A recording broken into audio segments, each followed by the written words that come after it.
LoveLore Library. Chapter 149. It was because Danny was playing for real, not just for show, and was very good at it that the others hated her so much. The hatred stemmed from the deep fear. Bravos had held the banner of freeing the slaves for hundreds of years, but the rest of the slave-trading city-states did not react at all. When Bravos used the excuse of abolishing slavery to attack Pentos, Mir, Volantis, Tarosai, and other city-states were watching the fun without any intention of intervening. But Danny did not shout, "I want to abolish slavery," to the world at all. She only secretly engaged in large-scale production in a corner of the world. As a result, the Guy's alliance attacked, and Quills and Volantis were also sharpening their swords, ready to declare war on her. Even Bravos, which had always opposed slavery, had a faceless person come to assassinate her. In just half a year, Danny, who kept a low profile, had become the enemy of the world. Even if she had 3 dragons, the mercenaries with a little foresight were not optimistic about her. Therefore, Danzo sincerely respected her, and the Ragged Prince also wanted to borrow the power of the dragons, but they did not want to rely on her. Well, they did not want to be martyrs. Since Pentos has no national defense force, the wind-blowing group's 2,000 elite infantry should be enough, right? Danny wondered. Your Majesty, you have been to Pentos, so you should know how high and thick the city walls are. Danzo smiled bitterly. Because of the limited military power, Pentos people crazily increased the walls. And Bravo's attitude is uncertain. The Mother of Dragons' reputation is enough to make them not dare to directly intervene. Danny frowned. The wind-blowing group was too smart. 2,000 infantry was indeed a powerful force, but it would only be used once in Yuan Kai, and they would not rely on her forever. After seizing Pentos, the Ragged Prince obviously did not intend to pledge allegiance to her. It was easy to send the Megalosaurus to help attack the city, but could she bear the pressure from Bravos? Not to mention that Bravos had the world's largest navy, the most powerful shipbuilding ability, the most powerful industrial productivity, and the most powerful assassin group, the Faceless People. Just the Iron Treasury alone was enough to take away half of her life. The Iron Treasury was the creditor of the entire world. Even if all the gold coins in the world's banks were added together, it would not be as much as the Iron Vault.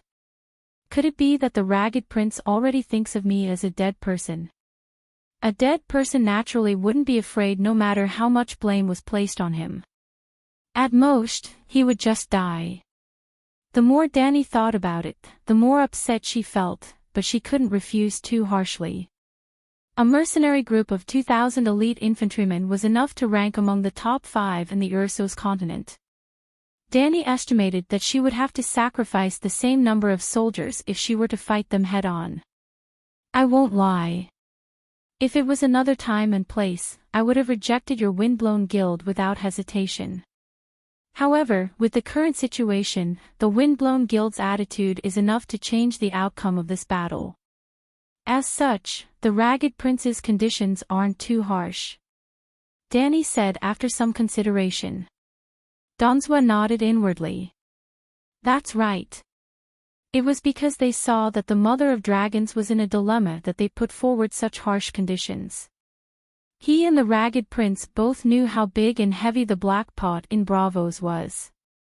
Yes, it was the kind of pot that could crush the Mother of Dragons to death again. Again, the Mother of Dragons had plenty of pots to worry about.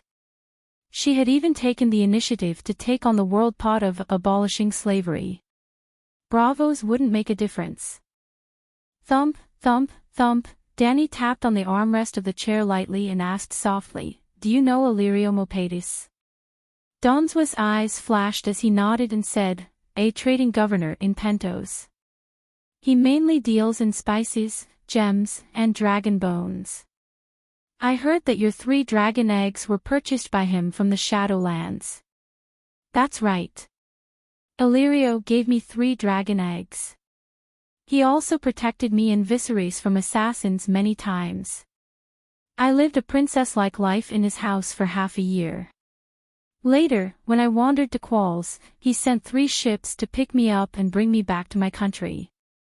My naval commander, Sir Grollet, and half of his sailors are also his people. Danny looked at him and said, if it were another city, I might have agreed to the Ragged Prince's conditions, but I would never invade a friend's city, or even, if Illyrio asked, I wouldn't hesitate to take Pentos and give it to him. I wouldn't ask for a single copper coin in return. Finally, she said firmly, Targaryen, a debt must be repaid. The red-haired Lila, the beautiful Mareth, and the warrior poet Donswa's faces were all twisted in that moment. If that Duke Tywin of Ragin Keela was here, they wondered if he would go crazy. Everyone complained in their hearts. All right, the Lannister family's motto was Hear Me Roar. Danny didn't break the rules. I'm afraid that Governor Illyrio won't be able to become Prince of Pentos. He was born poor and doesn't have the bloodline of the 40 great nobles. Donswa said hesitantly. The Ragged Prince definitely doesn't want to be a puppet anymore.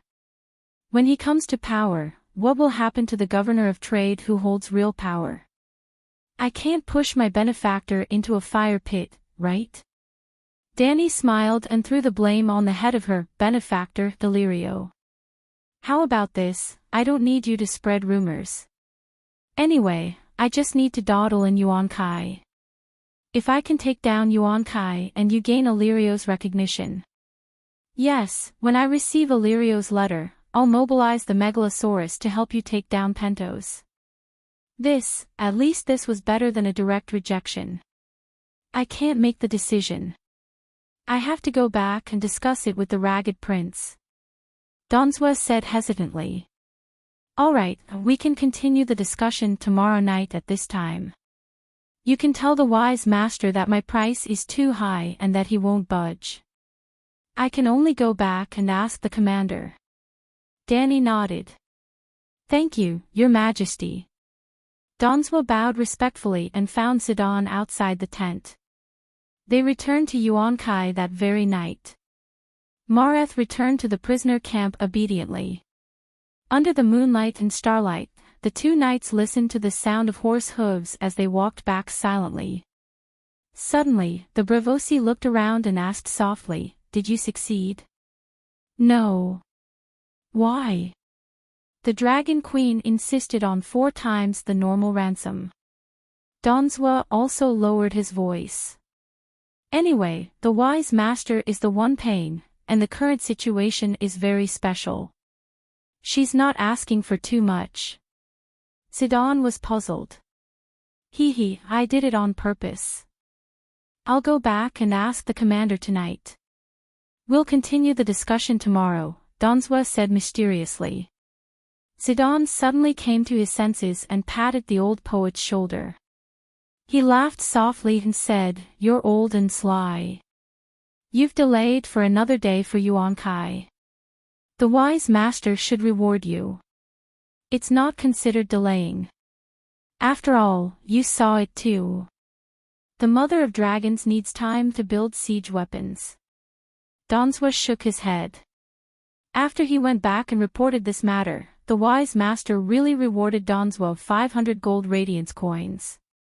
After the wise masters and mercenary commanders heard the news that Sidon found out, they were so happy that they had a midnight party in the Great Pyramid. When they returned to the wind-blowing team's commander's room in the early morning, Donswa told him the whole story. So the relationship between Illyrio and that woman is so deep. The prince in ragged clothes stroked the white beard on his chin and thought for a moment. Do you know how long the enemy army's food can last? Donswa said, It's more than we expected. The Unsullied gave us half a pound of wild boar meat for dinner. I've observed carefully. Almost every soldier was given a piece of meat. The nearby forest is only so big. How long can they last by hunting? Then, Commander, what do you mean? Donswa was puzzled. The prince in ragged clothes smiled coldly and said, Tomorrow, tell that woman that I agree to her plan B. I will not do anything for the next few days. The wind-blowing team will try not to be stained with the blood of the slave army. But when she can't hold on and has the idea of returning to my planet, you can use the excuse of talking about the ransom of the Gith captives and put a yellow silk cloak back as a signal. At that time, I will automatically reach a new agreement with her. Illyrio will take his wealth and scram, and she will help me take down Pentos. Donswell looked at the gray-haired old commander in admiration and gave him a thumbs up. Brilliant, really brilliant. He he he. He he he. Danny looked at the blood contract in her hand and laughed coldly. The next day, Donswa and Zidane left Yuan Kai early as usual and had dinner at Danny's camp. Although the two had different goals, they were both pleasantly surprised. Today's steak was a quarter thinner than yesterday, and the oatmeal was not as thick as last night. The Dragon Queen also came back later. During the negotiations that night, Donswa found that the Dragon Queen was even more tired than last night. It seemed like she was worried about something. Was there no food? The negotiations went smoothly. Even though the Queen repeatedly emphasized that she, Danny Rise, would not do anything to betray her friends even if she was defeated, wiped out, or killed. But in the end, he still wrote his name on the contract without hesitation. At noon on the third day, in the giant Jella arena in Yuan Kai City. With the arrival of the Mother of Dragons, Yuan Kai also entered a state of emergency where the entire city was on alert. Entertainment activities such as gladiators and courtesans' parades were naturally suspended. The giant Jella arena that belonged to His Excellency the Virtuous Lord was no exception. The stands on all sides and the arena were empty. Only the stone hall where the gladiators trained their martial arts could be heard. No, Uncle, don't kill me. I don't want to die. Uncle, Virtuous Lord, Uncle Mourinho, no. An 18 or 19-year-old youth was crying and struggling, wailing and crying. The giant Jella arena was also built by excavating the ground, so the training ground next to the arena was 10 meters away from the ground. At the top of the spacious training ground covered with stone slabs, there were skylights the size of wash basins. The lighting was very good. The golden sunlight penetrated through the skylights to the ground. There were visible black dust in the yellow light pillars, the charcoal ash of the burning firewood. The circular training ground was about 500 square meters. In the center, there was a 2-meter-high white jade platform with a width of one's arms. At the top of the stone platform, there was a golden stone egg. The surface of the stone egg was covered with fine scales, like the skin of a young dragon. This was a golden dragon egg. With the stone pillar as the center, there was a pattern of burning flames painted on the ground nearby with red paint. The holy mark of the Light King, Lalo, was similar to the heptagram of the Seven Gods Church. Each holy mark of the flame was the size of a baby's palm. Countless holy marks formed a huge reverse spiral vortex around the stone pillar. 2 iron chains were dragged out from the top and bottom of the stone pillar. The wailing youth's hands and feet were shackled by the iron chains. The youth's long black hair was wet and draped over his shoulders. His toga robe and silk pants were also dripping with a light green liquid. Well, there was a strong olive fragrance. The youth was also surrounded by firewood. That night, under the red light of the bonfire, countless demons crawled out of the wall and took away the souls of 10 slaves as sacrifices. Seeing the twisted shadow tear another shadow from a living person, the virtuous lord did not dare to perform a sacrificial ritual in his pyramid. Ha ha ha. The old woman laughed strangely. Virtuous lord, the light monarch is the red god, the god of fire, and the shadow demon is the shadow of light, the dark demon. The combination of gods and demons is the complete Lalo. If you want to exchange the soul of the Megalosaurus from the kingdom of death, you can only ask for help from the god of darkness, Lalo the devil. The kingdom of the light monarch belongs to the red god believers, and the kingdom of death controlled by the shadow demon Lalo is hell. Do you understand? Your nephew will go to hell. You have sacrificed your grandson, granddaughter, illegitimate daughter, illegitimate son, and 15 other relatives. They are all waiting for the poor little Gandhi in hell. Ha ha ha. The virtuous lord's face was pale, and he kept muttering. Sure enough, we were right to ban the spread of the red god belief in the slave bay. Lalo is the devil, the god of devils. Ha ha ha, if the great Lalo is the devil, what are you, who prayed to him for miracles? The old woman sneered. And as I said, the light monarch and the shadow demon are two completely different things. The red god priestess who believes in the light monarch is different from me, a witch who studies black witchcraft. I don't believe in the light monarch at all, and the priestess who believes in the light monarch may not be able to help you with the sacrificial ritual, unless she also studies black witchcraft while believing in the light monarch. So, new guys invited me, an expert in the demon sacrificial ritual, from afar, and did not look for the red god Archbishop of Volantis who teaches thousands of people. You fool, do you understand what I'm saying? This old woman was the same as the witch Mealy who cursed Danny. They believed in the traditional gods of their own people, but studied the shadow demon's black witchcraft as a subject. Lalo, the shadow demon, did not care if the black witchcraft believed in him or not. As long as the other party mastered the technique of sacrificing to him, he would give different responses according to the sacrifice. You. The virtuous lord's thin face was red and green.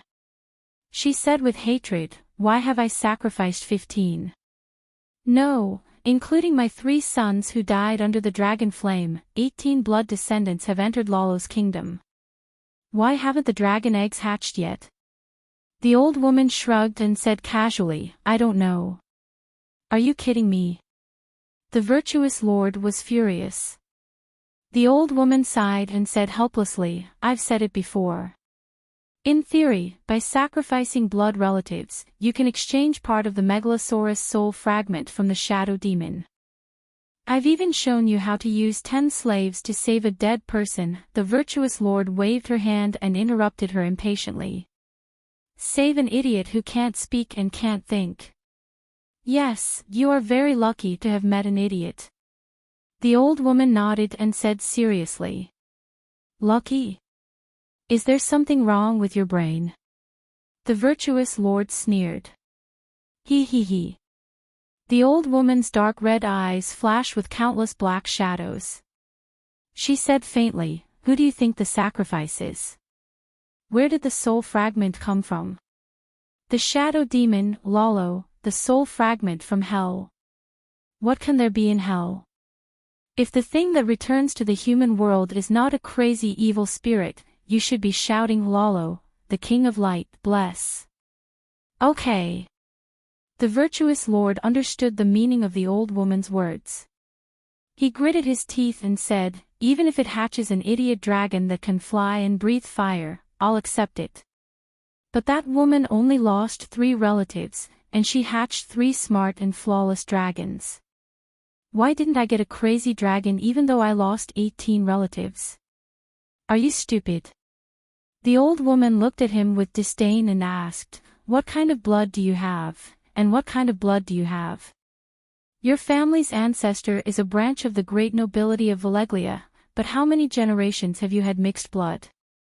Other than the high-quality pure blood of Valeglia, how many dragons have been hatched in the history of Targaryen? Those dozens and hundreds of dragons have all died and returned to the kingdom of death. But as soon as they hear their master's call, they will immediately break free from the shackles of death and return to the human world from hell. For example, that black dragon must be the reincarnation of Balerion. Your family has no dragons to summon in hell, so you can only pray to the shadow demon to be merciful and give you a piece of the Megalosaurus soul fragment. Then what will it take for him to be merciful to me? The virtuous lord roared. The old woman stared at the golden dragon egg on the stone platform for a while, and said with a ghostly voice, perhaps, he has already responded to you. I saw a few small shadows in the dragon egg. Virtuous Lord, please understand that the gods are never merciful, but the demons are crueler than the gods. The good thing of exchanging the blood of a few branches for a megalosaurus will never happen to you.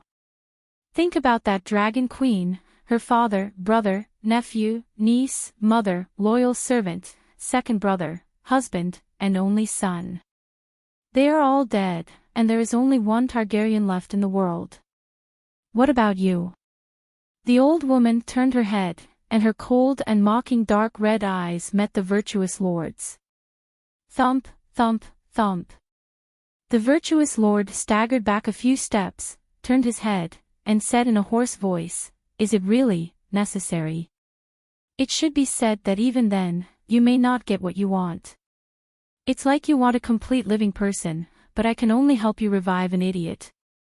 It was also because Dany Rise's life was too tragic, and the process of hatching a dragon was exactly the same as Shadow Demon Lalo's black magic theory of exchanging a living soul for a dead soul.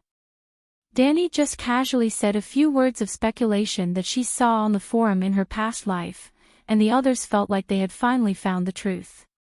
The virtuous lord used his trembling hands to support himself against the wall, and asked with great difficulty, "Then, can I stop it?" "Yes, of course, you can quit at any time." The old woman pointed at Gandhi, who was still howling with her walking stick. "How about we stop burning today?" The virtuous lord looked at his nephew with an inexplicable expression. "Mourinho, you idiot raised by a mule, I curse the entire Dasnak family to go to hell, ha ha ha. Do you know Dia? Your secret lover, her ventriloquism is amazing, I've tried it with my big sword. Ha ha ha, long live the mother of dragons, long live the megalosaurus, Yuan Kai will be conquered, ha ha ha. Looks like we have to continue burning." The old woman touched her nose and laughed. The virtuous lord spat out a word fiercely, "Burn." Haha, the old woman slammed the black jade-like wooden stick on the stone floor, and shouted in an ancient Far Eastern language, "Lord of Shadows, you are the shadow in the fire, the only god in the shadow. Lalo, I offer you a blood sacrifice, please perform a miracle for the people around me." Boom! The flame stigmata on the reverse spiral vortex pattern suddenly burst into flames, and Gandhi, who was drenched in olive oil, was ignited together with the firewood beside him. If magic was so powerful, what was the point of the Gith people and the Dragon Queen's army of more than 100,000 people fighting? But, is the legend of the Lorna people using water magic to fight against the Megalosaurus fake? The destruction of a city with water magic should have happened. The wrinkles between the old woman's eyebrows deepened. But that involves gods. The Lorna River seems to have given birth to a nature god, the main god of the Lorna people. If someone can drive shadows to kill people, then he must be more terrifying than the Megalosaurus because there must be a god behind him, the god of shadows, Shadow Demon Lalo. Can't you borrow the power of Shadow Demon Lalo? Why can't you drive shadows to kill people? The virtuous lord still didn't give up. The old woman rolled her eyes and asked, "How much pocket money does your son get every month, and how much can your dead nephew Gandhi get from you?" The virtuous lord said with a straight face, "If Gandhi was as good as Dax, I would give him more love. Sorry, I also hope that I'm the best wizard in the Shadow Demon's heart, but I'm not." The old woman said lightly, "I advise you not to think too much. Even if there is someone in the Westeros who can drive shadows to kill people. Well, if the rumors are true, then the other party must be a red-robed priest who is proficient in black magic. Even if you invite that red-robed priest, he can't kill the Dragon Queen. Is her slender little neck stronger than a steel plate?"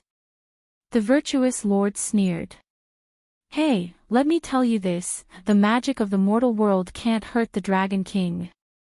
Otherwise, how can the people of Valeglia rule the world? What if the dragon isn't by her side?" The virtuous lord said unwillingly. Sigh, if you really want to assassinate her, you might as well hire a faceless one. The new guy's people only asked me to hatch a dragon for you for 200,000 gold coins, but 200,000 gold coins isn't even a fraction of the cost of hiring a faceless one. Think about why. We already, thump, thump, thump. A series of hurried footsteps interrupted their conversation. At this time, they had already passed through the passage between the arena and the pyramid, and were climbing up the stairs with the help of 4 servants. Virtuous Lord, there's a situation outside the city. A yellow silk cloak panted and said anxiously. Mourinho handed the box with the dragon egg to the servant beside him and patted the ash off Toka's robe. He said lightly, the slave queen finally can't hold it anymore and wants to attack the city. No, the centaurs are gone. What? The centaur scouts who have been guarding the east and south gate have disappeared. Yuan Kai's city was not a completely square city. It was built along the curved coastline in the north and west, and there were docks on both sides. The city only had 2 gates in the east and south. A few days ago, the centaur cavalry had been guarding 500 meters outside the city, blocking the passage on the land of Yuan Kai. Since they have left, immediately send scouts out of the city to find out the situation of the enemy camp. The virtuous lord frowned. General Gracidin has already sent people to check. The militia who were building the siege chariots on the road have also disappeared. The enemy camp is closed, and there's no one outside the camp. What did Gracidin and the Ragged Prince say? The virtuous lord asked hurriedly. They can't make up their minds, so they asked me to invite you, the soldier said. The last cavalry raid ended up being a complete failure for the Dragon Queen, and the shadow of failure shrouded the hearts of the soldiers of Yuan Kai City. In the morning, the centaur scouts disappeared. In the afternoon, they found that the civilians on the road outside Yuan Kai City had also disappeared. A group of people discussed for the whole afternoon, but they still couldn't come up with a plan. In the evening, a few mercenaries who took the settlement fee took the risk to approach the right side of the camp of the Northern Expedition Liberation Army, but, Your Excellency, there's no one guarding the enemy camp. We took advantage of the darkness and hid at the base of the left wall of the enemy camp, but we found that the wall that looked like a tall wooden stake from afar was only a thin layer of wood. A small black mercenary who was 1.5 meters tall said. Gracidin was horrified. He glanced at the leader of the new Second Sons Regiment, Zidane, and asked, You mean, the slave rebel camp is just for show? It's worse than just for show. I tried to cut it with a dagger, and it directly opened a hole the size of a bowl, another middle-aged man said strangely. Zidane was still confused. The old sword poet Danzo's expression changed. Damn it, we've been tricked. The Mother of Dragons deliberately led us to the gate of the camp, and in the whole camp, only the gate is real. The rest of the camp, but why? The Ragged Prince said with a serious expression. Have you entered the camp to check? There are a total of 3 camps in the front, middle, and back, and they stretch for 10 kilometers, Gracidin quickly asked the 2 scouts.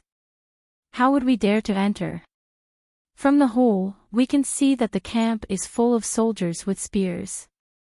They seem to be waiting for us. It's late at night, and they didn't even light a campfire.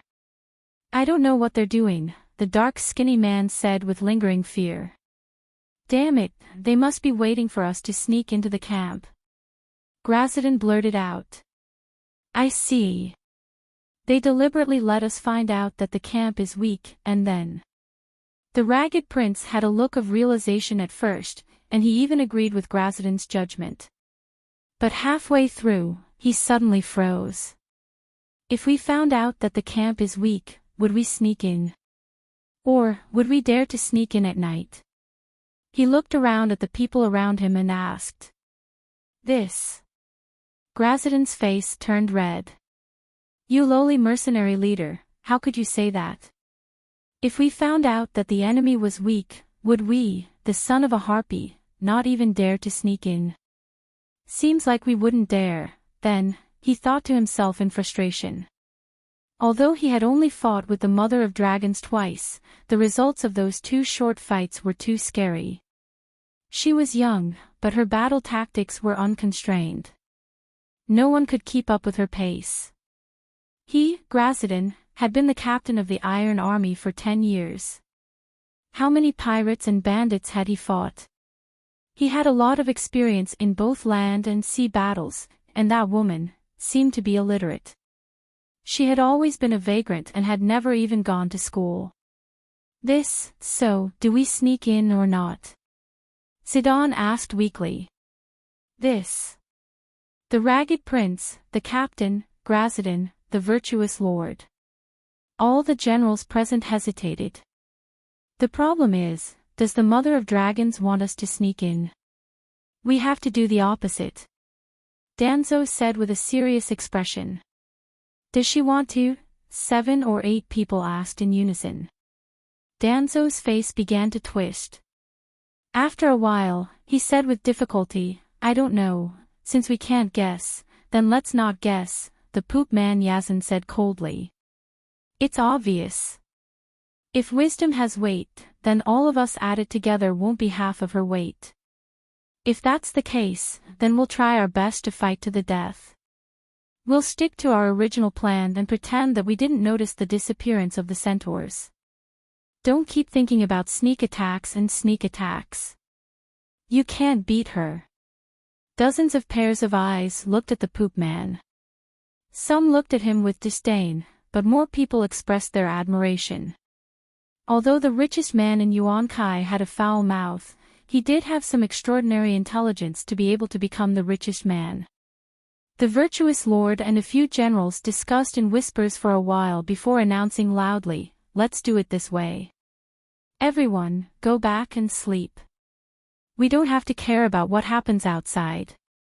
As long as we keep the people calm and defend the city, don't panic and don't rush, we'll win. Unfortunately, he thought too much. There were many times when you couldn't even pretend to be a coward. At around 10:00 at night, more than 100 messenger crows flew to Yuan Kai one after another. All of them were telling the same news. This afternoon, the Dragon Queen led an army of 50,000 to attack Myrene. We are finished. Chapter 152. They could not hold on any longer. They could not even sleep. In the wee hours of the morning, a group of virtuous lords crawled out of their beds like frightened chicks and rushed to the virtuous lord's pyramid. How is this possible? Last night, we were still discussing with her about ransoming the captives. At that time, there were still 50,000 people in the camp. Even if dragons can fly, even if. Sigh, it's 250 kilometers from Yuan Kai to Myrene. There are so many manners and merchants along the way. Are they all blind? Also, how could an army of 50,000 run 250 kilometers in 3 days? They've already marched 600 kilometers in a hurry. The virtuous lord sat on a wooden chair covered with a blanket. He looked at the generals around him in despair, hoping that a wise man would step forward to answer his questions. There were many generals and famous generals present. The ragged prince had 30 years of military experience. Gracidin graduated from the famous military academy and was the war god of Yuan Kai for 10 years. The warship captain had traversed the 4 seas and fought countless battles. Even Zidane, who had the least experience, had served in the Bravo's army for 5 years and was the captain of a cavalry regiment for 3 of those years. However, they couldn't figure out a simple question: how did we lose? Let's think about it. In the end, it was Yazan who spoke. Yazan was once the wisest person in Yuan Kai. Together with the war god Gracidin, they were known as the 2 heroes of Yuan Kai. However, Gracidin was luckier. He developed steadily and had a bright future ahead of him. When Yazin was young, his mind was more flexible. Because he was too smart, he had been trying to explore the unknown world and find the truth between heaven and earth. Yazin went to Sothros, opposite Ursos, to explore and was infected with a strange disease. He went from a promising hero to a paralyzed dung man who could not control his lower body. But even if his body was crippled, he still used his wisdom to earn endless wealth and became the richest man in Yuan Kai. During the negotiation last night, there were 50,000 people in the Mother of Dragons camp. Yazin looked at Sidon. Yes. Sidon nodded. Counting the chimneys. Yazin frowned. Not only the number of bonfires, I also compared the number of tents and soldiers in the camp with the size of the entire camp. I used a few different estimation methods and the conclusion was the same 50,000 people, Sidon explained. Yazin looked at Danzo and asked, "Are you sure you saw the Mother of Dragons in person? Can this be faked? She has silver hair and purple eyes. She's very pretty. More importantly, she gives off the aura of a queen," Danzo said with a frown. He was an old man, experienced and knowledgeable, and was also a poet. His education level was very high, so he would not make a mistake in his judgment. Azin said thoughtfully, "Maybe the Megalosaurus could." "Wait," Grazidon stepped forward and stared at Danzo. He asked in surprise, "You saw that woman's face?" "I'm not blind." "Of course I saw his face." Danzo was baffled. "She did not wear a helmet?" asked Grazidon. "What's wrong with her? It's late at night, and she's in her own tent. Why is she wearing a giant helmet?" Danzo was even more confused. "Who's with her?" "Red-haired Lara from the Rose Regiment and a few Unsullied." Sighed, "The last time she negotiated with us, she was wearing a helmet. The Royal Guards and the Blood Alliance Guards were present. You might have met an actress with great acting skills." A great lord of Milin lamented at the side. He was one of the leaders of the 10-man alliance. He was as lucky as Grazidon and managed to escape back to Yuan Kai. The poop Manya Zan was stunned. What a cunning Mother of Dragons. She knows that her trick can't be hidden anymore. She simply withdrew her forces and moved all the power and siege weapons to the back camp. So, even if we find out that we have fallen into a trap, we can't take down the back camp in a short time. When that woman brings food from Milin, Yuan Kai will be finished. What should we do now? That woman is too scary. She has almost calculated everything."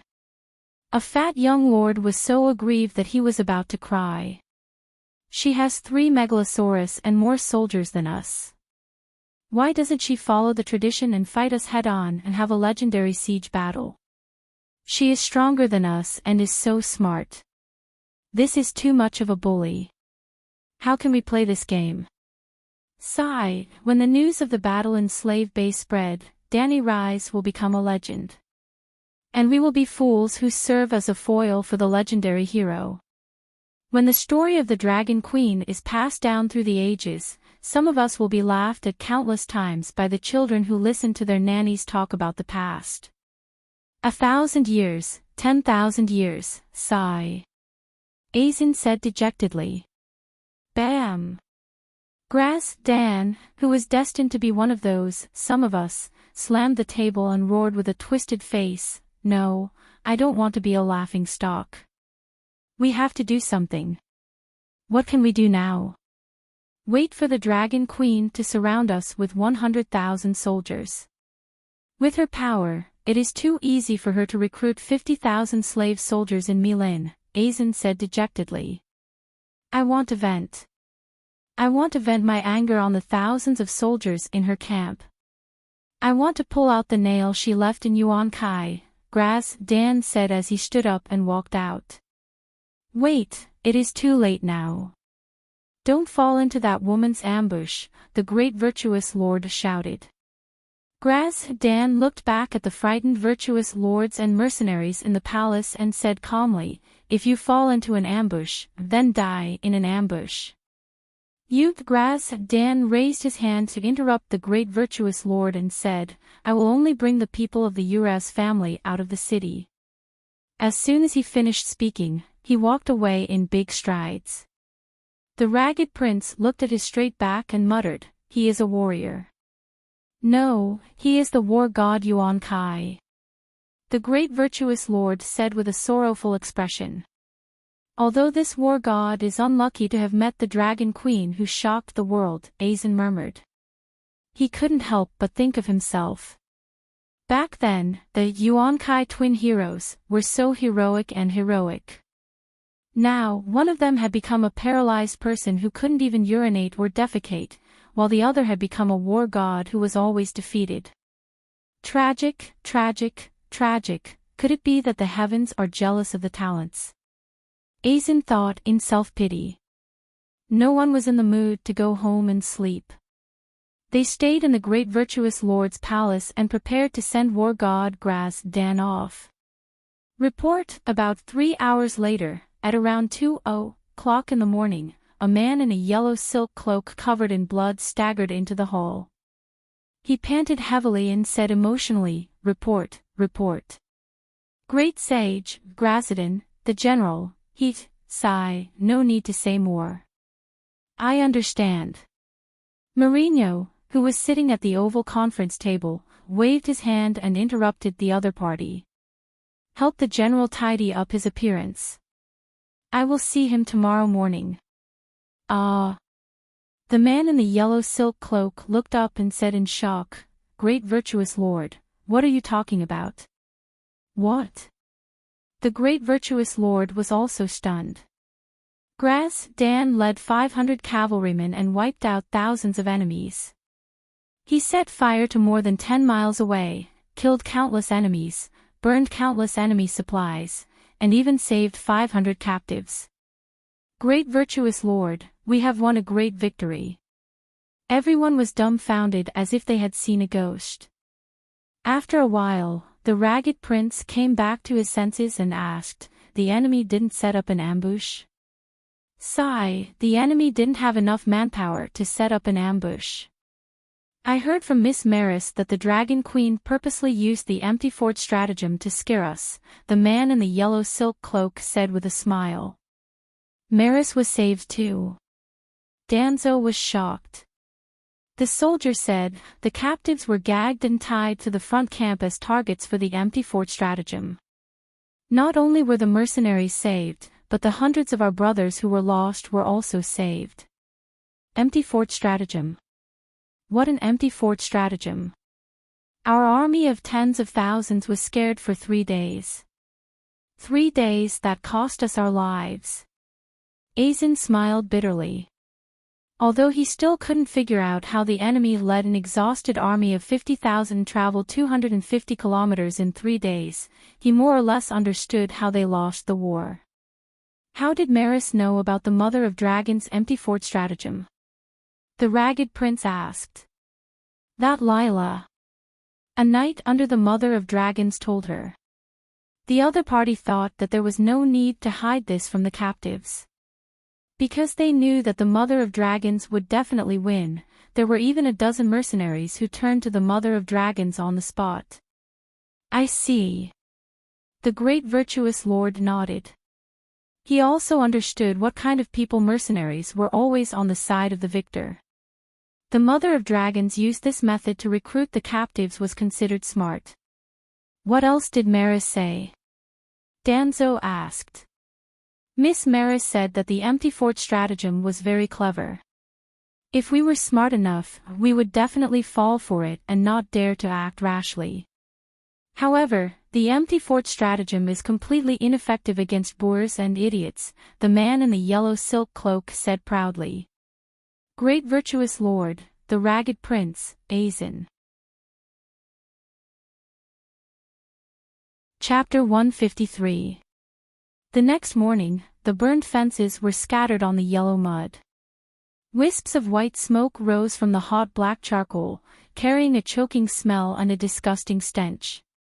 It spread into the thin mist on the outskirts of Yuankai City. Through the fog, he could vaguely see groups of yellow silk capes searching for something on the ground. He could also vaguely hear the rustling of footsteps and the sound of hushed voices talking. Soon, the first ray of golden sunlight broke through the white mist, bringing warmth and light to the ravaged land, and also gave the guy's generals a wide and clear vision outside the camp. The scorched marks stretched for 10 kilometers. Except for the first kilometer, the land behind was relatively empty and clean. There was only an orderly row of black spots, like the scar on a monk's head.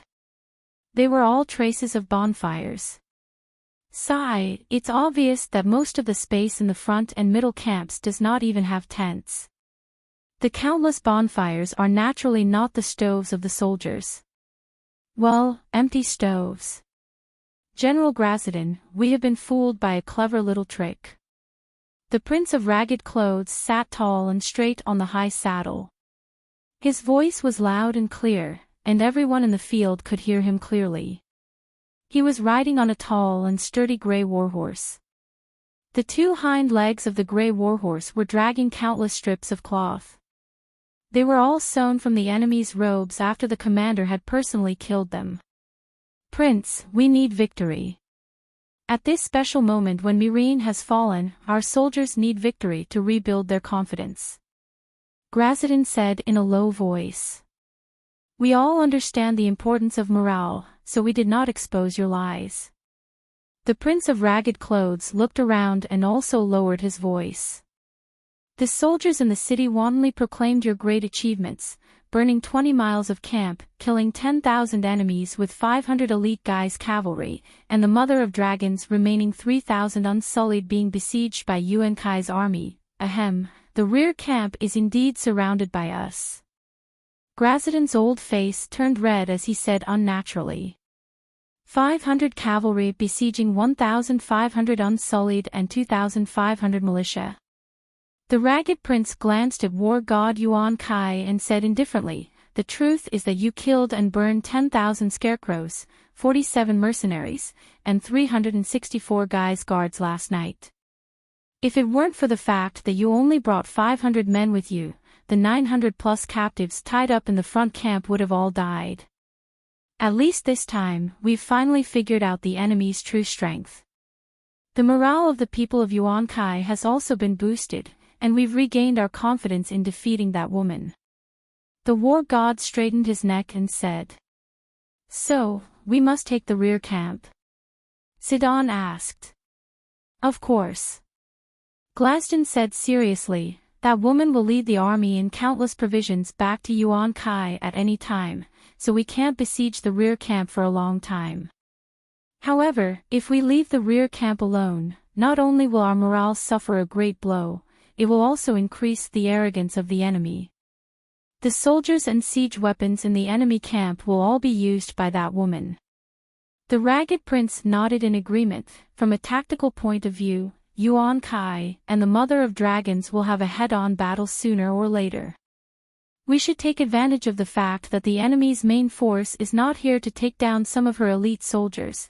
I think that when the Mother of Dragons returns and sees the heads of 1,500 unsullied on both sides of the road, she will definitely be angry and lose her rationality. Marie's and Danzo's expressions changed drastically when they heard this. They never thought that their commander would use such a ruthless method to deal with the Mother of Dragons. They had signed a contract before. The wind-blowing group could stay in Yuan Kai, but they had to work and not put in any effort. They couldn't be stained with the blood of the Mother of Dragons soldiers. What happened to the commander? The two were puzzled. Ha ha ha, that's it. The 50,000 slaves didn't disturb her state of mind, but the 4,000 heads of her soldiers must have made her furious. Whether she truly cherishes her soldiers or wants to protect the reputation of the legendary god of war from being tarnished, she will definitely not be able to maintain her cold state of mind. If she makes a mistake in the chaos, we will have a chance to win, Glaston laughed. Your Excellency is wise. You have completely grasped that woman's thoughts, a general of Gith praised. Of course, I am also a god of war. Glaston looked up at the rising red sun in the east, looking like a lonely hero. Only heroes can understand heroes. Although she and I are enemies, I have to admit that both of us are lonely people. How can we not be lonely when we are at the top of the world? In the past few decades, I have experienced thousands of battles, big and small, and returned victorious every time. I am lonely and proud. So, after the defeat at Baiyang Slope that day, my state of mind was almost crazy to the point of collapse. I couldn't calm down for a long time. Such a state of mind caused me to make mistakes in judgment in the following days, until the great and sacred victory last night. The Prince of Ragged Clothes said with a straight face, "I have a big slap in the face, do you want to eat it?" Glaston, who had finally defeated the Dragon Queen once and was about to defeat her a second time, did not notice the constipated expressions of the people around him. He said with emotion, "I can understand her feelings the most. After winning several battles in a row, she must be proud and proud. But as long as she suffers a major setback, it will be like falling from the top of the mountain to the bottom of the valley, and there will be no chance for her to rise again. Your Excellency, the enemy's army is not small, more than 4,000 people, and 1,500 of them are unsullied. I am afraid that we will not be able to take them down in a short period of time." Maris could not help but interject. "Humph, we have 2,000 elites in the wind-blowing group. Can't we take down 1,000 unsullied?" The Prince of Ragged Clothes glanced at the interrogator expressionlessly, then looked at Glaston and said, "How many troops does Your Excellency intend to send?" "All of them. All of them."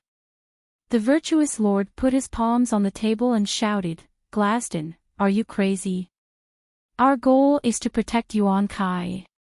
If you bring all your troops out of the city, what about Yuan Kai?" "Virtuous lord, please listen to my analysis." This time, Glaston, who had a draft in mind, systematically explained the psychology of the ever-victorious war god to all the virtuous lords and great generals present. Seeing that everyone seemed to understand, he concluded, "Perhaps her state of mind is stronger than mine, but she is only 15 years old, and she has just miraculously defeated Mirene. How can she not be angry when she suddenly sees the heads of 4,000 of her trusted soldiers? Don't forget the Targaryen family's mad blood gene. When she goes crazy, we will have a chance to win.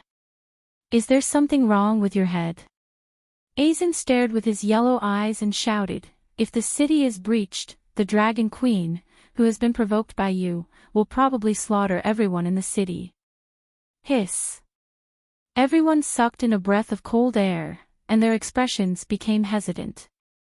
The virtuous lord suddenly said, "That's fine." "What?" "Glaston, 15,000 newly formed Gith militia will remain in the city. They are new recruits and are good enough to defend the city, but they are not qualified to fight in the field. You can bring 10,000 gladiators, 10,000 Gith warriors, and 3,500 mercenaries out of the city. The remaining 1,500 mercenaries will cooperate with the new Gith soldiers to defend the city. I only have one request: kill all the unsullied." The virtuous lord looked at war god Yuan Kai and said word by word through gritted teeth. His expression was cold and resolute. "Mourinho, are you crazy?" Aeson said in disbelief. "It's not that I'm crazy, it's you, all of you." The virtuous lord pointed his right index finger at Aeson, then glanced at all the virtuous lords and great generals. "You seem to have forgotten one thing. We have already killed 50,000 slaves. Based on the way she dealt with Astapor, after Yuan Kai falls, almost all the men in our family will be executed. This is the worst outcome. No matter how crazy she is, can she kill us 2 or 3 times? This." Even Aeson was silent. After a long while, he smiled bitterly. "I told you not to be so ruthless. Yuan Kai and Astapor are different. You, sigh, it's too late to say anything now. Glaston, are you confident that you can take down the 4,000 people camp in a day? War god Yuan Kai waved his hand domineeringly and said proudly, no need for a day.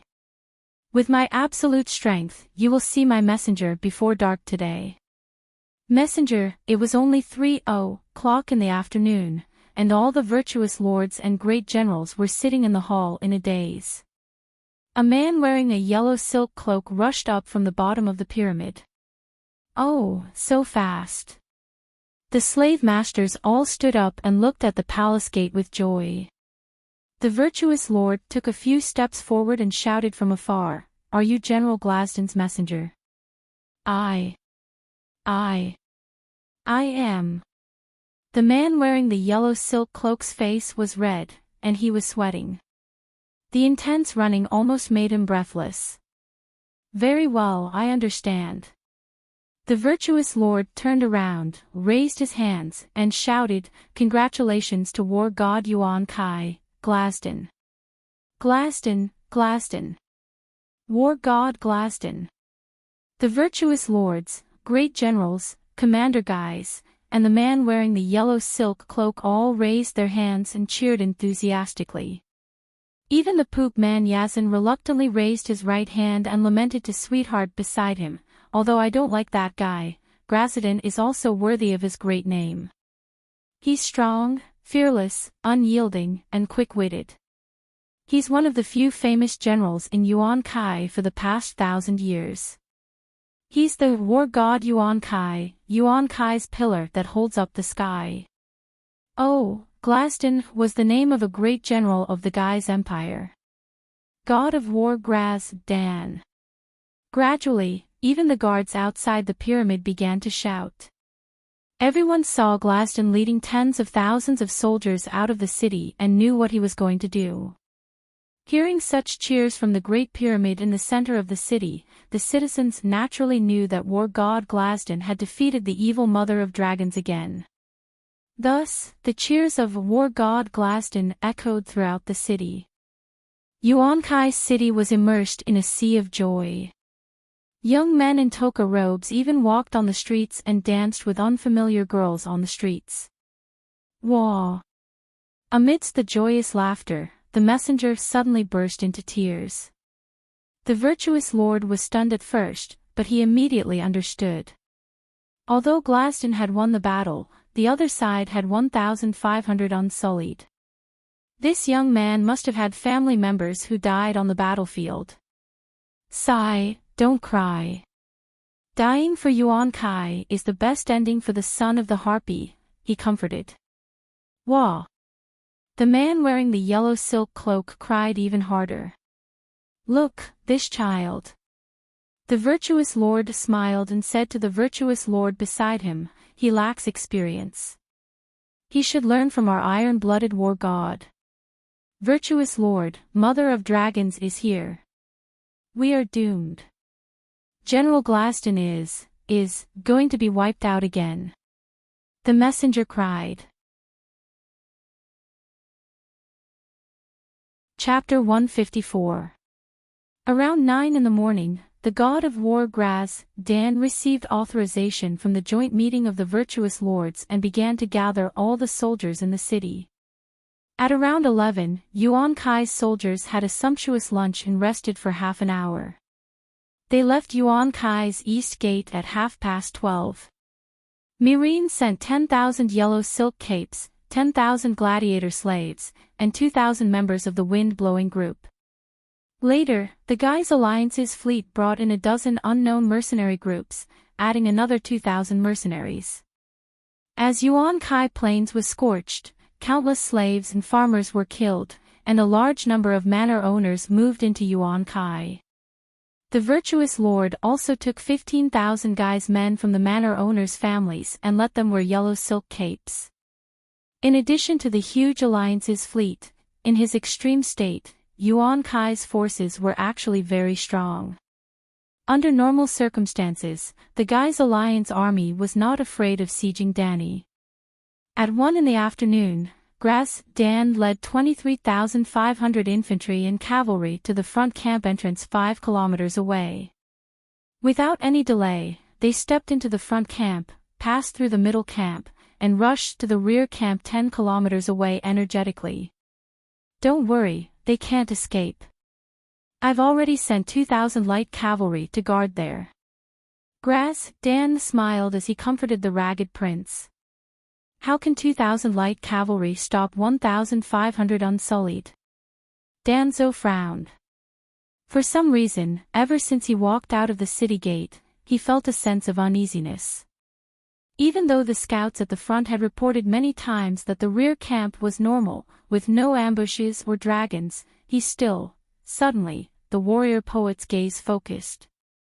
He pointed to the trench on the left that stretched to the east and asked, "Did you notice that the trench on the left and right is a little strange? It seems to have widened. Is it?" Dan looked around and smiled. "It's narrower, right?" The Northern Liberation Army's camp was located 5 kilometers northeast of Yuan Kai. The front, middle, and rear camps continued for 10 kilometers northeast.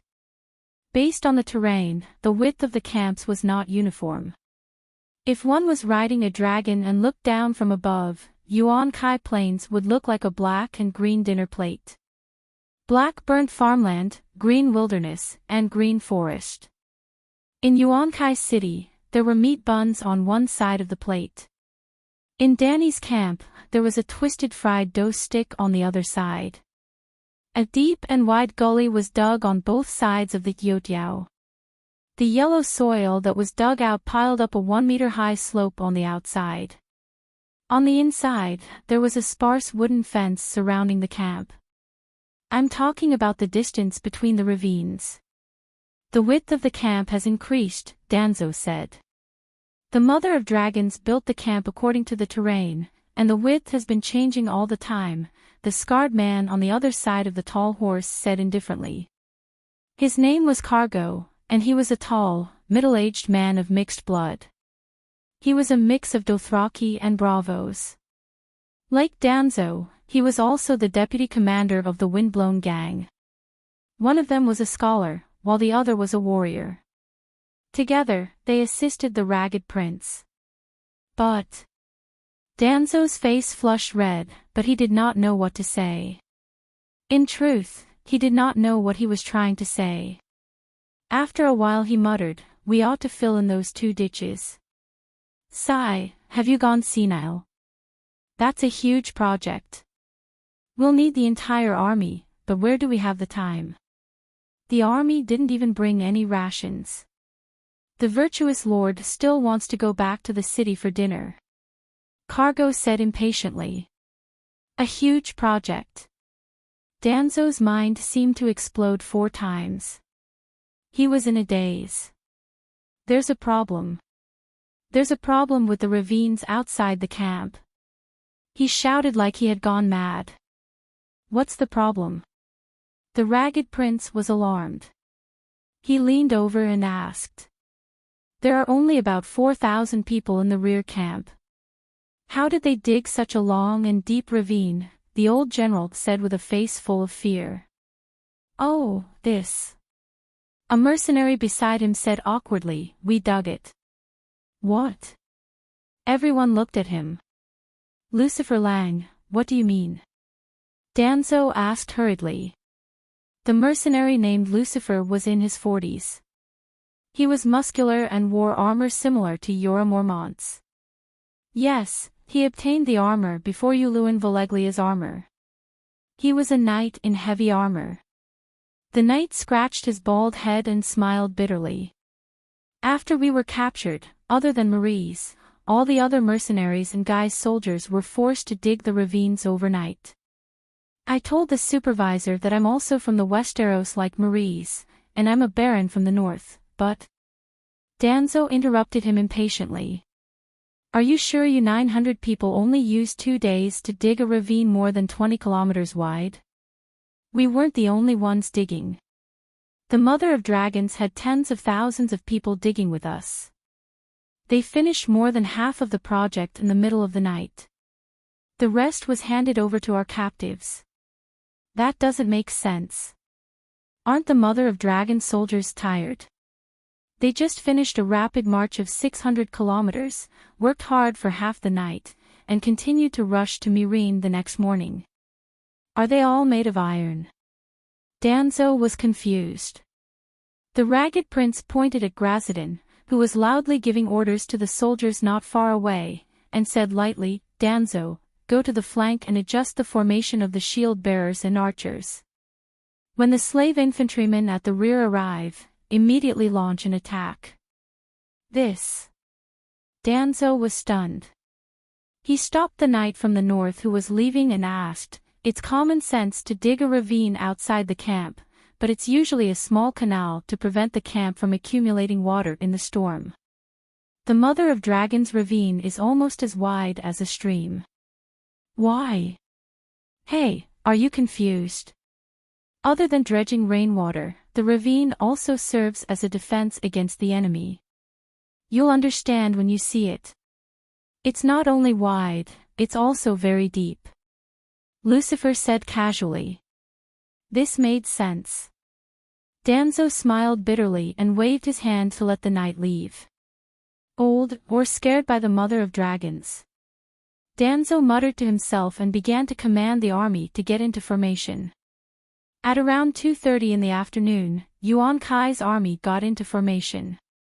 On the ground more than a kilometer wide, 10,000 gladiators were in front. They only had a leather vest, a short sword, and a wooden shield. 1,000 shield bearers were behind the gladiators, followed by 1,000 spearmen. 4,000 soldiers in yellow silk cloaks had scimitars at their waists and longbows in their hands. There were 6,000 light and heavy cavalry on both sides. The reason why Gracidin dared to boast that he could take down the rear camp in half a day was because of the 10,000 gladiators that were escorted from Myrene. He planned to use them as cannon fodder. Obviously, when the news of the Mother of Dragons liberating Myrene came, the gladiator slaves would become the biggest unstable factor in Yuan Kai's army. It was better to recycle them. Untie the shackles of the gladiators. Gracidin, who was dressed in silver armor, shouted. Oh, I have to explain here. When the slave soldiers went to the battlefield, they also had to wear shackles. But as the Dragon Queen and Danny's reputation as the liberator of the slaves became more and more famous, the wise lord was afraid that the gladiators would betray him. So, he chained the 5 gladiators together. The 2 ends of the shackles were locked on the left leg of one gladiator and the right leg of another gladiator. In this way, the 10,000 slaves could be chained together. They could not escape even if they wanted to. Of course, if they were chained together, they would not be able to fight. In a battle to defend the city, the slaves needed to hold on and not run away. Therefore, chaining the 5 gladiators together increased the stability. But now, they were not defending the city. Gracidin needed them to rush forward and display the gladiators' individual combat ability. So, he needed to reduce their burden. Oh, with only one leg dragging the shackles, they could use footwork skills in a small area, but they could not run for long.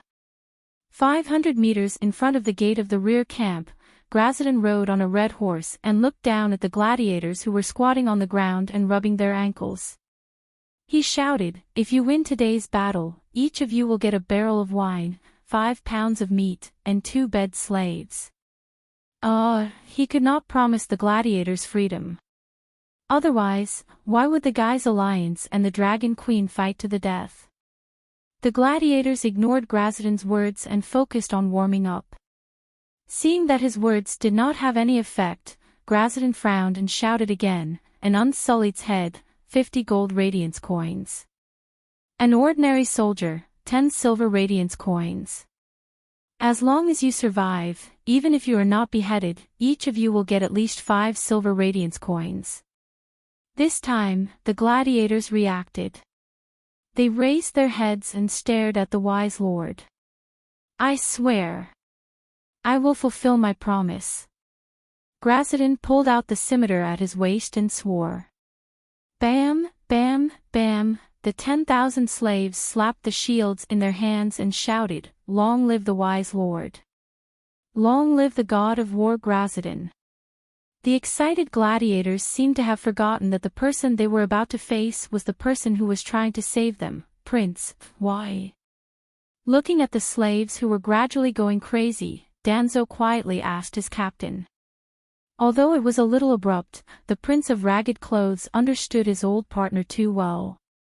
A cold glint flashed across the gray-haired old man's eyes. He said coldly, "Because that woman lied to me. The person who signed the contract with you was not Daenerys Targaryen. Tell me, does that contract still have any meaning?" Danzo was speechless. The Prince of Ragged Clothes understood him, and he understood the old captain's personality very well. He could not stand people lying to him. Ho ho thud thud. Ho ho thud thud. The 10,000 gladiators bent their backs and approached the camp step by step. Every time they shouted, they would swing their short swords and hit their shields twice. The Unsullied behind the fence of the camp were in a neat formation. They did not react to the gladiator slaves' provocation. When the gladiators were 50 meters away from the camp, Gracidin waved his hand and roared, "Kill!" Thud thud thud thud. The sound of war drums echoed throughout the camp. Chapter 155. I am the mother of dragons, the liberator of the slaves. Dany rode the black dragon and stopped 10 meters away from the gladiator whose lower body was swaying. She was possessed by the dragon's soul in the form of a dragon spirit. Her voice was like a dragon's roar. "Slave, are you going to point your sword at me?" The few slaves who were closest to the gate of the camp felt that the Dragon Queen's voice was filled with endless majesty. Their minds were in a daze. Clang, clang, clang. A dozen gladiators who were intimidated by the dragon's might dropped their short swords and shields. They knelt on the ground and shouted in a trembling voice, "Long live the mother of dragons! Long live Queen Dany!" It was as if a domino had been pushed down. From near to far, it was as if a hurricane had blown across the wheat fields. 10,000 gladiators knelt in a row and kowtowed. "Mother of dragons! Mother of dragons! Misha, Misha!" Before the Giscali soldiers could recover from the shock of Dany's appearance and the betrayal of the gladiators, they were shocked to hear a monstrous sound coming from both sides of the camp. Then, groups of soldiers holding white, red, and blue flags suddenly appeared on the mound outside the trenches like groundhogs that crawled out from the ground. Rumble. Then, there was the thunderous sound of horse hooves outside the camp. The low mound and the densely packed spearmen and shield men blocked Gracidin's and the others' sight. However, the rumbling of horse hooves and flying dust outside the camp all told one thing: the Mother of Dragons' army had surrounded them for no reason. In just a few minutes, the situation had changed. Gracidin, who had come back to his senses a few times, was shocked again. Misha, Misha, Misha. The Giscali language with the meaning of a mother rumbled among the slaves again and again. It was like a sound wave attack. The slaves in yellow silk cloaks behind them were scared out of their wits. Involuntarily, they began to retreat step by step. Boom! The wall of the camp behind Dany suddenly collapsed. Countless armored cavalrymen rushed out. Kill! Dany drew her sword and shouted. Kill! The thousands of cavalrymen behind him and the soldiers on both sides roared in unison.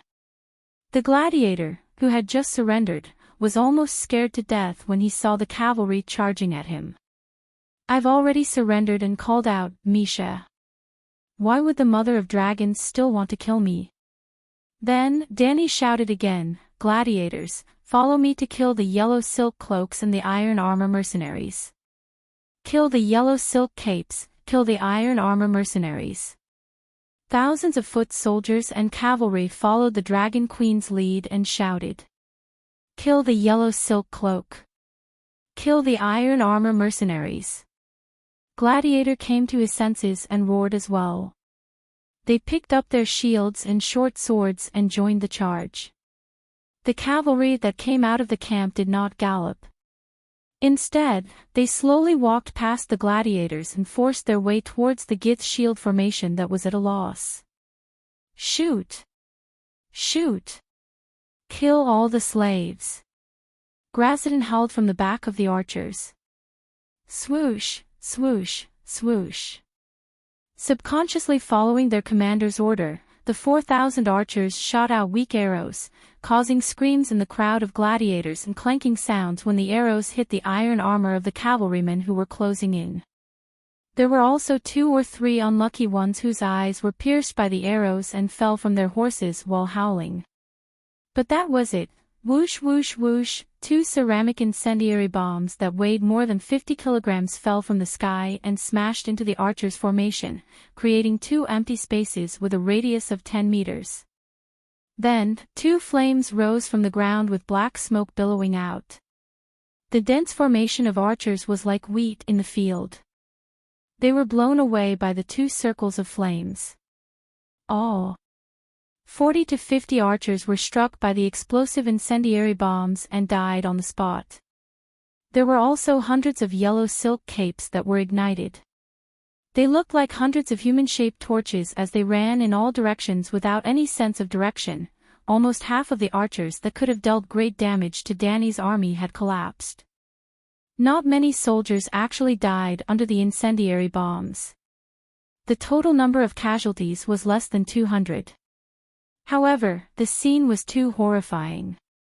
Their formation was instantly disrupted. Even though Gracidin and the generals were unafraid of death at the front line to stabilize the formation, there were still the 2 dragons. Danny and the black dragon attracted everyone's attention. They forgot that the green dragon and the white dragon had not appeared yet. The 2 dragons each carried an incendiary bomb and circled in the sky. Because the archers and shield-bearers kept retreating, the 2 dragons had to adjust their aim. When Gracidin stabilized the shield-bearers' formation and the archers fired a volley of arrows, the 2 dragons dropped their missiles. After dropping the bombs, the bombers immediately transformed into combat fighters. Hiss-gaw, hiss-gaw, while the archers were in chaos, the 2 dragons drew a beautiful arc in the air above the shield-bearers' formation, leaving 2 trails of fire behind. 2 gaps appeared in the shield-bearers' formation. Charge! Danny led the way on the black dragon. Blackie was like a clumsy penguin. It ran on the ground with a rumble. Beside it were 500 elite knights of the Queen's Guard led by Kue Luo. Blackie had transformed from a combat fighter to a light cavalry. Hiss-gaw-boom. Blackie's dragon flames created a 3rd gap in the scattered shield-bearers' formation. It was like 3 huge holes in a dam blocking a flood. Thousands of cavalry broke through in one wave. The 1,000 shield-bearers of Gith were drowned by the flood of cavalry. The 1,000 spearmen behind the shields were like defenseless chickens. They struggled and were scattered by the cavalry. Then, they were surrounded by the 10,000 gladiators who came after them. Without the protection of the shield-bearers and spearmen, the 3,000 archers who had already fallen into chaos completely collapsed. The black dragon ran and spat fire all the way.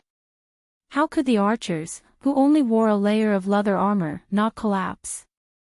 When the Gith infantry formation was pierced through by Danny's heavy-armored cavalry, they were not harassed by the enemy's light cavalry. They also did not face the enemy's heavy cavalry head-on. Yes, the 6,000 cavalry all ran away. Even if they were frightened by Danny's dazzling appearance, even if they were surrounded by countless soldiers, even if the gladiators defected to the Mother of Dragons, even if, in the beginning, the cavalry commander and the mercenary corps were prepared to grit their teeth and fight that cunning woman to the death. After all, they were also human. They were men and proud old mercenaries. They were played like monkeys by a 15-year-old girl. Even if they knew that fighting head-on would not end well. But their pride still drove them to stabilize their formation. They waited for their shield-bearers to block the enemy's first wave of cavalry. They lowered the speed of their horses. If the speed of the horses was low, the impact would be small. It was equivalent to the cavalry going up the slope being more advantageous to the cavalry going down the slope. But the two fiery incendiary bombs were like 2 pails of cold water poured over the heads of the knights. Especially when the 2 dragons swept past at a low altitude at high speed, the warhorses nearby could not help but run wildly. How could they fight? Run. What, you said pride? Is the Dragon Queen an ordinary woman? Isn't it natural to lose to the Dragon Queen? Sidon was the first to run with his new Second Sons regiment. Damn, with such an inauspicious regiment name, how could I not run? If I fell into the hands of the Dragon Queen and she misunderstood that I was the illegitimate son of the Titan's illegitimate son, wouldn't I be tied up and fed to the dragons? Once the new Second Sons regiment ran, a few small mercenary corps with only 100 people immediately followed. The ragged prince sighed to the sky and also retreated with the 1,000 overriders of the windblown regiment. Under the chain reaction, General Guise could only follow and run for his life. Even the war god of Yuan Kai, Grazadon, saw that there was no way to reverse the situation. He shouted, "Preserve our strength and protect Yuan Kai. Everyone, retreat." Then he ran away. In your dreams. Danny smiled coldly and patted Big Black's neck. Big Black then ran a few steps and jumped into the sky with a kick. Danny's action of riding the dragon into the sky was a signal that could temporarily end the battle. Kneel and surrender. Those who surrender will not be killed.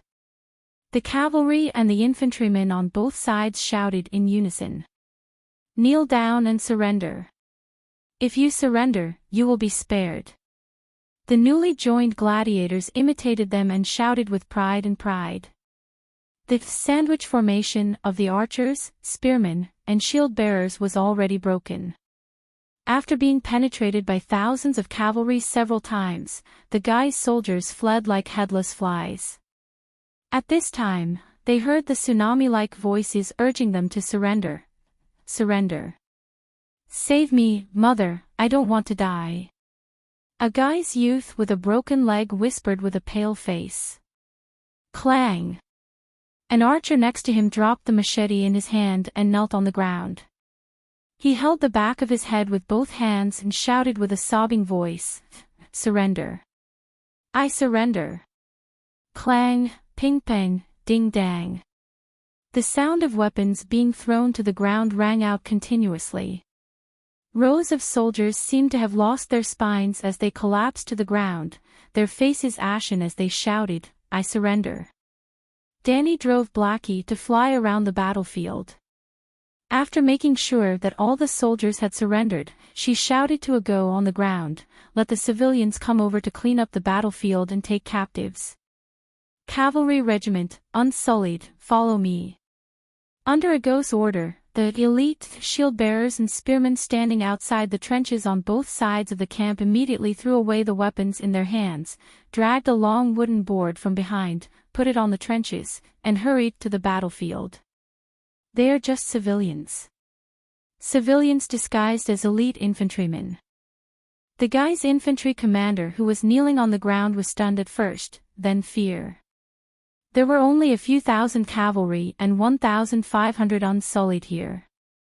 Where did the tens of thousands of elite infantrymen of the Mother of Dragons go? They couldn't be in Myrene, right? This, the white flag unsullied, the red flag guards, the blue flag wings of liberty. What's going on?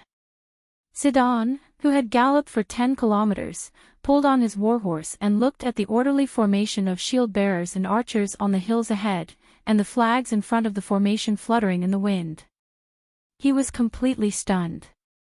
Why is this happening? We saw 40 to 50,000 along the way. Just as he said this, he suddenly shouted, "Oh, the white flag army, red flag army, and blue flag army on both sides of the camp are all fake. Go back, go back." The Bravosi ordered the cavalry to turn their horses around. Just like that, the thousands of warhorses that had galloped for 10 kilometers turned back a few hundred meters and rushed towards the shield wall opposite the trenches. Thump, thump, thump, thump.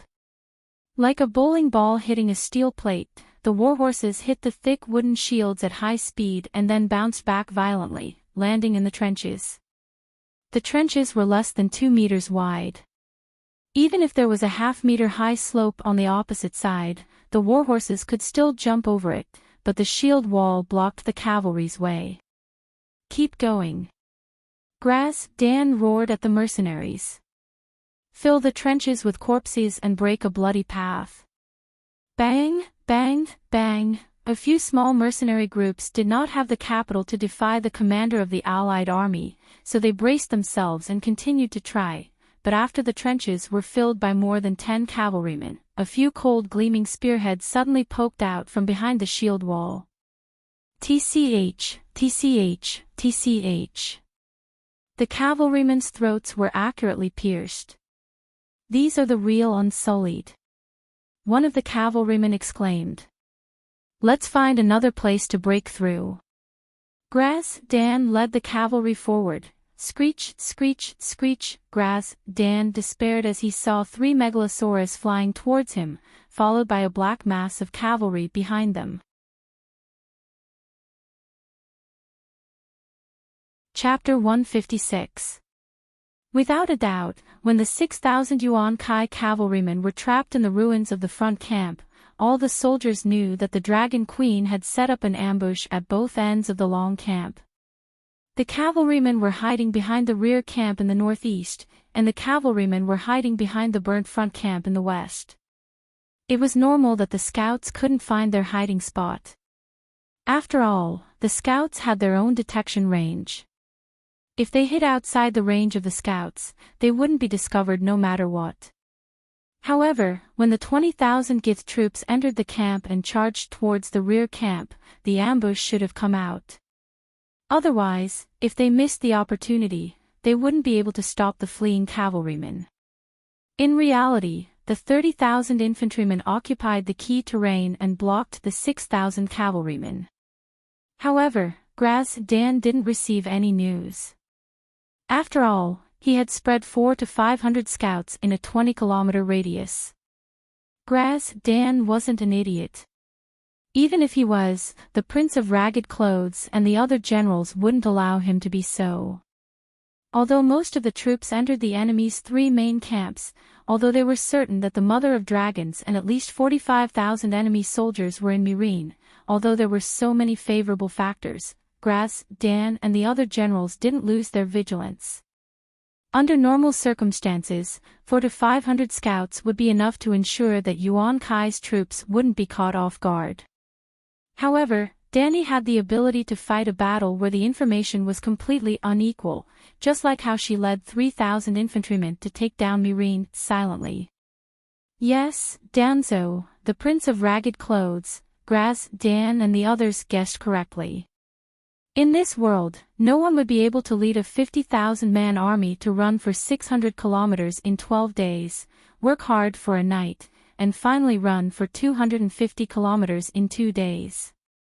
The entire process would be done without a sound, and not even a few 100,000 people would notice. Danny wasn't a god. Although the soldiers under her command had the title of Release Army, their quality and willpower were a few 100 times worse than that of the real thing. If she really dared to do that, there was no need to attack the Githa's castle. Her troops would have collapsed in the process.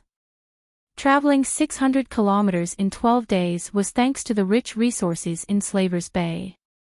The army didn't need to bring too much rations. The 3 dragons gave everyone meat, fish, wild boar meat, even if the supplies carried were small enough, even if each person had at least 2 horses. When they arrived at Yuan Kai City, Danny's 50,000 troops had almost reached their limit. Therefore, in order to take down Myrine through a blitzkrieg, she could not have too many soldiers. 3,000 fierce men. 2,000 of them were unsullied. Each man had 3 horses.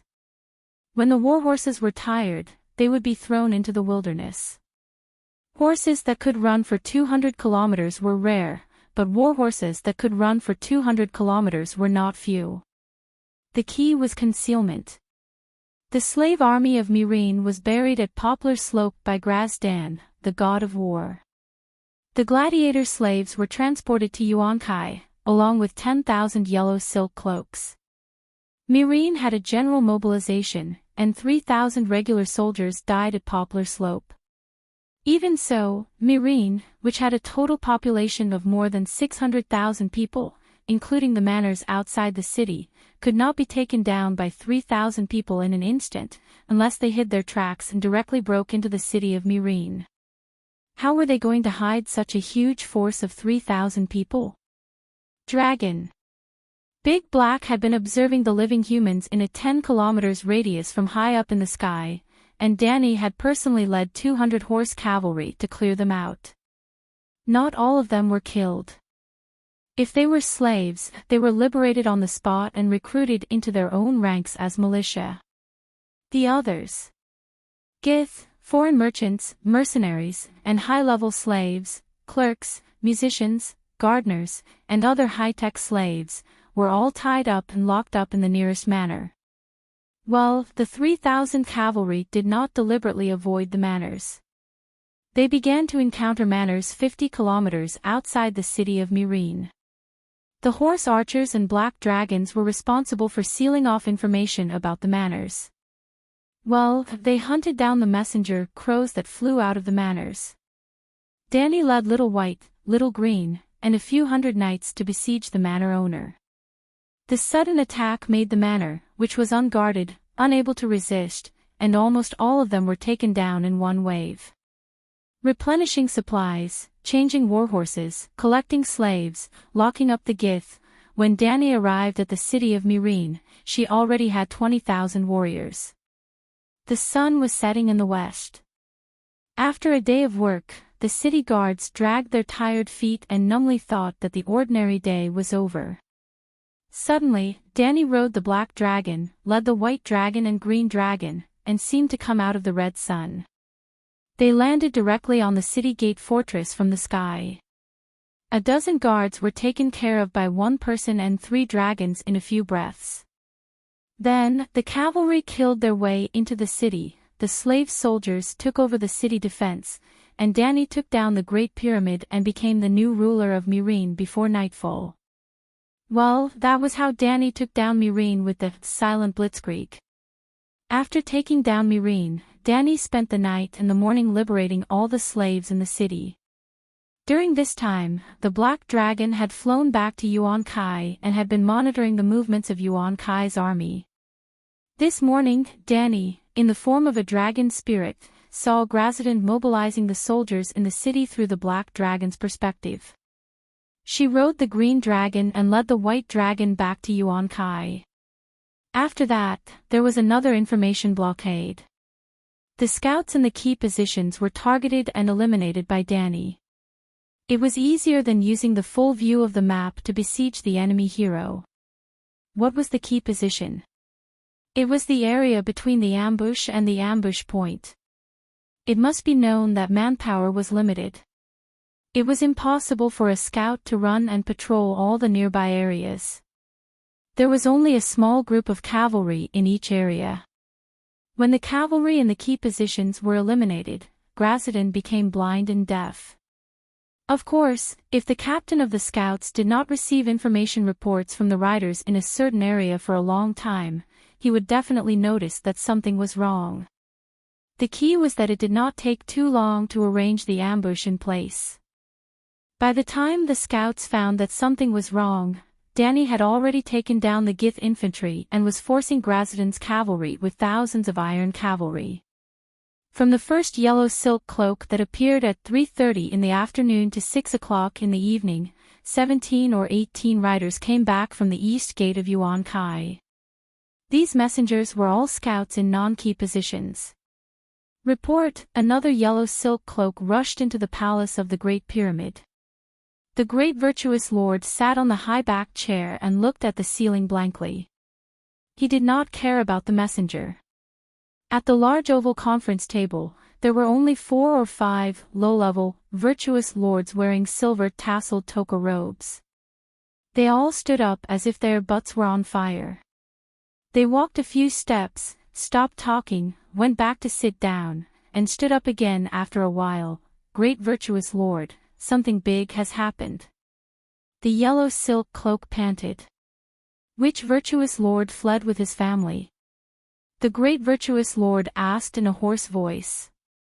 The first messenger brought a blizzard to the entire Yuan-Kai city, making all the people of Gith feel cold. The dung man Aizen was the first to leave the palace of the great virtuous lord. He was also the first to lead his family and servants to board the ship and leave Yuan-Kai city. As the richest man in Yuan-Kai city, Aizen's business was all over the world. He had huge industries in New Gith, Volantis, Queers, and even Reese and Jade Sea City. Even after leaving Yuan-Kai city, he was still as rich as a country. Seeing that the situation was collapsing, the wise man of Yuan-Kai did not even think about the reason for his defeat. He directly led his family and fled. It was because he was smart that he understood how dangerous the situation was. If the great virtuous lord did not kill the 50,000 slaves, he would have stayed behind to mediate the peace talks. But now, it was useless to say anything. The maxim of the Targaryen family, blood and fire come from the same source. Damn it, blood and fire, just hearing it sounds scary. With Aizen taking the lead, the virtuous lords and great lords began to bring their families and big boxes of treasures to the docks. If they were late, the ships would be gone. Before the Mother of Dragons was free, they had to escape through the night. Even their employers had begun to flee. Would the mercenaries who worked for them stay? In the end, even the big merchants and the people of Gith in the city began to rush to the docks. Great virtuous lord, you should escape quickly. The east gate has fallen. The yellow silk cloak wailed. What? As if he had been struck by lightning, the great virtuous lord almost slid down from his chair. He stared with his bloodshot eyes and shouted in disbelief, when did the enemy come? Why didn't they even attack the city? We still have 15,000 guards and thousands of dragon-slaying crossbows. Are you still not willing to die for Yuan-Kai at this time? Your Excellency, it's not that our army is not working hard, but the enemy is too cunning. The old guard in his early 50s cried. Well, the great virtuous lord was recruiting soldiers in Yuan-Kai. Even the teenagers of 12 or 13 years old and the old people of 50 or 60 years old were recruited into the city guards. That woman. The great virtuous lord's voice trembled, and he asked with a pale face, what did she do? Just now, back to half an hour ago, outside the east gate of Yuan-Kai city, the sun was setting, and the sky was dark. The guards on the gate tower suddenly shouted, be careful, a large number of enemies are attacking. The guards immediately became alert. Not long after, the guards on the city wall also saw a black shadow running quickly to the gate. Before they could ask, there was a loud shout in the noisy running sound, quick, open the gate, there are pursuers behind. Are they on our side? As a few torches were thrown out of the city, the Gith soldiers on the city wall breathed a sigh of relief. It was a group of Gith infantry wearing yellow silk cloaks. There were about 200 remnant soldiers, all covered in blood, their armor was broken, and many people's yellow silk cloaks had obvious burn marks. However, the gate commander did not immediately open the gate. Instead, he said vigilantly, now is a special time. In order to prevent spies from sneaking into the city, you must stand under the torch and let us see your faces clearly, and report your name and home address. The remnant soldiers below cursed for a while with dissatisfaction. Finally, an officer who was obviously in a higher position stood up and reprimanded the irritable soldiers with a few words such as, "Take the overall situation into consideration," and, "Evil mother of dragons is insidious and cunning." Then, the officer was the first to stand directly below the gate. He raised his face in the fire and introduced himself, "Is the gate commander, General Hire. I am from Myreen's Graza family, Lingard Graza, nephew of King Salsger, and commander of the infantry regiment for King Salsger. There is this person. I remember that King Salsger did bring a nephew to Yuankai City." Immediately, a guard whispered to the gate commander. "I am the gate commander personally appointed by General Grazadin, Hire Karaz." Responding to Lingard below, General Hire turned back and asked the guard in a low voice, "See if it is him." The guard looked up and saw that the man below had lost his helmet. His black and red hair was messy on his shoulders, and there were black stains on his dark face. It should be. The guard was not sure. "Your Excellency, where is King Salsger?" General Hire asked again. "Bring King Salsger over." The general named Lingard waved behind him.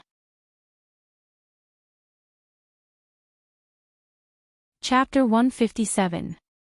Two men in messy yellow silk capes carried a stretcher and ran toward the bright light at the city gate in a hurry. "Be careful, don't hurt the great lord," Lingard shouted.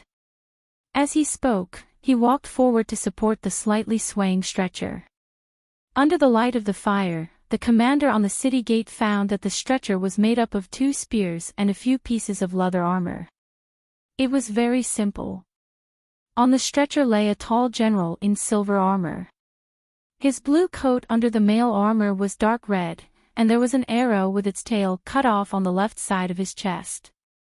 Obviously, the general in silver armor had an arrow in his chest and was in critical condition. Rumble. At this moment, there was the sound of horse hooves in the distance. There were arrows flying over from far away. The enemy centaur scouts had caught up. Fortunately, the distance was a little far, and the 200 remaining soldiers were huddled at the base of the city wall. There were more than 10 soldiers outside with shields. When Lingard carefully removed that person's helmet, the city guard commander's expression changed, and he loudly shouted, "Quickly, quickly, open the city gates. That is Infantry Great Commander Thorsky, quickly call for a doctor." Lingard was a small character, and not many people knew him. But Thorsky was the infantry commander of the Myreen army, and had a high position. He was previously in charge of the defense of Yuankai City, and could be considered the commander's immediate superior.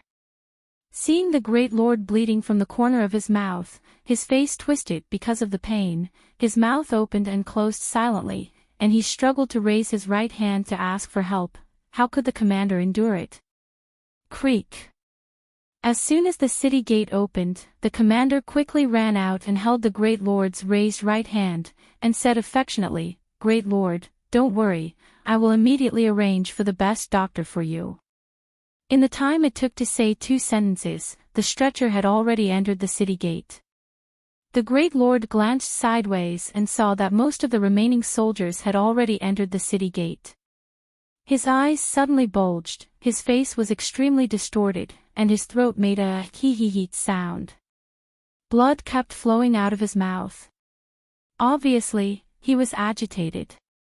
Feeling the great lord's iron grip on his arm, Hire gradually comforted him in a soft voice, "Great lord, you are safe, now you are completely safe." Then, he raised his head and shouted to his attendant, "Great lord is in too much pain, bring him some poppy milk." Tears rolled down from the corners of Wei Zhu Daren's eyes. He closed his eyes and stopped struggling. Seeing that even Lord Wei was moved to tears, Commander Hire's heart warmed and he was overjoyed. Suddenly, his warm heart turned cold. He looked down and saw that a sharp blade had pierced through the chainmail in front of his chest. Why? He tried his best to turn his head, but his vision was blurry, and he collapsed to the ground weakly. Chi chi chi. 200 yellow silk cloaks burst out, slaughtering the group of guards who were the manor owners half a month ago as easily as slaughtering chickens. Kill. A black mass of armored cavalry rushed in from outside the city, followed by an endless stream of infantry. Yuan Kai's eastern city gate had completely fallen. Ha ha ha. After listening to the report of the old soldier, the great sage smiled bitterly. He walked to the gate of the palace and looked at the long line of torches swimming along the wall. He waved his hand behind him and said softly, "Virtuous masters, you can all leave now. Leave Yuan Kai immediately." The virtuous masters who were still here were all the great sage's confidants. They did not leave immediately. Before the others had time to express their opinions, another yellow silk cloak rushed into the palace and shouted in fear, "Great sage, the Great Pyramid is surrounded. That woman, she came in person." I am still young, and I don't have a son, I can't stay." A young virtuous master screamed. The great sage looked around the palace, but it was too dark, and he could not see the dragons or the soldiers in the square below. "Oh, I should have thought that the Great Pyramid would be her first target." He looked back and looked at his companions with a complicated expression. Under normal circumstances, the Great Pyramid was really Danny's first target, but Yuan Kai was different. After the army entered the city, they first controlled the four walls because there were more than 2,000 Dragon Slayer crossbows placed on the walls. After that, Danny found the arsenal under the guidance of the spies in the city. The three dragons and the shield-bearers formed the flamethrower of the Iron Shield flamethrower, and burned a few hundred yellow silk capes who were guarding the armory. Danny immediately ordered the militia to bring out the oil barrels from the armory. The three dragons once again became bombers. The vision at night was poor, and they might not be able to burn many ships, but Danny needed to force the Gith fleet to leave Yuan Kai immediately. There were 80 or 90 warships and more than 400 ships at the dock. If they were left alone, how many Gith people and Gith gold could they take away? In addition to sending dragons to throw kerosene barrels, after the main force took down the city defense, Danny immediately asked them to attack the dock outside the city. Therefore, whether the Great Pyramid would be surrounded or not, the virtuous masters inside could not leave Yuan Kai by boat. The chaos in the city lasted for 4 or 5 hours, during which the residents of the city hid in their homes and did not dare to go out. Only from time to time, there were horses running in the streets and soldiers shouting, but the dock area became a sea of flames. The north and west sides of Yuan Kai were close to the sea, and the Mother of Dragons' army almost unscrupulously threw kerosene barrels and everything that could be burned outside the two walls. Danny told her soldiers in advance that Yuan Kai did not need a dock, and burned all the ships, houses, warehouses, and people on the beach. At this time, leaving a Gith person meant that there would be one more yellow silk cloak in the future. At this time, they took away a gold coin, and there would be one more iron sword to cut them in the future. 30,000 soldiers carried out the Queen's will very well. In the early hours of the morning, the dock area outside the city was scorched black, and there was no more burning wood. "Calixi, there is something unusual in the Great Pyramid." Danny was awakened from the dragon's dream by the maid Jichi. Her tent was placed in the huge square in front of the Great Pyramid. In addition to the soldiers who were responsible for the night watch, many soldiers nearby were directly lying on the ground and sleeping. They were really ready for battle. Even Danny was wearing a full body armor when she slept these days, only taking off her helmet. On the left side of the blanket was a two-handed sword, on the right side was an iron shield, and under the pillow was a dagger.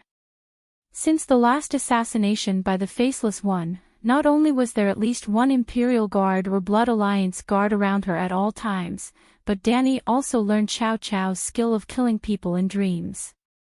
It was not a fake dream like Chow Chow's. After Danny fell asleep, she would enter the state of the dragon's dream, which was conducive to the recovery of her body. Before, it was her consciousness that entered the black dragon's soul realm, but at this time, it was different. During this period, Big Black would possess her body. When the soul entered Danny's sea of consciousness, it could obtain her 5 senses. Because dragons were extremely sensitive to danger, if someone wanted to assassinate her, Big Black could detect it in time. What's the abnormality? Danny sat cross-legged in the tent, holding a stone egg in her hands. Well, she was not sleeping at this time, and was contacting the dragon's dream in the bronze dragon egg. Before leaving Astapor, Danny thought that there would be a lot of killing on this trip, so she might as well take Little 4 to replenish some spiritual essence. She did not know how many people were burned to death in the dock area, and a large amount of colorful spiritual essence poured into the stone egg like a waterfall. Little 4 was born in the last 1 or 2 days. Danny wants to see you. She said the great sage is crazy. Ji-Chi got into the tent, curiously looked at the dragon egg and asked, "Don't we need to burn it?" "Burn it again and he will come out." Danny smiled and handed the egg to her. Ji-Chi held the stone egg and looked left and right, curiously asked, "Is it going to hatch? Is it bronze?" "It's a bit ugly.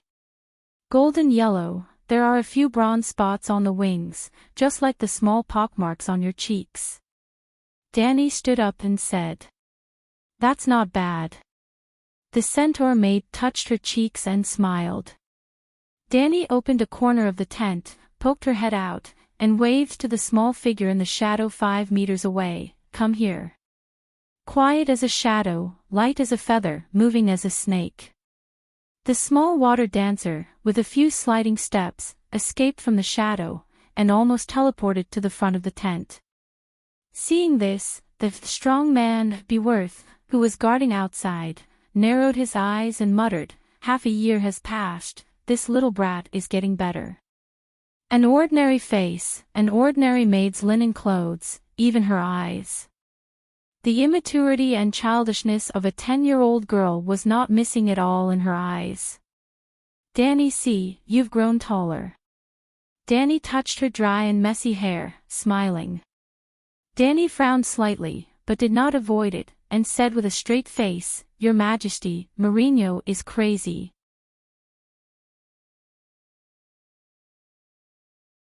Chapter 158.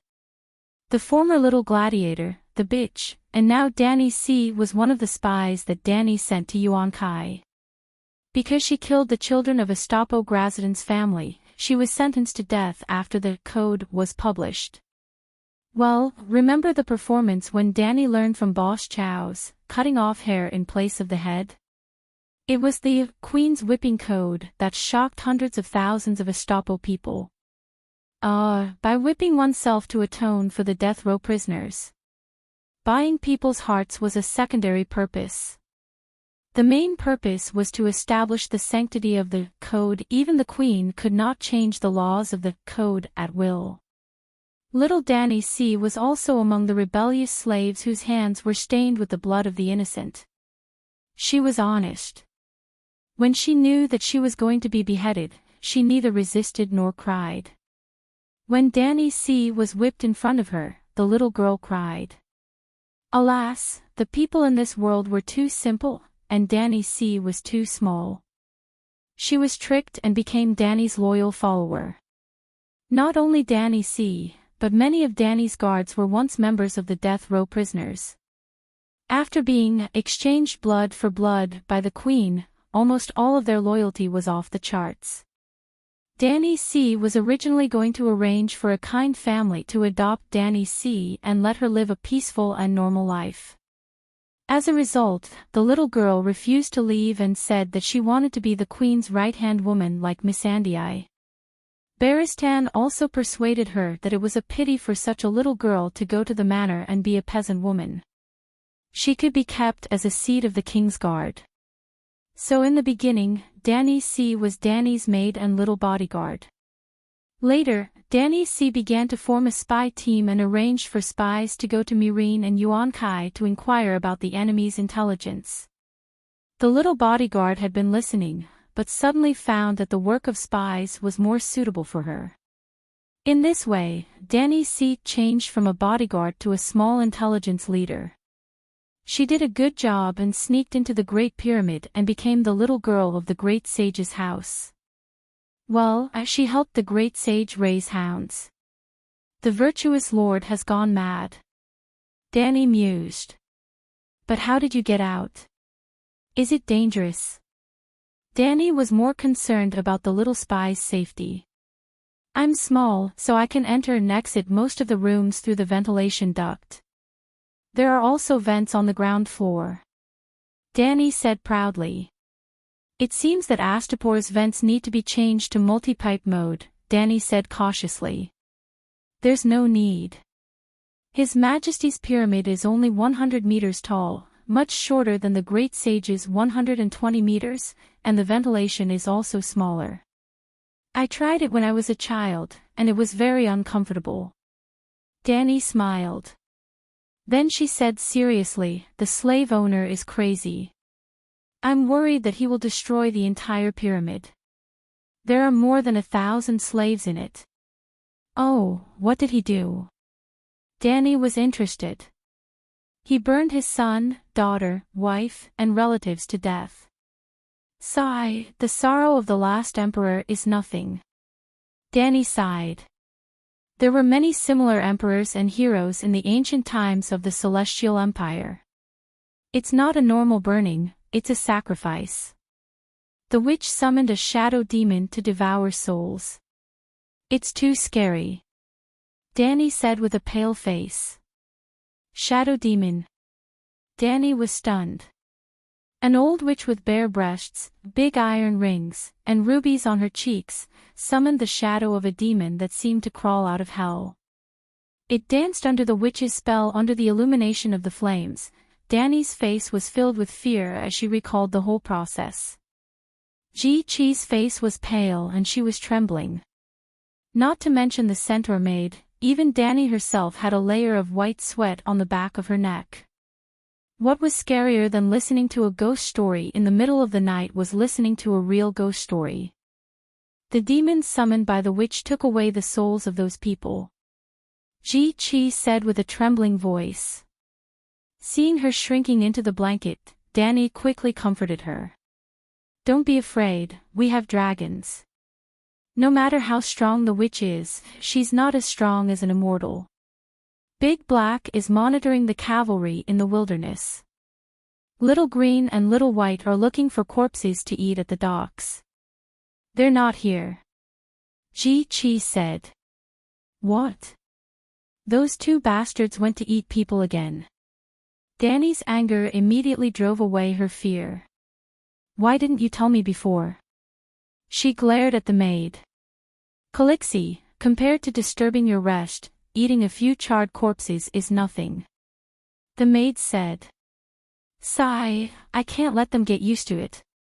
Green dragons, white dragons, and black dragons are different. Saying so, she took out the dragon striker whip, a long whip made of thin metal. She opened the tent and prepared to go to the docks to teach the two disobedient brats a lesson. Your Majesty, what should we do with Mourinho? Danny pulled her back. Don't worry, let him die. He's sacrificing his family to hatch the dragon eggs. Danny shouted. It can't hatch. Sacrificing his family to hatch the eggs is a lie I deliberately put out. Danny didn't encourage everyone to do things that went against human ethics. It was mainly based on Danny's previous experience that this kind of lie was the most credible. Before she crossed over, she and countless other Tiba friends also thought so.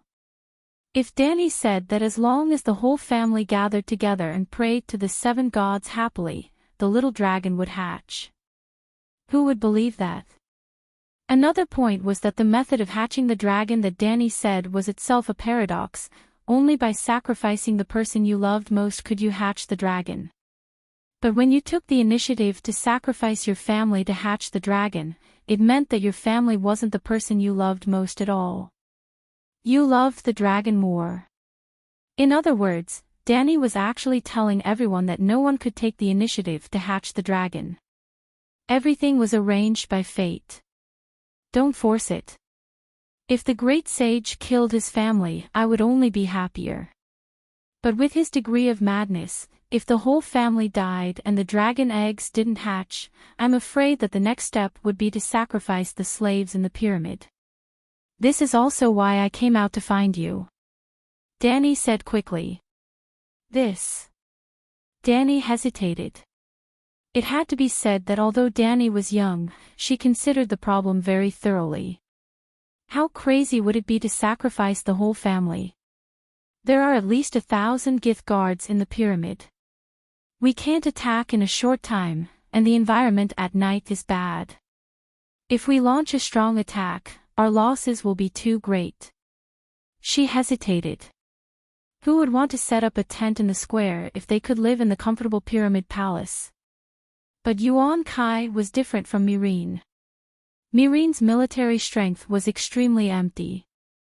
The great sage didn't think that Danny would attack Mirene and was completely unprepared. Yuan Kai had a large number of soldiers. The great sage had long known that she would attack the pyramid. The last time the black dragon attacked and killed 3 of the great sage's sons. Therefore, every pyramid in Yuan Kai City was stationed with a large number of yellow silk cloaks and dragon slayer crossbows. Danny was still waiting for Sir Shackle to help her solve this big problem. Well, Butcher Cleon was almost at Yuan Kai.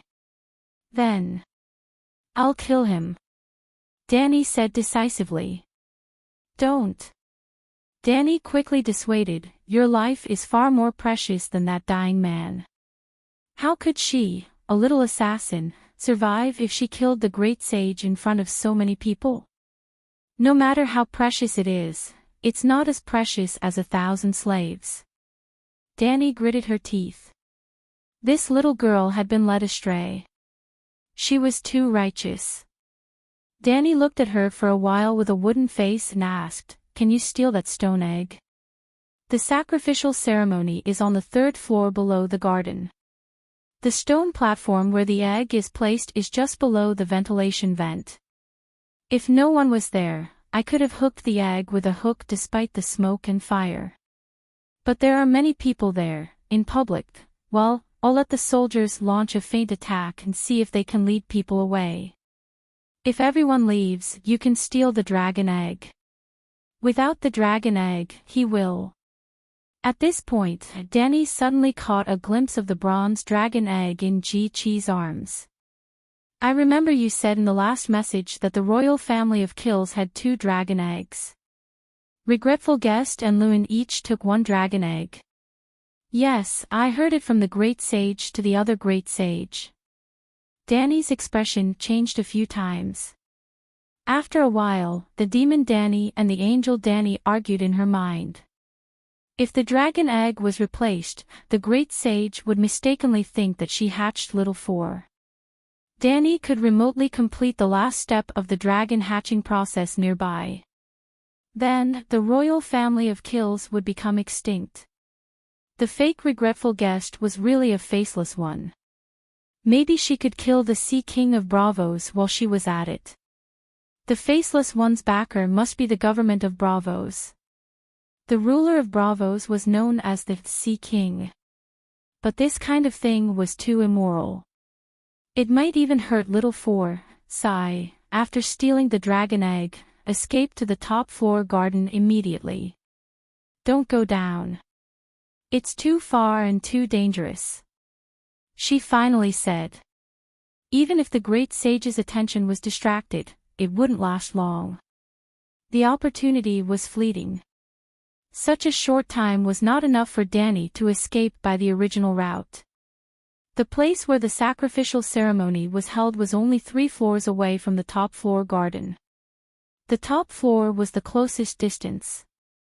What happens after I escape to the top floor garden? Danny was puzzled. I'll let the dragons pick you up. There were no crossbows in the top floor garden. There were no guards because no one wanted to repeat the mistake of the 3 sons of the great sage. Watching Danny step into the shadows, Danny sighed. Under the protection of Bevo's and the others, she carried the whip and walked to the dock area. But before she left the square, there was a sudden situation on Blackie's side. The more than 5,000 cavalrymen trapped in the old camp were ready to break out. Did they notice the change in Yuan Kai? Danny was puzzled.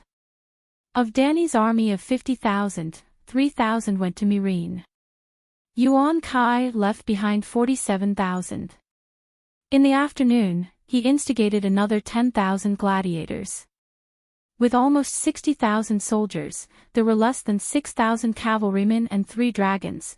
The original encirclement was almost impenetrable. There was no fear of Grazidan breaking out.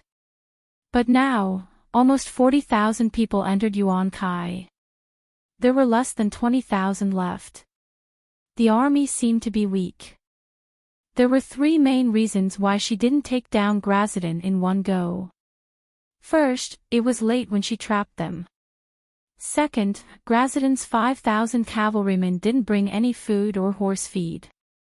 The longer the battle dragged on, the better it would be for Danny. There might even be a large-scale defection of the mercenaries. She had already arranged for Lila to contact the wind-blowing group in the middle of the night. Last but not least, Danny's army of 50,000 didn't bring enough armor-piercing arrows. They didn't even have iron arrowheads, crossbows, fire oil, and other powerful weapons. For example, the incendiary bombs thrown by the White Dragon and Green Dragon in the afternoon. The camp didn't have any stock. The 2 dragons flew them from Myrene, which was 250 kilometers away. Fortunately, they had been fighting for the past month and killed countless enemies. There were also 50,000 slaves slaughtered by Yuan Kai. In the process of burning the corpses, Little White and Little Green also got a share of the spiritual rain. The 2 dragons grew at an exponential rate. The largest weight they could carry was 200 pounds. Ji-Chi, go and call the generals. We'll settle everything tonight. Danny had an idea. She came up with a plan to kill them.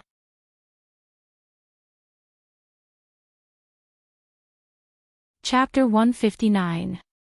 Before dawn, the stars were hidden and the moonlight was gone. The sky was like the bottom of a pot that had been burning for 100 years. It was dark and heavy, making it hard for people to breathe. Well, at least Warlord Yuan Kai was so nervous that he could barely breathe. He was about to do something that would affect Yuan Kai's future. Break out of the encirclement before dawn. He couldn't wait any longer. Even a commander like him was so hungry that his stomach was growling. How could the ordinary soldiers have it easy? Besides, they didn't dare to kill horses and roast meat. It was late at night. Would they light a bonfire and become targets? There were dragons in the sky. Dragons could throw bombs. If they really waited until tomorrow morning, not to mention whether the woman would attack them or not, there was an 80% chance that the 1,000 or so mercenaries in the group would defect and become enemies. Faced with such a desperate situation, Grazidan could only try his best. He would break out of the encirclement as many as he could. At least he wouldn't be completely wiped out. He, Warlord Yuan Kai, couldn't lead an army that was completely wiped out every time, right? In order to persuade the prince in ragged clothes and the other mercenary groups to fight with him, Grazidan promised that he would lead the charge with the yellow silk cloak. The mercenaries only needed to follow behind the main group. In a way, Grazidan saved this group because just 2 hours ago, red-haired Lila secretly met with Danzo. Lila told Danzo that since the wind-blowing group wasn't stained with the blood of the Northern Expedition Liberation Army, the previous agreement was still valid. If the wind-blowing group was willing to backstab the Gith people in the morning tomorrow, the Dragon Queen would allow them to take away the commission they received from Yuan Kai. Of course, if the wind-blowing group resisted stubbornly and was completely wiped out, the Mother of Dragons wouldn't have any obligation to fulfill the agreement. Under such coercion, Danzo and the prince in ragged clothes felt aggrieved, but in order to not be wiped out, they could only listen to Danny's orders. Not long after, Sidon and the leaders of a few small mercenary groups also found the prince in ragged clothes. They said bluntly, "In order to survive, we have to give Yuan Kai to the Mother of Dragons as a gift package. We'll raise the flag tomorrow morning." Danny looked down on those small mercenary groups and didn't send anyone to contact them at all. Sidon and the others were completely following the tradition of mercenaries that everyone knew. Looking at Sidon's newly sewn flag of the Imperial Guards, the black dragon flag with a red background, the prince in rags had a blank expression, but he heaved a huge sigh of relief in his heart. "I was just about to look for you, but you came here on your own. You came at the right time. I don't need to be tainted with the stigma of betraying my employer." Brother Sidon took the initiative to take the blame. In other words, if Grazidon did not break out of the encirclement and take the initiative to take on the role of cannon fodder, he would most likely be wiped out in the battle tomorrow morning. The process of breaking out of the encirclement was much easier than Grazidon had expected. Only about 300 cavalrymen died, and they managed to break through the defensive circle of the trench. "By the grace of the gods, we have found the weakest point," Grazidon shouted in high spirits as the night wind blew across his face and the sky to the east turned indigo. He did not suspect any trickery, because the encirclement was 2 kilometers wide and 3 kilometers long. Even if the enemy had 60,000 men, it was impossible for every place to be filled with soldiers. In other words, both sides knew that the encirclement had more than one weak point. If it was during the day, even if the Guy's cavalrymen managed to reach the weak point, before they could break out of the defensive trench, a large number of mobile cavalrymen would immediately rush over and turn the weak point into a death meat grinder. But at night, rumble. A large number of cavalrymen did indeed catch up, but it was too late. "I didn't expect that we would really break out of the encirclement. After the Mother of Dragons received our promise, she was much less vigilant." Danzo's expression was complicated. He did not know if he should be happy or upset. Grazidon may have lost many battles, but he lived up to his name as the god of war. He must have noticed that something was wrong with the mercenaries, and he also keenly noticed that the Mother of Dragons' troops were a little lax before dawn. His accurate grasp of the situation of both sides allowed him to find the opportunity to win. His repeated defeats were not because he was too stupid. He did not even make a small mistake. The key was that the woman's tactics were too imaginative, the prince in rags sighed. "The Dragon Queen still has a dragon. A dragon can throw kerosene bombs. It's even more terrifying than the legendary devil dragon that burned cities," Kago muttered loudly. Danzo looked around and saw mercenaries galloping on horses nearby. He asked, "Then what do we do now? The Mother of Dragons who signed the contract with us is a real person. She also recognizes the contract." The prince in rags hesitated for a moment and shook his head. "Let's go back to Yuan Kai first. We have come all the way from the land of strife to the west. We have also seen the evaluation of the Mother of Dragons by the major cities. She is almost the enemy of the entire world. Without the cheap slave workers, the cost of the great voyage trade would increase by almost 5 times. For some slave merchants, it would even increase by 10 times. How much of a conflict of interest is there? Many sea merchants would like to take out half of their property to join the Anti-Dragon Mother Alliance. Perhaps in a few days, there will be ships transporting tens of thousands of troops to Yuan Kai. Nay. When the indigo night sky in the east was dyed with a few streaks of dark red, Grazidon, who was at the front, finally arrived at the city gate.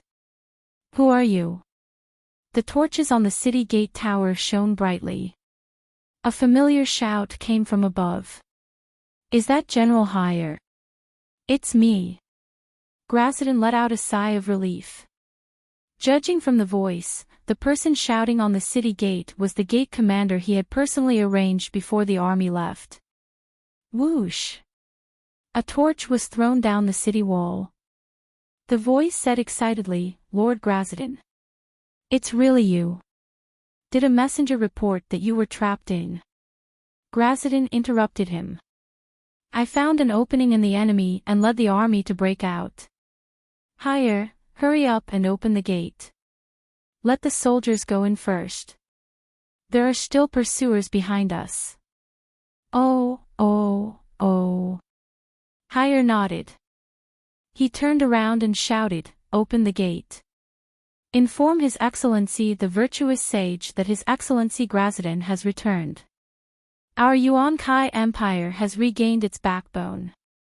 This kid must have been scared out of his wits yesterday afternoon, Gracidin said to a virtuous lord beside him with a smile. This virtuous lord named Ozil was like Gracidin. He had a dark and thin face, a muscular body, and long limbs. He was a rare virtuous lord general in Yuan-Kai. That was why Gracidin chose him as his deputy. You're not wrong. You're the backbone of Yuan-Kai, Ozil said respectfully. Creak. The city gate opened. A few people wearing yellow silk cloaks were setting up torches on the stone walls. Gracidin stood on the saddle and looked behind. He said to his deputy without turning around, Ozil, bring the men in first.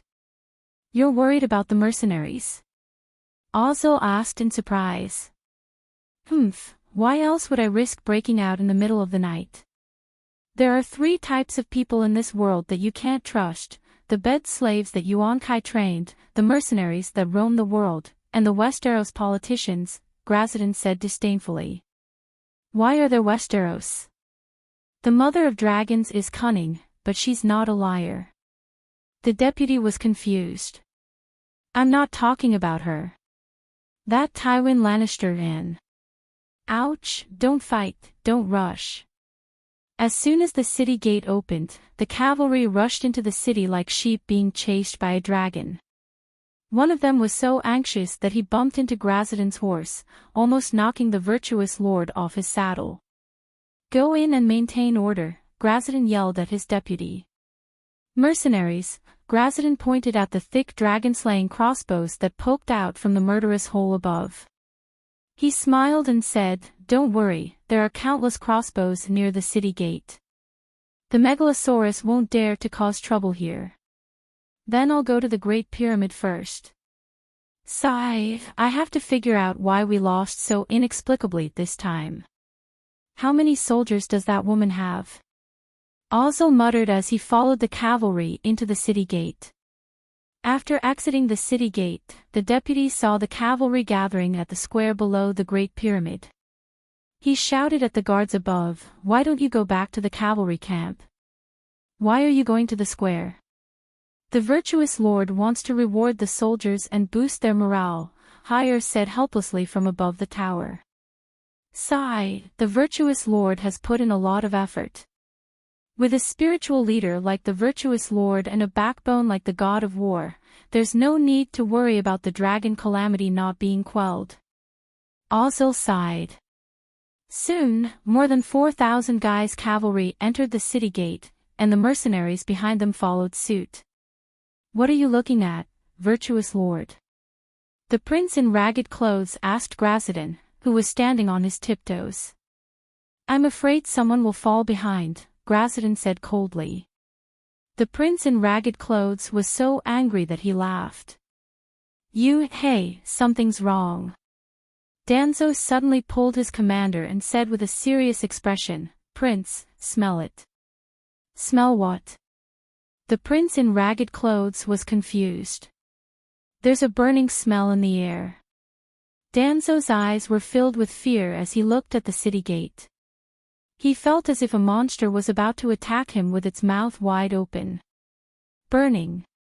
The prince in ragged clothes smelled the burning smell in the sea breeze, and his expression changed. He was a veteran general who had been through many battles, and he immediately felt a great sense of fear. "Let's go." Without any hesitation, the prince in ragged clothes pulled the reins and urged his horse to gallop toward the east. The soldiers on the city wall had been watching the movements of the people below. When they saw the situation, they immediately shouted, "Shoot!" Whoosh whoosh whoosh, the dragon-slaying crossbows that were originally pointing at the sky immediately changed direction and fired wildly at the city gate. At the same time, a row of archers suddenly appeared on the city wall and shot a dense rain of arrows at the people below. Ah! With just one wave of attack, a large number of mercenaries gathered outside the city gate fell. "Help, I don't want to die." "Ah, we've been betrayed by the guys, damn slave traders." I surrender, don't kill me." There were also some members of the wind-blowing mercenary group who knew the inside story and shouted, "Ah, our plan to surrender to the Mother of Dragons has been discovered by the guys. Run, Mother of Dragons, help." The mercenaries could not be blamed for being ignorant. In fact, this kind of thing had never happened in the Ursos continent. "Dismount, kneel, surrender." After 2 waves of attack, the guards on the wall stopped attacking and shouted in unison, "Dismount, kneel, surrender." Such shouts also sounded around the city square.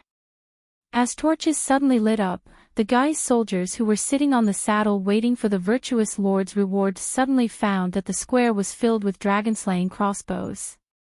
On the streets, on the roofs, and even on the stone steps on the first floor of the Great Pyramid, rows of steel crossbows glowed coldly under the torches. Hiss! A dragon's roar came from above, and the guys' cavalry who originally had a little hope completely lost all hope. It was not a misunderstanding, nor was it a coup by a virtuous lord, but Yuan Kai had fallen into the hands of the Mother of Dragons. Surrender and you'll be spared.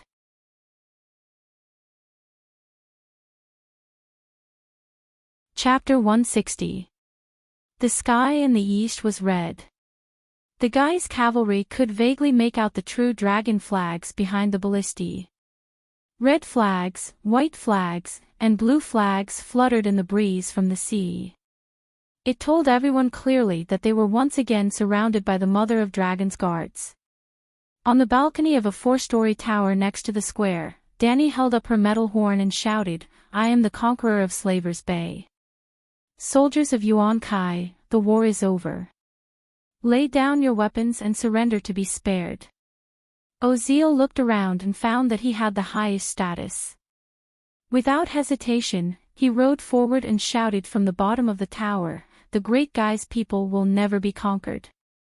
Woman, the son of the harpy will never surrender to you. If you don't surrender, then die." Danny said coldly. "Ha ha ha, kill me if you have the guts." Oziel laughed. Whoosh! A 2-meter-long refined steel arrow shot through the air like a bolt of lightning and pierced through the armor on Oziel's chest. The arrow carried Oziel's body and flew for more than 17 meters, killing or injuring another 7 or 8 cavalrymen along the way. Blood splashed out, leaving a long trail on the square. Fuck, that woman has guts." The first ray of red light from the east fell on Oziel's twisted face. "I just wanted to surrender in a more dignified way. Is there a need to?" After saying his last words, this General Yuan Kai's neck tilted and he breathed his last. The metal horn reflected the golden red light in the sun. Danny shouted at the guys' people below, "Who else?" Thud, thud, thud. The cavalrymen near her shrank back together with their horses. "Ready." She raised her hand, and the sound of bows and arrows being raised rang out. "Don't shoot, I surrender." A mercenary threw down his sword, jumped off his horse, and knelt on the ground, crying. The guy's general next to him was furious. He pulled out his scimitar and was about to strike. "What about me? We only have a total of 5,000 people. Not counting the archers and the dragons in the sky, the other side has more than 2,000 dragons shooting crossbows. How are we supposed to fight? The mercenary cried. The general was silent. He put down his scimitar. I surrender, I surrender. The mercenaries were the first to surrender.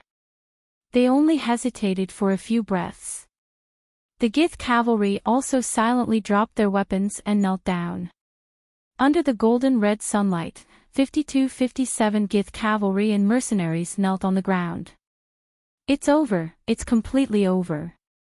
The great sage who was watching from the entrance of the Great Pyramid muttered to himself. The warm red sunlight shone on his body, but it couldn't hide the paleness of his cheeks, nor could it drive away the cold and despair that seeped into his spine. Sigh, we can't blame those children. Other than surrendering, what else can they do? The old virtuous master said helplessly. What's wrong with that idiot Grazadin? Half of Yuan-Kai City has been burning for half a night. Can't they see it? Another young virtuous lord cursed loudly. Of course, he couldn't see it. Danny's front camp was 5 kilometers away from Yuan-Kai. If they were on the plains, Grazadin might be able to see the burning red light at the dock, but the front camp was on the hills. Simply put, the front camp, the middle camp, and the back camp, 3 camps that stretched for 10 kilometers, the main camp was on the hills. It was common sense to build a camp on high ground.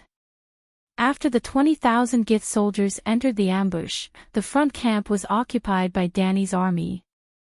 Before the Gith cavalry could retreat, Danny personally led people to block their retreat. As a result, more than 5,000 cavalry were stuck in the valley between 2 hills. To be honest, the front camp's hills were not high. It was only a gentle slope of 30 to 40 meters, but this slope could completely block the Gith cavalry's vision. Not to mention Grazadin, even the defenders on the hills of the middle camp did not see the fire in Yuan-Kai City. Although Danny's brain was flexible, she was not Zhuge Liang. She did not expect this to happen. The camp was also chosen by the old general, Baristan.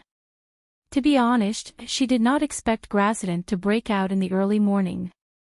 If Danny did not transfer the 40,000 troops to Yuan-Kai City, he dared to break out. She dared to let the 5,000 cavalry not see the sun of the next day. The reason was very simple. In the night, when the Megalosaurus roared, the enemy's warhorses could not charge. The cavalry that lost their momentum was a training target for the spearmen. A series of coincidences led to the current situation. Of course, the virtuous masters who did not go to the battlefield did not know these things. They were all cursing the war god Yuan-Kai loudly. While they were cursing, the old witch of Helkalan ran with her walking stick, shaking the 2 dried eggplants hanging low on her chest. As she ran, she howled, "Your Excellency, it's not good." The virtuous master, who was standing at the gate of the palace and watching the sunrise, seemed to be numb. He was stunned for a while before he turned around and asked, "Is there a slave revolt in the pyramid?" "No." "Oh, I don't know, sigh." The old witch slammed the hardwood walking stick in her hand and shouted, "The dragon egg was stolen." "What?" The virtuous master was stunned, then he showed an anxious look and said excitedly, "Which bastard dared to steal my dragon egg?" Because of the fear of slave rebellion, there was not a single slave on this floor of the palace. In the virtuous master's mind, if the dragon egg was stolen, it could only be Gisni. "It doesn't seem to be your guard." "I was at the door, but I didn't see." The old witch was not sure. The drastic change in the square interrupted the sacrificial ceremony. Most of the virtuous masters and guards went out to check the situation, but the old witch was not interested in the life and death of the Gisni. She just took a look and went back to the sacrificial hole. When she came back, she found that the dragon egg was missing. "Virtuous master, there are traces of someone climbing through the skylight." Soon, a guard found something strange. In fact, the vent above the dragon egg was the first place to be checked. Just by looking, they found clear traces of crawling in the passage that was blackened by thick smoke. There was no need to think about it. A small man took advantage of the time when everyone was away and hooked the dragon egg through the skylight. The virtuous master was furious and shouted to the guards, "Search carefully." Suddenly, a guard rushed into the hall and shouted, "It's the mother of dragons." "What?" "Go out and see." Outside the pyramid, the mother of dragons stole the dragon egg. Although the virtuous master and others did not understand, they did not slow down. Some rushed to the window, and some ran directly to the gate of the palace. Hiss! Under the golden morning sun, the black dragon flew towards the square in front of the Great Pyramid. A 7 or 8 meter long hemp rope was tied under his right claw. A little girl in gray clothes was holding the rope with her left hand and a golden stone egg in her right hand, floating in the air with the wind. Damn it, damn it. The guards shot arrows, but the arrows could not get close to the girl. It's over. Even our last hope has been taken away. The virtuous master's legs went soft, and he fainted. Phew. The old witch breathed a long sigh of relief. She was a little grateful to the mother of dragons that she had never met before. The dragon egg was stolen. The virtuous master's whole family died except for his 13-year-old son. If he could not hatch a dragon in the end, that crazy guy would probably burn himself. It's not that I didn't work hard, and it's not that I didn't have enough power. Obviously, the virtuous master loved the child named Carricker the most, so... The old witch shrugged at the masters who were desperate and said helplessly, "It's too late to say anything now." It's not too late. The virtuous master, who woke up faintly, struggled to get up and stared at the old witch with eyes full of death. Sacrifice Carricker. But, the virtuous master and the old witch said in unison. The two looked at each other, and the old witch closed her mouth. The virtuous master said, "But you only have one blood descendant left, Carricker." The virtuous master sighed and said coldly, "In this way, Carricker will not be able to survive. I must have been crazy to leave him for last." But the dragon egg was stolen, the old witch immediately said. "Let me ask you, is Lolo a god?" The virtuous master's eyes turned red as he stared at the witch. Although she was scared to death, the witch still shook her head and said, "He's not a god. He's a demon, a devil, a demon. It doesn't matter if he's a demon or a god. He has received so many offerings from me, and he must know what I want." "A few hundred meters is nothing to a demon god," the virtuous master roared. "I'm not sure." The witch could only say this to the madman who was on the verge of going crazy. "You better be sure, 100% sure." The virtuous master said with killing intent. "Damn it, it's not easy to earn 200,000 gold radiance coins." The witch sighed and said, "Virtuous master, you have to understand that the sacrificial ceremony has its own rules. Let alone a few hundred meters, as long as the runes and incantations are wrong, the ceremony will not be completed. Even if Shadow Demon Lolo responds to your prayers, the baby dragon will still fall into the hands of the Dragon Queen. Isn't this helping the enemy? Do what I tell you, don't talk nonsense." The virtuous master roared crazily. The witch finally understood. In his despair, the only thing the virtuous master had left was to hatch the dragon. This was the only thing he could hope for, and it was the only thing he could do. All right. At around 11:00 in the morning, Sir Shackle led 10 cavalrymen and rushed over. Danny was smashing the dragon egg. For some reason, the fake dragon egg that had been hatched once really contained, how to put it, a purple-black mass of spiritual substance. It was evil and vicious, and it was unknown what kind of monster it could hatch, or if it was just spiritual substance. If not for the fact that Danny could see through the spiritual substance, she would have thought that the witch's sacrifice had no effect on the fake egg. It seemed that the sacrifice of Lalo could really get a response. Danny did not dare to absorb the spiritual substance of unknown origin. She was also afraid that it would really hatch into a demon. After hesitating for a while, she decided to smash the stone egg. The butcher took a total of 500 cavalrymen from Astapor. Yesterday afternoon, when he was 80 kilometers away from Yuankai City, he received a message from Danny. 2 things. First, cooperate with the Centaur Rangers to clean up the remaining soldiers that escaped from the south of Yuankai City. Second, come to Yuankai City as soon as possible to help her destroy the pyramids. After defeating Yuankai City, go to Myrene and continue the fight. Well, Myrene had the most pyramids. Except for the Great Pyramid that was controlled by Danny, most of them were surrounded by the new freedmen. After all, there were only 3,000 elites, and it was difficult to maintain order in the city. Sir Butcher handed the 490 soldiers under him to Agu, while he rushed towards Yuankai on his light horse. "The queen needs me," he said to Agu. Danny did need him. She was a just and benevolent queen. Attacking the pyramids often led to the destruction of the great slave owners. Although they deserved it, it was not good to do it, and their reputation was bad. It was better to let Sir Shackle work for the queen.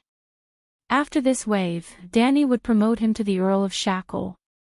Receiving the hint in the queen's words, Sir Butcher patted his chest and promised, "Your Majesty, you can rest assured that you will be able to live in the Great Pyramid tonight."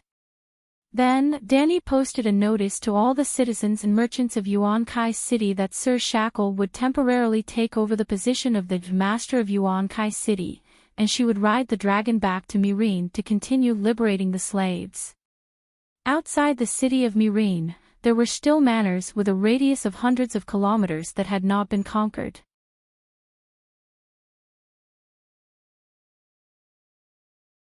Chapter 161. After Sir Butcher took office, the first thing he did was to check the household register of the guards of the Great Pyramid. The yellow silk cloaks guarding the pyramid all came from Yuankai. They had families and businesses, old and young. They had recently joined the army because of the great sage's extreme recruitment. Through the household register of Yuankai, Sir Butcher easily found most of the guards' families and then took them to the square of the Great Pyramid. He first shouted for the soldiers to come out and surrender. If the yellow silk cloak in the tower refused, it meant that his family's ordinary free people label was removed. More directly, the families of the guards who refused to surrender were not under the protection of Queen Danny's code of law. In this way, there was a lot to be done. Sir Butcher wanted to let the Gith people taste his Clean 18 pig slaughtering techniques, but he was afraid.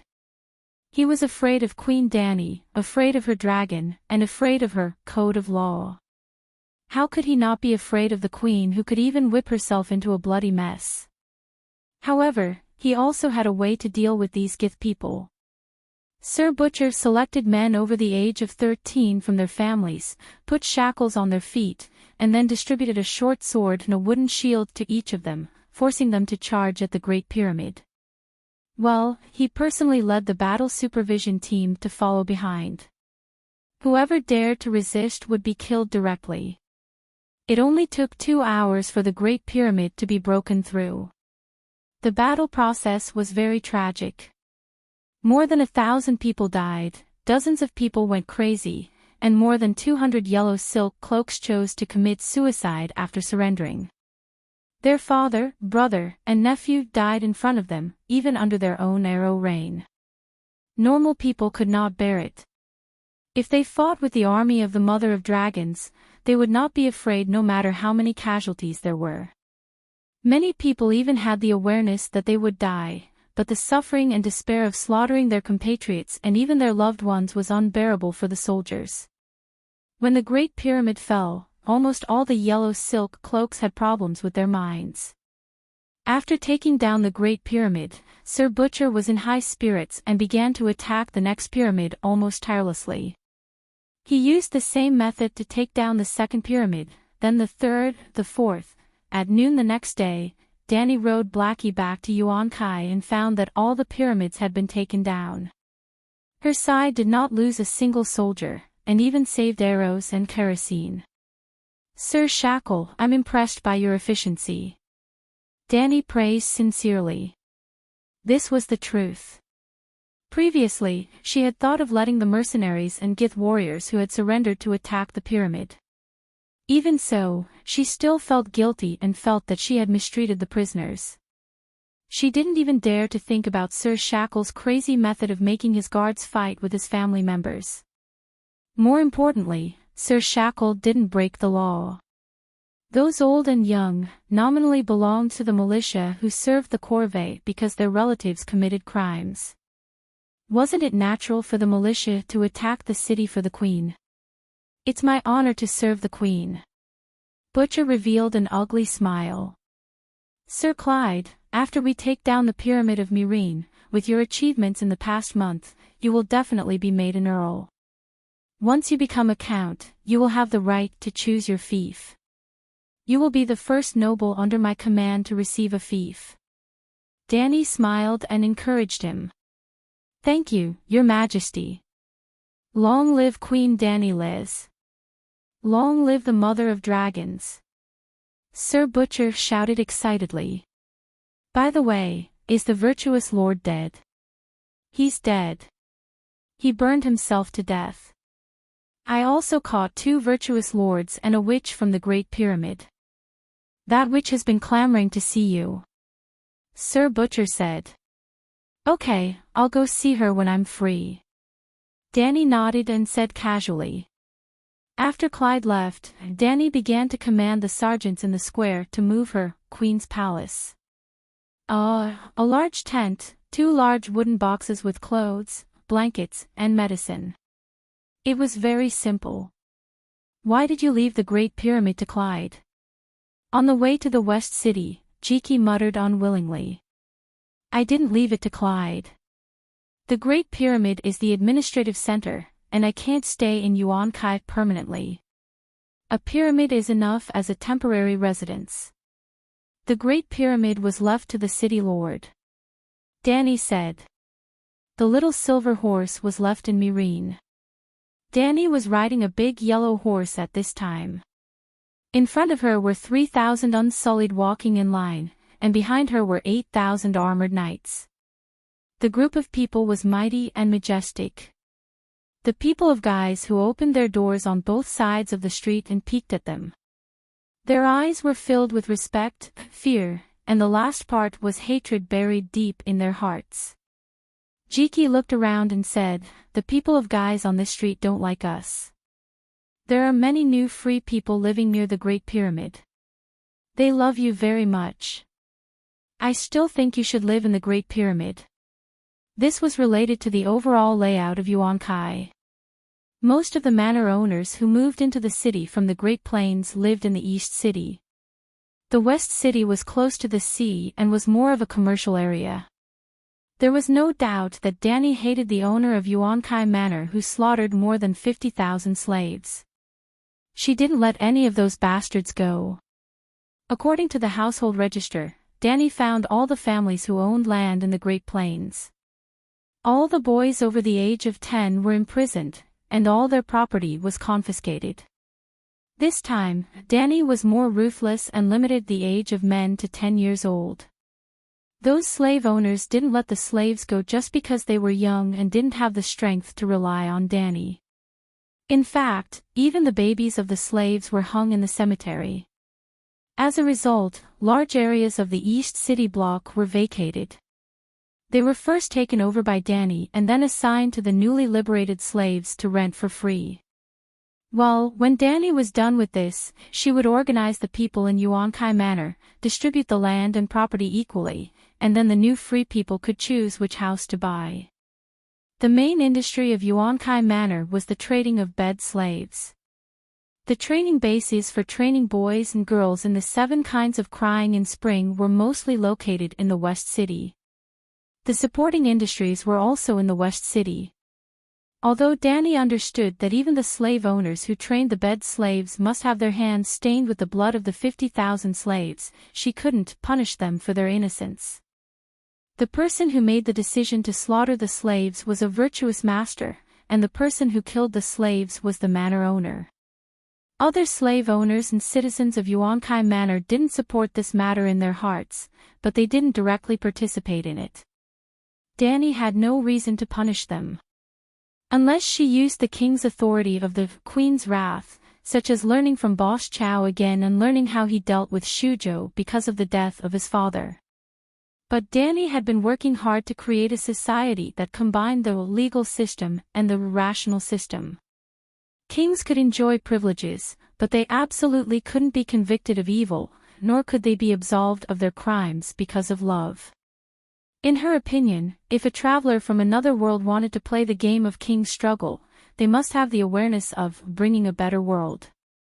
If they couldn't do it, they shouldn't take on this burden. With the experience and skills of her previous life, she could be a big businessman and play as she pleased. Therefore, the merchants in the West City district were currently being treated coldly by her. Well, she would write it down in a small notebook first. After dealing with the big slave owners, she would specially take time to teach those bastards a lesson.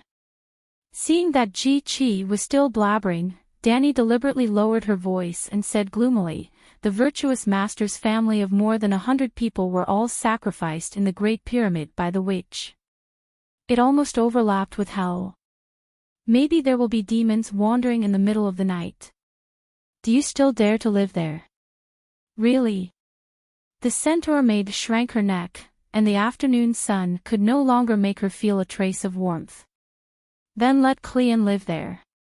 Yesterday, 1,300 Gith people died unjustly.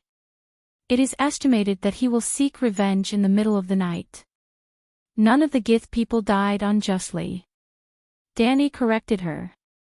The pyramid chosen by Danny as the Queen's palace was only 100 meters high, but it was very new.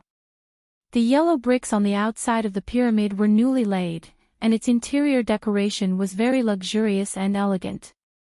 This pyramid belonged to the richest man in Yuankai, Aizen. The pyramid of the Quag's family was also 5,000 years old, but after Aizen made his fortune, he renovated the whole pyramid again. He also bought a 1-kilometer block from the bottom of the pyramid to the sea in the west and built a square connected to the sea. The square was full of shops, and the sea was equipped with an exclusive dock area. Whether it was the scenery, economic value, or comfort, the pyramid of the Quag's family was far more suitable to be Danny's palace than the Great Pyramid where 1,000 or 2,000 people died. Well, this place can be used for a vacation. Danny stood on the platform in front of the gate of the palace on the top floor and looked to the west. The blue sea was connected to the sky, and the waves were sparkling. There was a sense of heroism that the whole slave bay was embraced in her arms. Since it is in the West City, let's call it the Palace of Compassionate and Peaceful. She laughed strangely. If there was another Nanny Roan, he, Danny thought about it and giggled, which made Jichi, who was watching on the side, inexplicably. In fact, the Palace of Compassionate and Peaceful was not built by the Qing dynasty at all. It originally belonged to the residents of the imperial concubines of the previous Ming dynasty. "Oh, Calixi, come and see, something happened."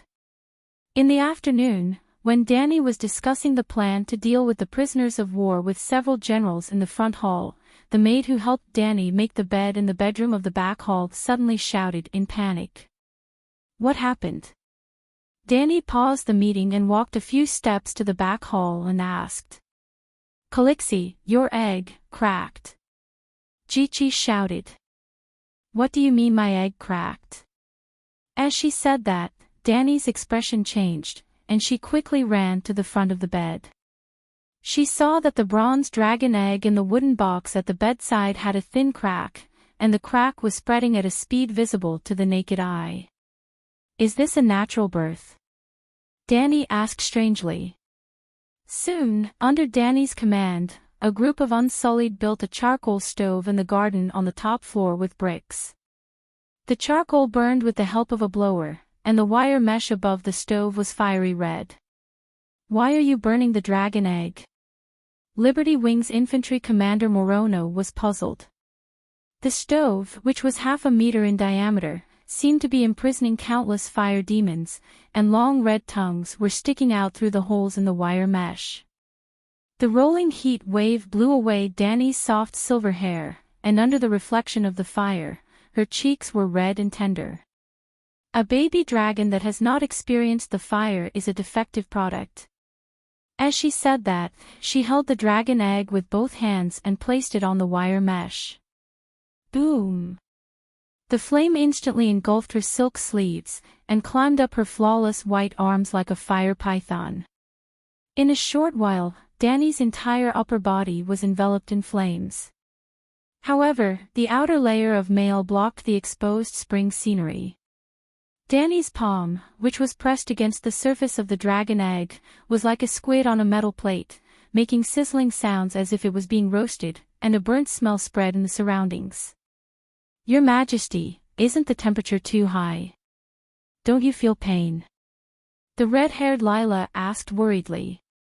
When she spoke, her tongue felt sour, as if she was the one being roasted. "I didn't expect that even an Unsullied can't withstand the flames of this charcoal stove," the muscular Beworth said nervously as he rubbed his hands.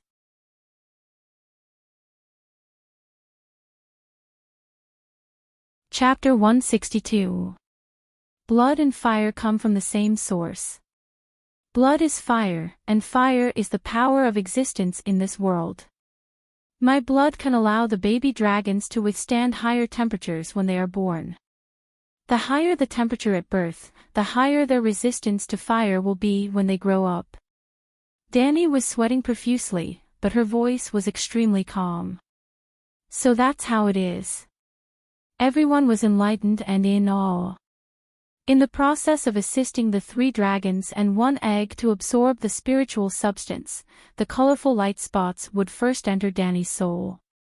Because the dragon souls had a mysterious connection with her soul, the spiritual substance could enter the dragon's consciousness through her sea of consciousness.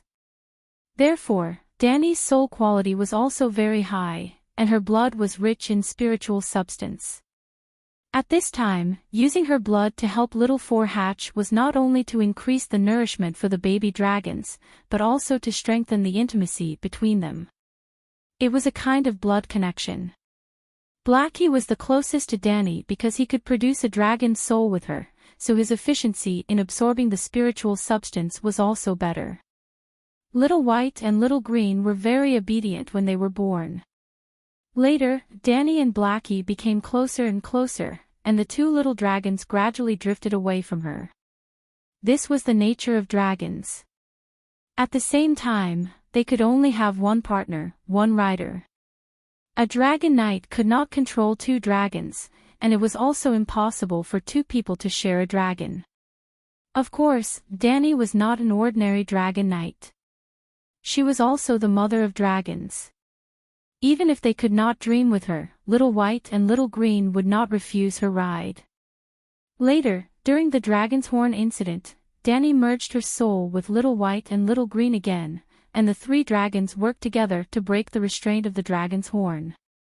In addition to obtaining a witchcraft, Danny's biggest gain was that her relationship with the 2 dragons had undergone some kind of qualitative change. From the dragon rider and the one being ridden, they became family, friends, and partners. Except for the skill slot, they could not dream with each other. They were as obedient as Blackie if they could understand. The 2 dragons were a little stupid, like 5 or 6 years old babies. They might not understand or misunderstand what adults said. Although Blackie was a little retarded, Danny could guide him in real time through the dragon soul state. This new Little Four was a little troublesome. Little Four would follow the same path as second brother and third brother. When he was young, he would be extremely close to Danny. Sometimes, they would even have their souls fused together in their dreams. But as he grew older, Xiaoxi's will gradually matured. Even though he still loved his mother, he and Danny's mother would gradually drift apart. Therefore, Danny wanted to carry out the most barbaric, blood sacrifice, when he was born. She wanted to merge her essence with Little Four's soul. She wanted to extract the essence from her body and transfer it into Little Four's body along with her blood. Little Four, who was still struggling in the eggshell, was in his dragon spirit state with Danny, so he could receive gifts from Danny's mother. Crack. An obvious cracking sound startled the people nearby. They all stretched out their necks and stared at the stone egg on the stove without blinking. The flames are extinguishing. Beworth cried out in surprise. Indeed, the bright red tongue of flame that had been flickering in the air half a meter above was now visibly shrinking. It was like the valve of a liquefied gas was gradually closing. Add more charcoal. The dragon is incubating. Don't let the flames go out, the red-haired Lila anxiously called out to the Unsullied who was pulling the bellows. The newly built stove had two thin and long iron pipes connected at the bottom and the middle. The thin and long iron pipes were connected to the bellows, blowing air from the bottom of the stove. The thick iron pipe with a sealed stopper in the middle was the entrance to the charcoal. The charcoal is full. It was just added, the Unsullied who was in charge of adding firewood said doubtfully. The flames are not extinguished. The flames are.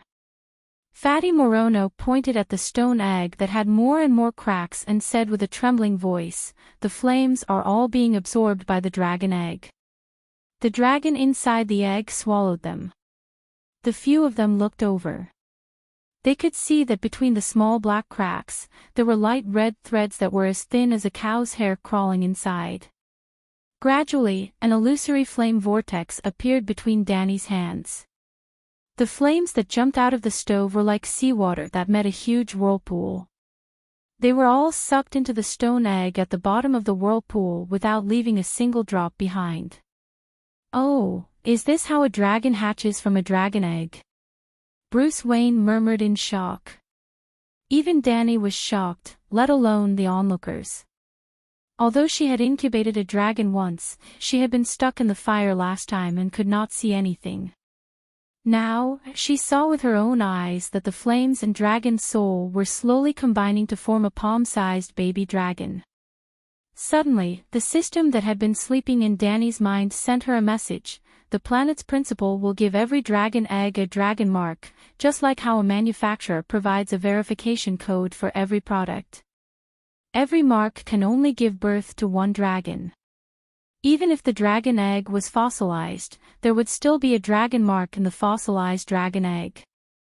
A normal active dragon egg could absorb spiritual essence from the world on its own. The spiritual essence and the mark would combine to form a complete dragon soul. The dragon soul and the baby dragon embryo in the eggshell would mature together. The eggshell would crack, and a newborn megalosaurus would be born.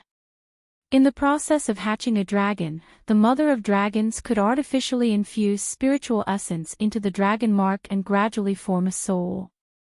As the active substance in the eggshell had already turned into stone, the baby dragon that had lost its original body would absorb the energy in the flames with the cooperation of the mother of dragons and be reborn from the flames. Blood is fire, fire is blood, blood and fire come from the same source. Danny suddenly had a new understanding of the maxim passed down from Valeglia. Fire is the source of life. I use the power of the flames in my blood to build a body for the baby dragon, Danny said proudly to the people around her. This. Red-haired Lila's eyes widened in disbelief. This is more mythical than a myth. Yes, even Westeros fairy tales aren't this exaggerated, Bruce nodded and muttered. But this is real. Beavis took a few steps forward and lowered his head to look at the cracks on the surface of the stone egg. There's something inside. There's a dragon. The flames formed the dragon's body. As he said that, the tall eunuch showed a look of realization. No wonder their bodies are so hot. The dragon essence is also so hot. I'm sweating all over. I've been swallowing fire. Crack, crack. Crack, crack, crack. The cracks became bigger and bigger, and the stone egg finally cracked into a few pieces. Hiss, a palm-sized baby dragon crawled on Danny's palm and raised its head to roar. Look, its body. Beavis pointed at the baby dragon and shouted in shock, it's illusory. The baby dragon's body seemed to be made of golden red glass. It looked transparent and illusory. Its body is solidifying. Morono thought. Her Majesty is right. The true dragon absorbs fire to build its body. No wonder the stone egg can hatch a dragon. As long as the soul exists, the true dragon can use fire as its body. After the baby dragon hatched, it continued to burn for 2 hours. After burning a few hundred kilograms of charcoal, its body finally solidified completely. Danny looked at the baby dragon that was nibbling on its finger like a cat and laughed. Since you look golden, I'll call you Gold. As soon as she said that, everyone who had just witnessed the Dragon Queen hatch a dragon froze in awe. What kind of stupid name was that? Moreover, the baby dragon was not completely golden. Its wings had obvious bronze spots. Even the skin covering its spine was dark green. Danny was very happy that she had just won a great battle and hatched a dragon. She decided to hold a banquet in the garden on the top floor. All the high-ranking officers were invited. Clayton was the first to arrive. He even brought a guest with him. Your Majesty, it's been a few days. That witch has been wanting to see you. Before the banquet started, Butcher Knight found Danny alone and said hesitantly, to be honest, I'm a little afraid of her. I don't dare to reject her directly. But without your permission, I don't dare to release her. You should just deal with her. What are you afraid of? Danny asked casually as she played with gold. That witch sacrificed hundreds of Mourinho's family. How can I not be afraid? Butcher Knight, who had a fierce face, mumbled.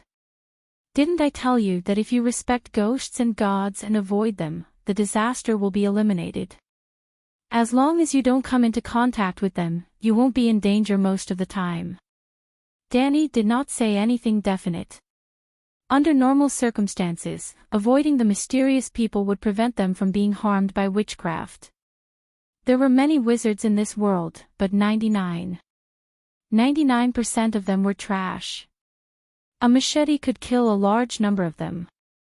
However, there were very few existences that had surpassed the mortal realm and entered the realm of gods.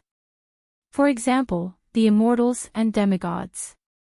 For example, the red-robed woman Melisandre, who served under Stannis. Obviously, the Gate Duke Renly did not provoke anyone from the mysterious realm, but he was still killed by the blood witchcraft. Your Majesty, do you want to release the witch? Why don't you lock her up in your pyramid? Clayton said with his head lowered. You can't even pronounce a palace of compassionate and peaceful. You want me to help you resist the lightning? Danny glanced at him and said, bring her to the garden on the top floor. The chef was still cooking downstairs. There were only 3 wooden tables that were 8 or 9 meters long in the garden. If the place was spacious enough, Danny would even put the 3 tables together. Well, according to the customs of this world, the king and vassals ate at the same table. When the old witch followed Clay into the garden on the top floor, the first thing she saw was the 3-headed dragon climbing on the western wall. Then, she looked down and saw a silver-haired girl sitting under the megalosaurus. Without a doubt, the pretty girl with a hint of childishness and a hint of heroism on her face was the dragon mother. She was so young. Just as the rumors said, she had silver hair, purple eyes, and a beautiful face that was typical of Valeglia. The witch sighed in her mind and walked up to greet the girl. Hiss. The old woman's actions startled the giant dragon on the wall. However, its 6 fist-sized eyes only glanced at her and Clayton before it turned its head away. It continued to stare at a palm-sized beast sitting at the front of the long table in the middle. The beast was tearing at a piece of charred meat that was as thick as a finger. Wait, that's not a beast. That's dragon.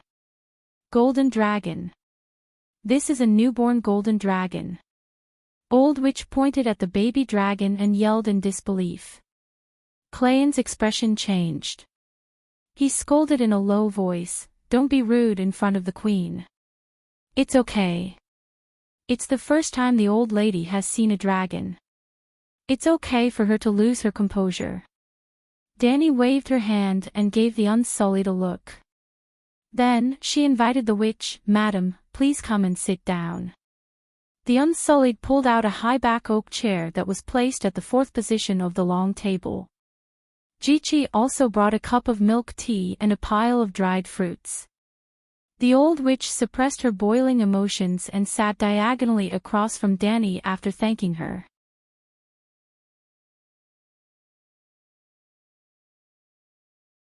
Chapter 163.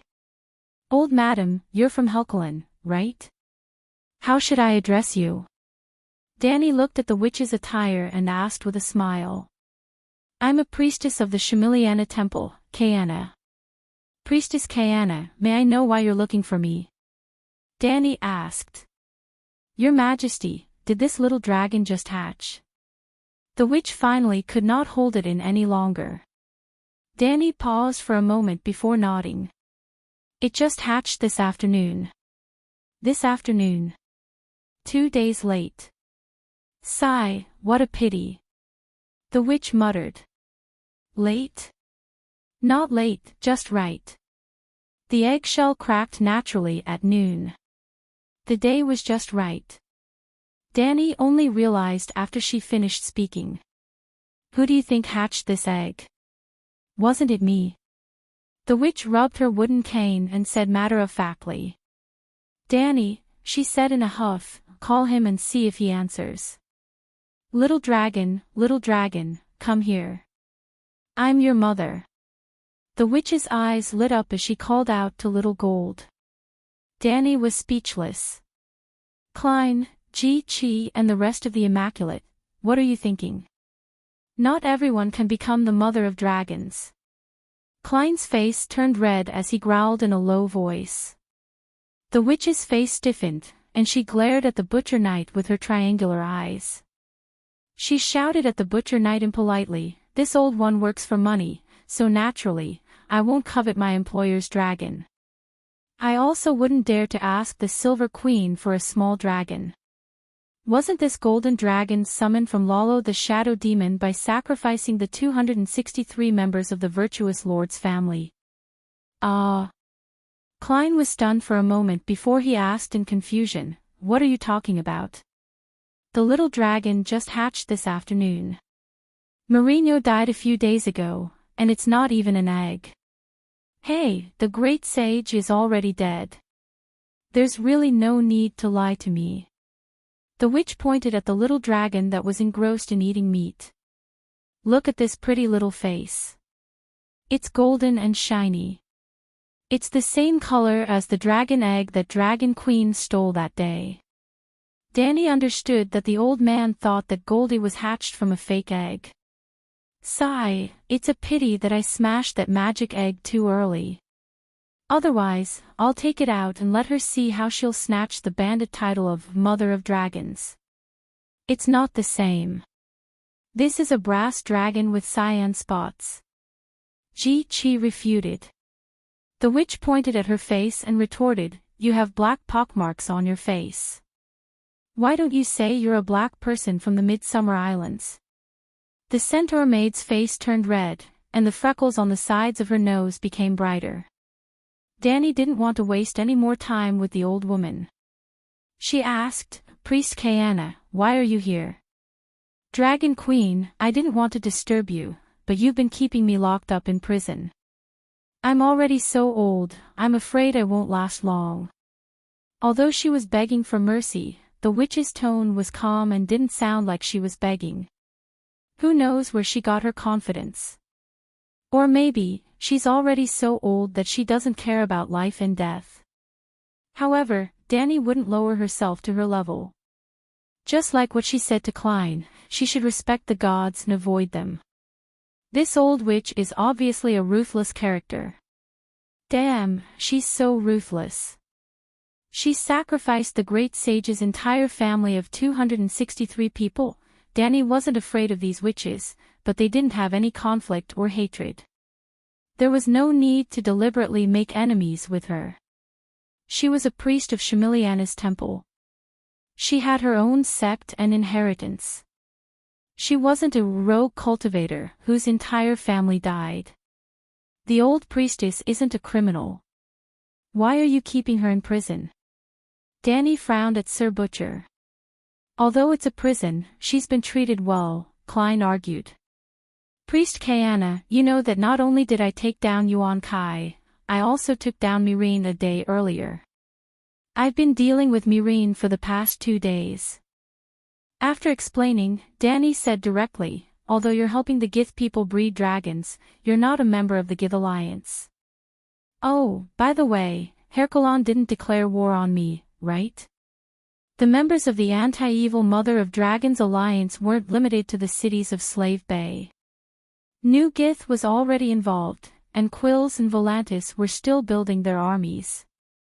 According to the information obtained from interrogating the Great Sage and the Wise Sage, the few slave-trading countries in the Jade Sea and the free cities in the Western continent had the possibility of declaring war on Danny. No. Shamiliana wants to, but it's too far away. The witch shook her head. Wants, but not enough. Old woman, who gave you the courage to say such things to me? Danny said with a straight face, since you're not an enemy, then your actions in Yuan Kai are considered commercial activities. Your Excellency, you're free to leave now. The Dragon Queen is wise and righteous, this old one can't thank you enough, but... The yellow-black wrinkled old face actually blushed, causing Danny to think that she had seen wrongly. If you have anything to say, say it. Dragon Queen, I'm paid for serving the Great Sage, the witch said. You've sacrificed the Great Sage's entire family to the devil, and you still want to ask him for money? This kind of service. Well, it's best to do it for each of the city kings who oppose me. How much? Danny asked, rubbing her nose. Obviously, no matter what the Great Sage promised the witch, it couldn't be fulfilled because all of Great Sage Yuan Kai's wealth had gone to Queen Danny's treasury. It's a total of 200,000 gold radiance coins. He paid me 50,000 in advance, so I still have 150,000 left, the witch said hesitantly. A mere 150,000 was not even a drop in the ocean of the Great Sage's wealth. Danny waved her hand generously and said, Targaryen values promises the most. I'm willing to help the dead Mourinho fulfill his promise with you. Really? The old witch was pleasantly surprised. Of course, Targaryen. Once a promise is made, nothing can stop it. Then. The witch smiled and pointed at Xiao Jin. The Great Sage promised that as long as a dragon hatches, he'll reward me with an additional 300,000 gold radiance coins. Old woman, this is too much. Danny lowered her voice and said, Your Excellency, Xiao Jin definitely didn't hatch from that golden egg. At least, I won't admit it to the outside world. I'm a decent person, a benevolent king. How can I encourage others to sacrifice their entire family? This is too vicious. I can't do it. I'm going to deny it. I'm going to tell the world. I want everyone to understand that whether a dragon can be hatched is completely up to the heavens. It can't be forced. I understand. I understand. Even if a sacrifice can't guarantee that a dragon can be hatched every time. Thinking of the Great Sage's threat to her, the witch felt a sense of familiarity with Danny. As long as I sacrifice your entire family, even if your entire family dies and you don't hatch a dragon, you can't blame me. After all, the mother of dragons also admitted that whether a dragon can be hatched is up to the heavens. How can you not believe the words of an expert? Danny emphasized, a sacrifice can't hatch a dragon at all. Sacrificing the person you love the most to hatch a dragon is a logical paradox in itself. I've already said so, do you still not understand? I understand, I understand. The old witch nodded repeatedly. It's good that you understand. Danny sighed in relief. Then, Your Majesty Dragon Queen, what about my 300,000 reward for hatching a dragon? The witch blinked and asked. Danny almost choked on her saliva. What the hell do you understand? At this time, an unsullied came to the queen and asked, Your Majesty, everyone is here. Should we start the banquet immediately? Your Excellency, please stay for a meal. We'll talk after that. Danny said helplessly. She actually wanted the old witch to leave immediately, but it would be too rude to do so. Other than the personnel on duty, there were a total of 40 to 50 generals. 3 8-meter-long wooden tables were placed side by side. The tables were quickly filled with delicacies. Danny sat at the head of the wooden table in the middle, and a dozen people sat on both sides according to their positions.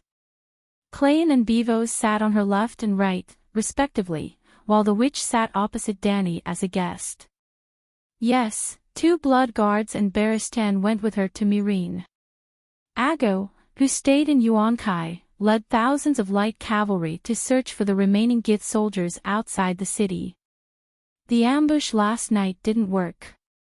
The Ragged Prince and Grazidan ran away with 400 to 500 riders. Congratulations to the Queen, congratulations to the true Dragon Gold. Everyone raised their cups to congratulate Danny. Ha ha ha, brothers, congratulations to all of us.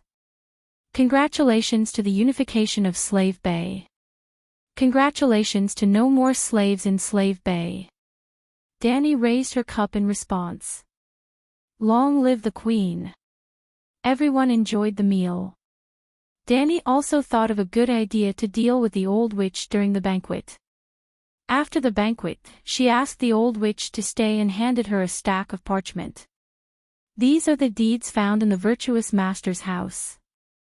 There are 10 luxurious villas in North Queers. I don't need to emphasize. You should know the value of these deeds. The old witch hesitated. She knew how expensive the houses in Queers were.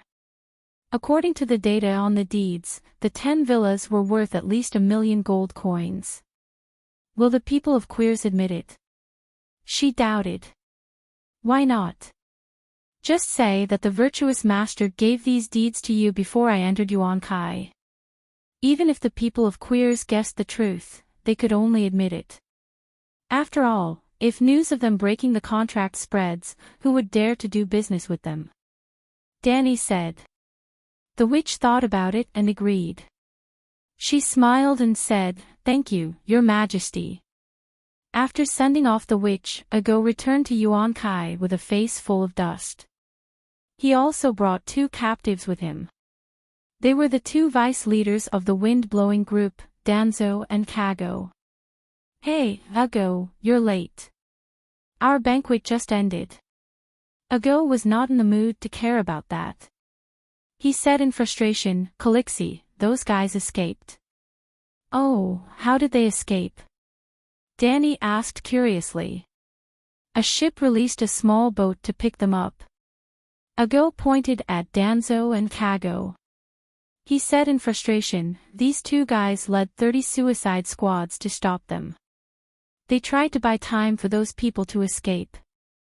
Danzo and Kago were not in good condition.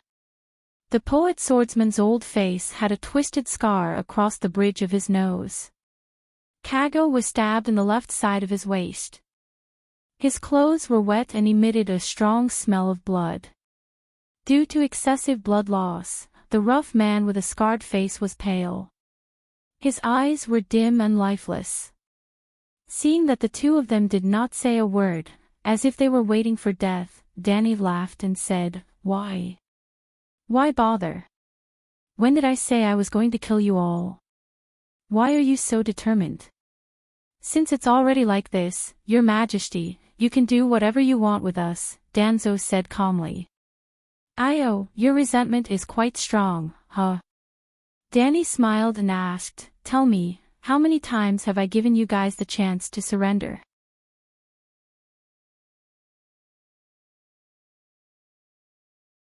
Chapter 164. After the news of the fall of Mirin reached Yuankai, you should have come to me immediately. After all, we have a contract. Even if your leader had unrealistic fantasies and wanted to make one last gamble, after more than 20,000 soldiers were ambushed by me outside the city, the fantasy should have been shattered, right? My request is not high. The wind-blowing group will turn against the Gith people and help me take down Yuan Kai. Then you will leave with the commission promised by the Gith people and get a promise from me. To be honest, I really can't guess what your leader is thinking." Danny shook her head and said in a helpless tone. The wind-blowing group with 2,000 soldiers was qualified to negotiate with her. That was right. But 2,000 soldiers could not change the situation of the entire battlefield. The price she gave was absolutely fair. Grazidan suddenly wanted to pull us to break out of the encirclement and disrupted the leader's plan.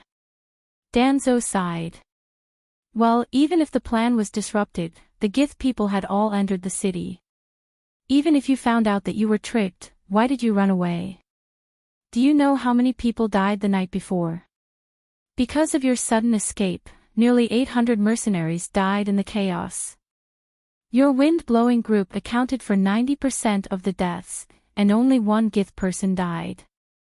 That's right, only one Sage Lord. Danny sneered. No, impossible. Kago struggled and shouted. What's impossible about that?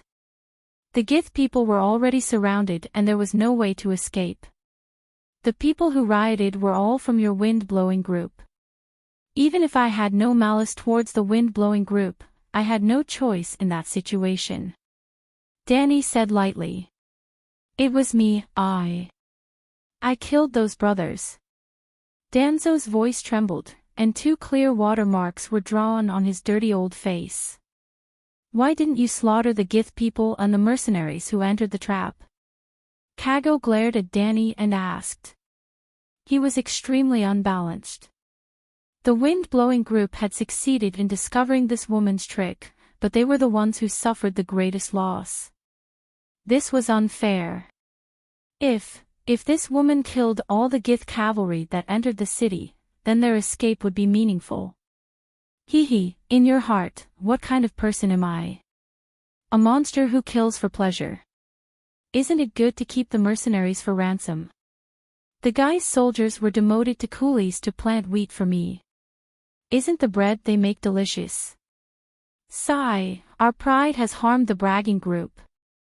Perhaps in the depths of our hearts, we always thought that Her Majesty the Queen was bound to lose, and that the losers were not worthy of our attention, much less our allegiance.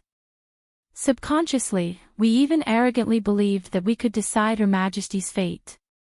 Danzo laughed bitterly. Now that his thoughts had jumped out of the chessboard and looked at the actions of the wind-blowing group as a bystander, he suddenly discovered an extremely terrifying thing. Dragon Queen had 3 dragons, more than 10,000 unsullied, and tens of thousands of Mother of Dragons guards who had been training for half a year. She herself also had wisdom that surpassed mortals. Ever since she was born, she had never lost a battle. But whether it was the leader or the group's officers, in the depths of their hearts, they all looked down on her, thinking that she was just a stupid little girl who had gotten lucky. If he wasn't stupid, would he have thought of freeing the slaves? If she wasn't stupid, would she make an enemy of the entire world for someone who had nothing to do with her? If she wasn't stupid, would she have led 50,000 soldiers to attack Yuan Kai? Almost everyone was saying that it was a pity for the Dragon Queen. Even if she could win countless times, she would end up in a miserable state sooner or later. But the problem was that she had always been the victor, and the wind-blowing group had no right to look down on a giant who was taller, smarter, and stronger than them. Every time the giant had good intentions, they would subconsciously think that she was weak. The leader had always wanted to make the Dragon Queen take the blame for her, and he would reap the benefits without doing anything. Sigh, he didn't know his place. If you don't have any ill intentions towards us, why did you send the centaur cavalry to hunt us down? Can't you let us leave? Kago glared at the weak Danzo, and roared angrily at Danny. Danny looked at him with disdain as if she was looking at an idiot, and said, "Is there something wrong with your head? A group of crippled soldiers wandering in the heart of my rule, how can I just leave them be? What if you raid my manor and slaughter my people? Who can I reason with? We just want to leave this stinking cesspool immediately," Kago shouted. "Then you tell me. If you don't tell me, how can I know what you're thinking?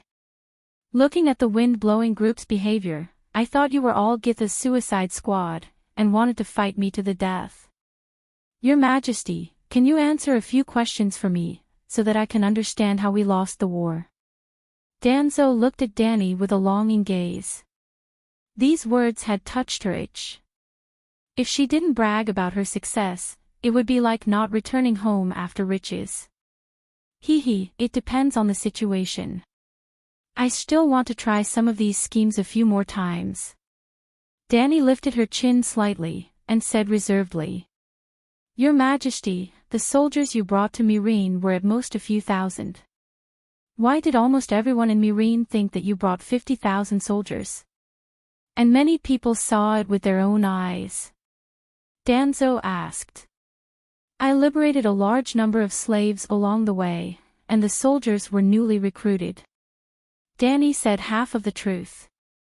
In less than 3 days, it was already extremely difficult to travel 250 kilometers. How could there be time to liberate 50,000 slaves? The real reason was simple. When Danny took down Myrene, it was almost dusk. The 50,000 cavalry outside the city was just an illusion created by a few thousand slaves riding horses and dragging branches behind them. As for the 50,000 soldiers who entered the city with torches after dark, this time, Danny learned from Dongjua, Boss Dong. 1,000 elites entered the city from the east gate with torches, so that the Gith people in the east could see. The north city, which had no tall buildings, had long been under martial law. Another 1,000 people sneaked out of the city through the north gate in the dark. This cycle repeated dozens of times, and there were 50,000 armored elite soldiers. At that time, the lords of Myrene were scared out of their wits. They didn't dare to leave their pyramids at all, giving Danny precious time to expand the Mother of Dragons guards. Danzo didn't know whether he believed it or not, and continued to ask, "How did your Majesty hide the traces of the army's movements?" "Send scouts to clear the main road." Danzo smiled bitterly. This was obvious nonsense. Anyone with a little common sense would not believe it. But they had already said in advance that they would have some reservations. "I have now figured it out.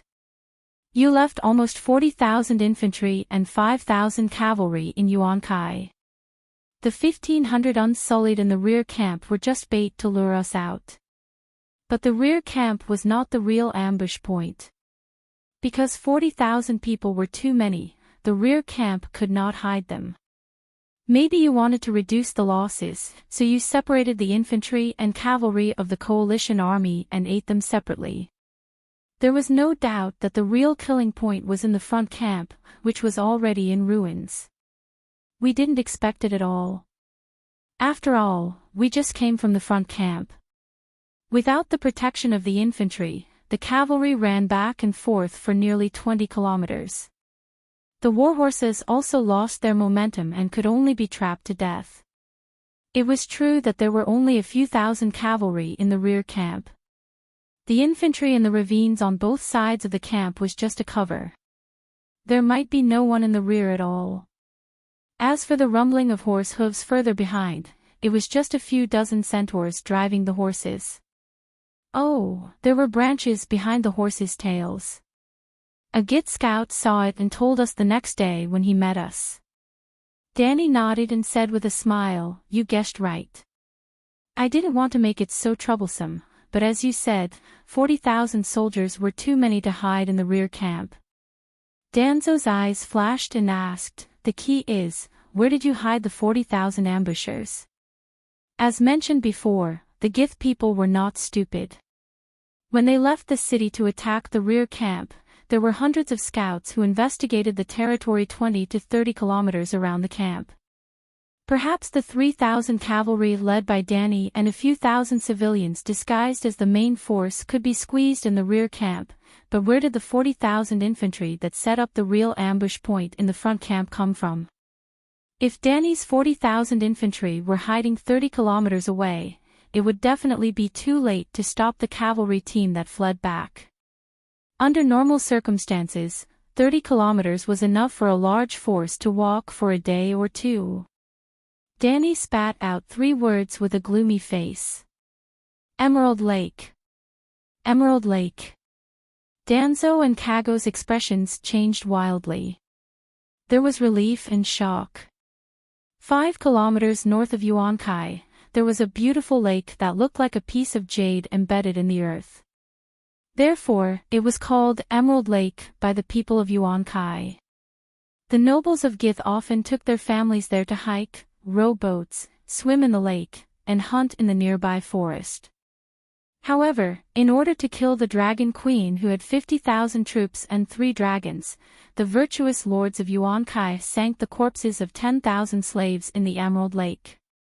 The manors on the Great Plains of Yuankai were burned, and the wells within 20 kilometers of the outskirts of Yuankai were blocked. The 50,000 troops ran for 600 kilometers and were already exhausted.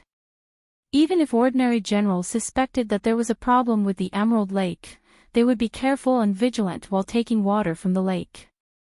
The Gith people also deliberately threw a lot of horse dung and sewage into the lake, meaning, "We have polluted the water source," so that they could hide the real killer move 10,000 corpses. In the end, it was the first time in this world that a disease was caused by stuffing corpses into the lake, a tactic created by the ruthless virtuous lord.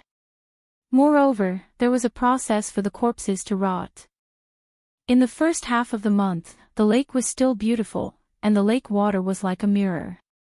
However, invisible germs had already bred and the lake water was polluted. The thought of 50,000 troops eating, sleeping, and training around a pit of 10,000 people without knowing anything was terrifying. The virtuous lords were also afraid. Regardless of whether it was the east or the west, the ancients were extremely afraid of diseases, so the scouts did not dare to enter that area. The Emerald Lake was only 3 kilometers away from the front camp. "You're not afraid of the disease?" Danzo asked in disbelief. Of course I'm afraid. I'm scared to death. I came to Yuankai in the afternoon, and that night, I built the camp and dug the wells. The next morning, I arranged for 20,000 soldiers to go into the lake and fish up the corpses that had been soaked for 2 days, Danny said coldly. Danzo suddenly understood. "We also noticed the scene of you burning the corpses. At that time, we only thought that the corpses came from the corpse forest on the main road. It turns out that you mixed the corpses in the lake with them and burned them together." At the same time, this sword poet also understood something. The smoke that he and Zidane saw at the camp that day was most likely real. At that time, there were really 40 to 50,000 people stationed at the camp. Later, when the news of Mirine's fall came, they naturally thought that the front and middle camps were empty. The other party also deliberately piled up scarecrows in the camp, making them even more convinced that they had fallen for the empty city strategy. Yes, at that time, the prince in rags and he were amazed by the Dragon Queen's empty city strategy and thought that it was the greatest tactical innovation in the Ursos continent in the past 1,000 years. There had never been an empty city strategy in this world. However, the other party was no longer satisfied with using the empty city strategy to deceive the pitiful people of the other world. The Dragon Queen had surpassed the empty city strategy. The empty city strategy that annoyed and secretly impressed the Guy's coalition army was a fake. More than 40,000 soldiers were lying in ambush. The war had ended for a few days, but the dignified god of war Graz, Dan and the prince in rags, who had fought for a lifetime, still did not understand how they had lost. So miserable, so pitiful. Danzo's face was ashen, and he looked extremely depressed. How did you know that there were corpses in the lake? Kago could not help but ask. Do you think I'm so stupid that I don't know how to spread spies in Yuan-Kai? To tell you the truth, I have spies in Yuan-Kai, Myrene, New Guys, Queers, Volantis, and even Pentos and Bravos thousands of miles away, Danny boasted with a cold face.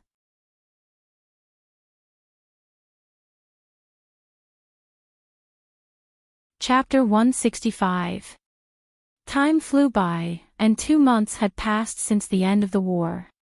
Under the sunset, the sea rippled with dark red scales. A sailboat painted with the word seahorse was sailing towards the city in the west. Yuan-Kai. The old poet Danzo stood at the bow of the ship, his half-length gray hair dancing in the salty sea breeze. He looked at the megalosaurus circling the pyramid in the distance and sighed. I'm back again. Woo! Suddenly, a low horn sounded from behind. The sailor on the lookout post immediately shouted down, It's the Prince Viserys. The Dragon Queen's fleet has returned to port. Danzo turned his head and saw a red-hulled ship taking the lead. It was almost twice as fast as the seahorse as it chased after them. The ship's wide sails, which extended 7 or 8 meters out, were printed with the image of a roaring megalosaurus. Behind the red shell ship, there were 9 long and narrow ships. The sails of the ships all had the pattern of a black dragon on a white background. They looked like ice blades walking on the sea, giving people a feeling of sharpness, swiftness, and fierceness. Whoosh! Soon, the leading red-hulled ship cut through the waves like a flying fish leaping out of the sea. It passed by the seahorse nimbly and swiftly. The Prince Viserys. Danzo read the Valeglia words written in black paint on the ship's hull. Sigh, even the navy is on a scale. Can she really change the world? The old poet muttered. The captain of the seahorse was over 40 years old. He had a thick red beard. He seemed to have heard the old man's whisper and walked up to stand beside the old mercenary. He sighed. How can it not be on a scale? She's captured 200 ships in Myrene. Ships are not longships. They can't be used as warships, but they have sailors and slave boatmen.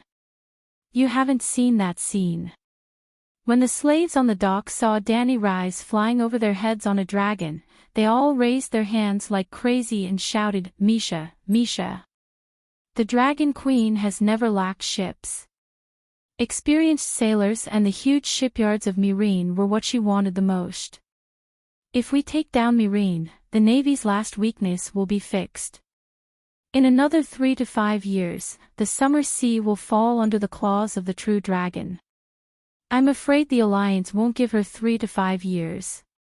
Danzo sighed. Hee, I hope the Alliance can hold on for another 3 to 5 years. Captain Redbeard shook his head disapprovingly and said meaningfully, what we have experienced in the past few months has proved one thing. With a dragon, you can control the world, but without a dragon. If not, then kneel a Danny rises feet and shout, Long live the Queen. Oh, why do you say that? Edward, you haven't seen the Battle of Poplar Slope, right? Donswa asked doubtfully. Although Dragon Queen had won countless battles in the past 2 months, she had only won the battle at Poplar Hill with the help of dragons. At other times, she relied more on her extraordinary intelligence. The Megalosaurus also played a role, but it was not as shocking as the Battle of Poplar Hill. I've been running the sea at Slaver's Bay for the past 2 months. My seahorse alone helped the Dragon Queen transport 1,000,000 gold coins from Myrene to Astapor. TSK. After taking down Slaver's Bay, Queen Dany suddenly became the richest person in the world. Some people speculate that she has at least 100,000,000 gold coins, Redbeard Edward said enviously. 100,000,000. Donswa was shocked. Then he asked doubtfully, what does this have to do with the Megalosaurus? Oh, think about it. The Dragon Queen sent dozens of ships to transfer the wealth of Myrene to Astapor. How big of a scene would that be? Would the Alliance's fleet not react at all? Not long after, the two sides engaged in a fierce battle at sea. About 70 warships of the Alliance went up against 5 of the Queen's fleet. 14-1. Under normal circumstances, the Dragon Queen would definitely lose. However, the Dragon Queen rode her dragons to Prince Viserys. 70 ships throwing incendiary bombs was not as efficient as 3 dragons throwing Molotov cocktails. Oh, you didn't expect it, did you? The 3 dragons received Molotov cocktails from the ships while the Unsullied helped the Megalosaurus load up with ammunition. The numbers were too fast. Donswa suddenly understood. Not all of the Dragon Queen's ships were loaded with treasure.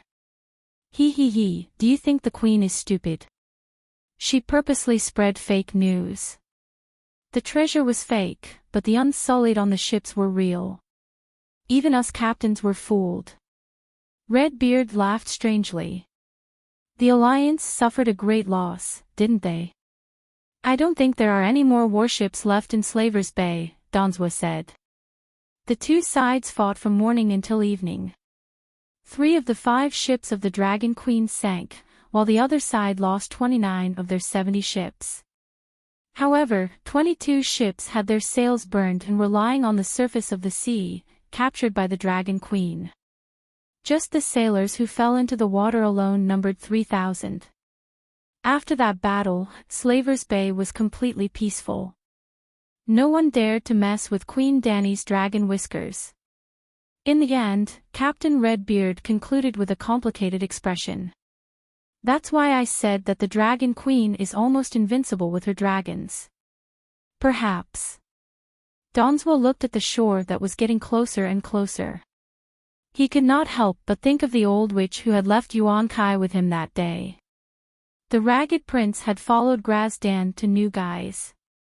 Donswa wanted to find his captain, so he naturally went to New Guise. The witch was going to sell her house in Keles before returning home in the Far East.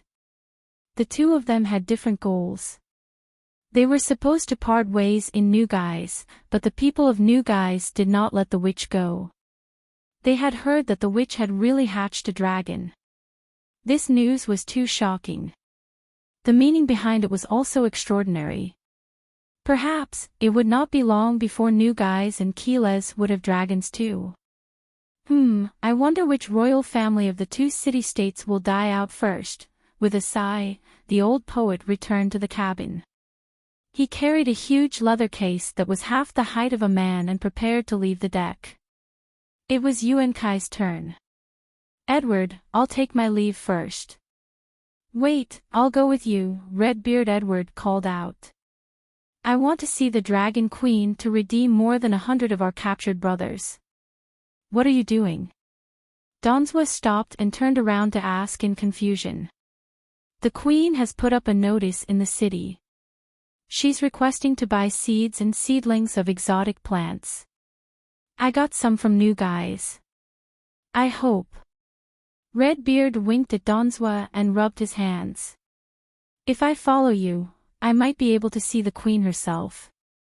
I don't have that much influence. Donswa smiled bitterly. It depends on luck. It's not a loss anyway. Redbeard instructed the first mate before pulling Donswa toward the dock. The last time I left the pier, it was still scorched. At this time, the stone embankment where the ships were docked was still scorched black. However, on the empty space along the shore, there was a row of brand new brick houses. There was a wine shop, a barbecue stall, a clothing store, a warehouse. There are no more prostitutes. It took Donswa a while to react. Yuankai, known as the capital of bed slaves, did not have any prostitutes at the dock. No. The Dragon Queen has restored the freedom of those girls in training. According to the marriage law section of the code she created, free women above the age of 18 must marry. If they can't find a husband, civil officials will help them arrange a partner. Those prostitutes are all married? Donswa asked in surprise. It's not that simple. Redbeard shook his head and said with a complicated expression, unless they find a partner themselves. If civil officials are needed, they will be arranged to participate in the good wife and loving mother test before arranging a partner for the woman. What? Donswa's eyes widened in disbelief. Sigh. If you want to marry after the age of 18, you have to pass the good wife and loving mother test. You have to pass a test to marry. Donswa had lived for 50 to 60 years, but he had never heard of such a strange thing. What's the test? You have to bake bread, pickle sausages or smoke bacon, and recite the Book of Vegetable Root Tan. Those 3 tests are the basics. If you don't pass, you can't marry.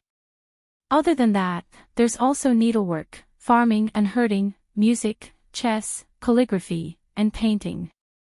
The civil officials will reward you according to your score and help you arrange a better husband, Redbeard said. This. Donswa was stunned. He muttered, why is that? Sigh, isn't it obvious? If you don't even know how to bake bread, won't your family starve to death? If you don't know how to pickle or smoke meat, if your family kills cows, sheep, pigs, and other livestock, won't you be able to finish it in one meal? Won't the leftovers rot? Redbeard asked. Did the Dragon Queen say that? Yes, that's what she explained to everyone. You have to understand that the prostitutes in Yuankai might be proficient in the more difficult 7 cries of spring, but they don't know how to live. The Dragon Queen wants to find a wife for her soldiers, not a noble lady. That makes sense. Donswa sighed. The Dragon Queen is indeed meticulous. She doesn't do bad things out of good intentions.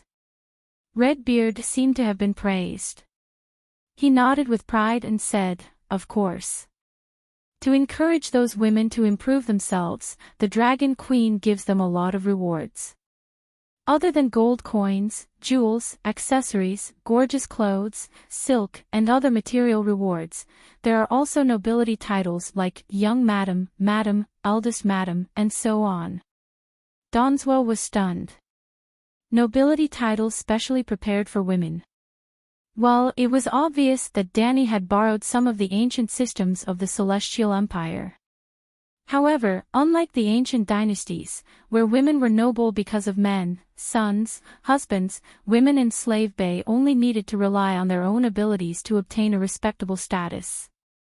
However, it wasn't as complicated as the ancient system of 1st and 2nd grade Madam, 3rd grade Virtuous Lady, 4th grade Respectful Lady, 5th grade Pleasant Lady, 6th grade Peaceful Lady, and 7th grade Gentle Lady. There were only 3 ranks, Young Madam, Eldest Madam. How do you obtain a nobility title? Donswa asked again. Redbeard thought for a moment and said, it's determined by the score of the Virtuous Wife test and future performance. For example, if a woman's handiwork is especially good, she can become a Young Madam. Her status is similar to that of a knight. If she can make inventions that benefit the people, she can become a Madam or Eldest Madam, similar to a knight. For example, a month ago, a female textile worker in Myrene presented a loom to the queen. Because it was twice as efficient as a normal loom, the Dragon Queen directly conferred the title of Eldest Madam. At the same time, she rewarded her with 100,000 gold coins. 100,000 gold coins.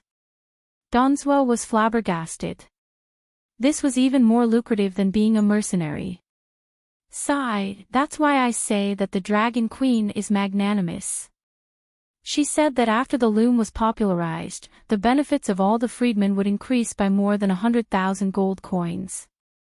It was equivalent to her buying the patent for the female textile workers' loom in one go. Yes, that patent was also first mentioned by the Dragon Queen. She also said that when the time was right, she would add a patent law to the code to encourage the people to work hard for a better world. Edward's eyes were filled with unconcealable admiration. For a better world. Donswa seemed to be in a daze. Although my slave workers have also been freed by the Queen, I have to say that compared to the slave owners, I prefer Queen Dani, Edward said with a complicated tone. Oh. Donswa came back to his senses and asked, "What's that vegetable roots thing?" It said that vegetable roots is divided into upper, middle, and lower volumes. The upper volume is prepared for ordinary families. It's about washing your hands before eating, bathing at least once every 7 days, how to make your own toothbrush, toothpaste, soap for bathing and washing your hair, how to identify common illnesses and treat them. Sigh, it's too much and too messy. It has almost everything. I know about toothbrushes, but what's toothpaste? Donswa was confused. It's a paste made from herbs used to clean your teeth. Sigh, it seems that it's quite difficult to become a qualified wife. It's even harder than learning the 7 cries of spring technique. Donswa sighed. If a woman can find a husband before she turns 18, she won't need the help of a civil officer to find a husband. Then, she won't need to take the exam. The Dragon Queen said that men have to be responsible for their own choices.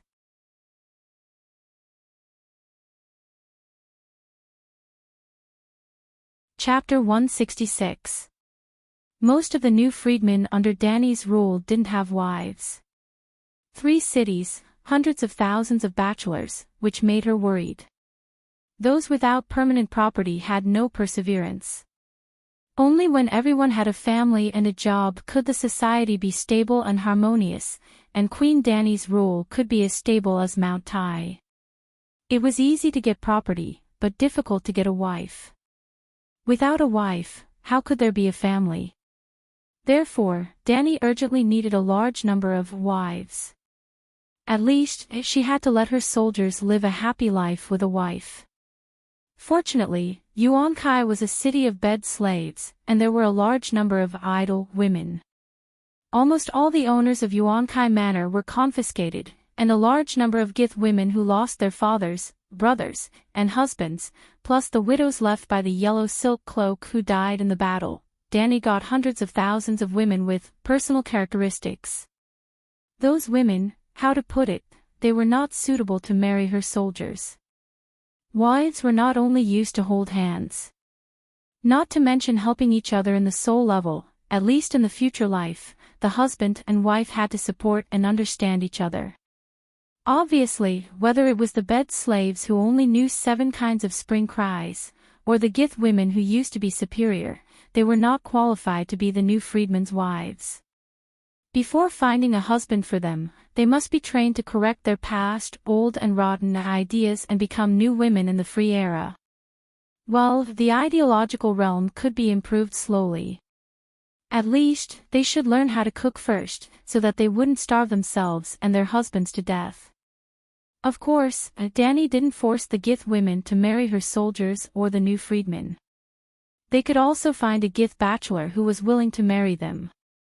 It was just that the soldiers who married the queen could get more material subsidies and a higher status.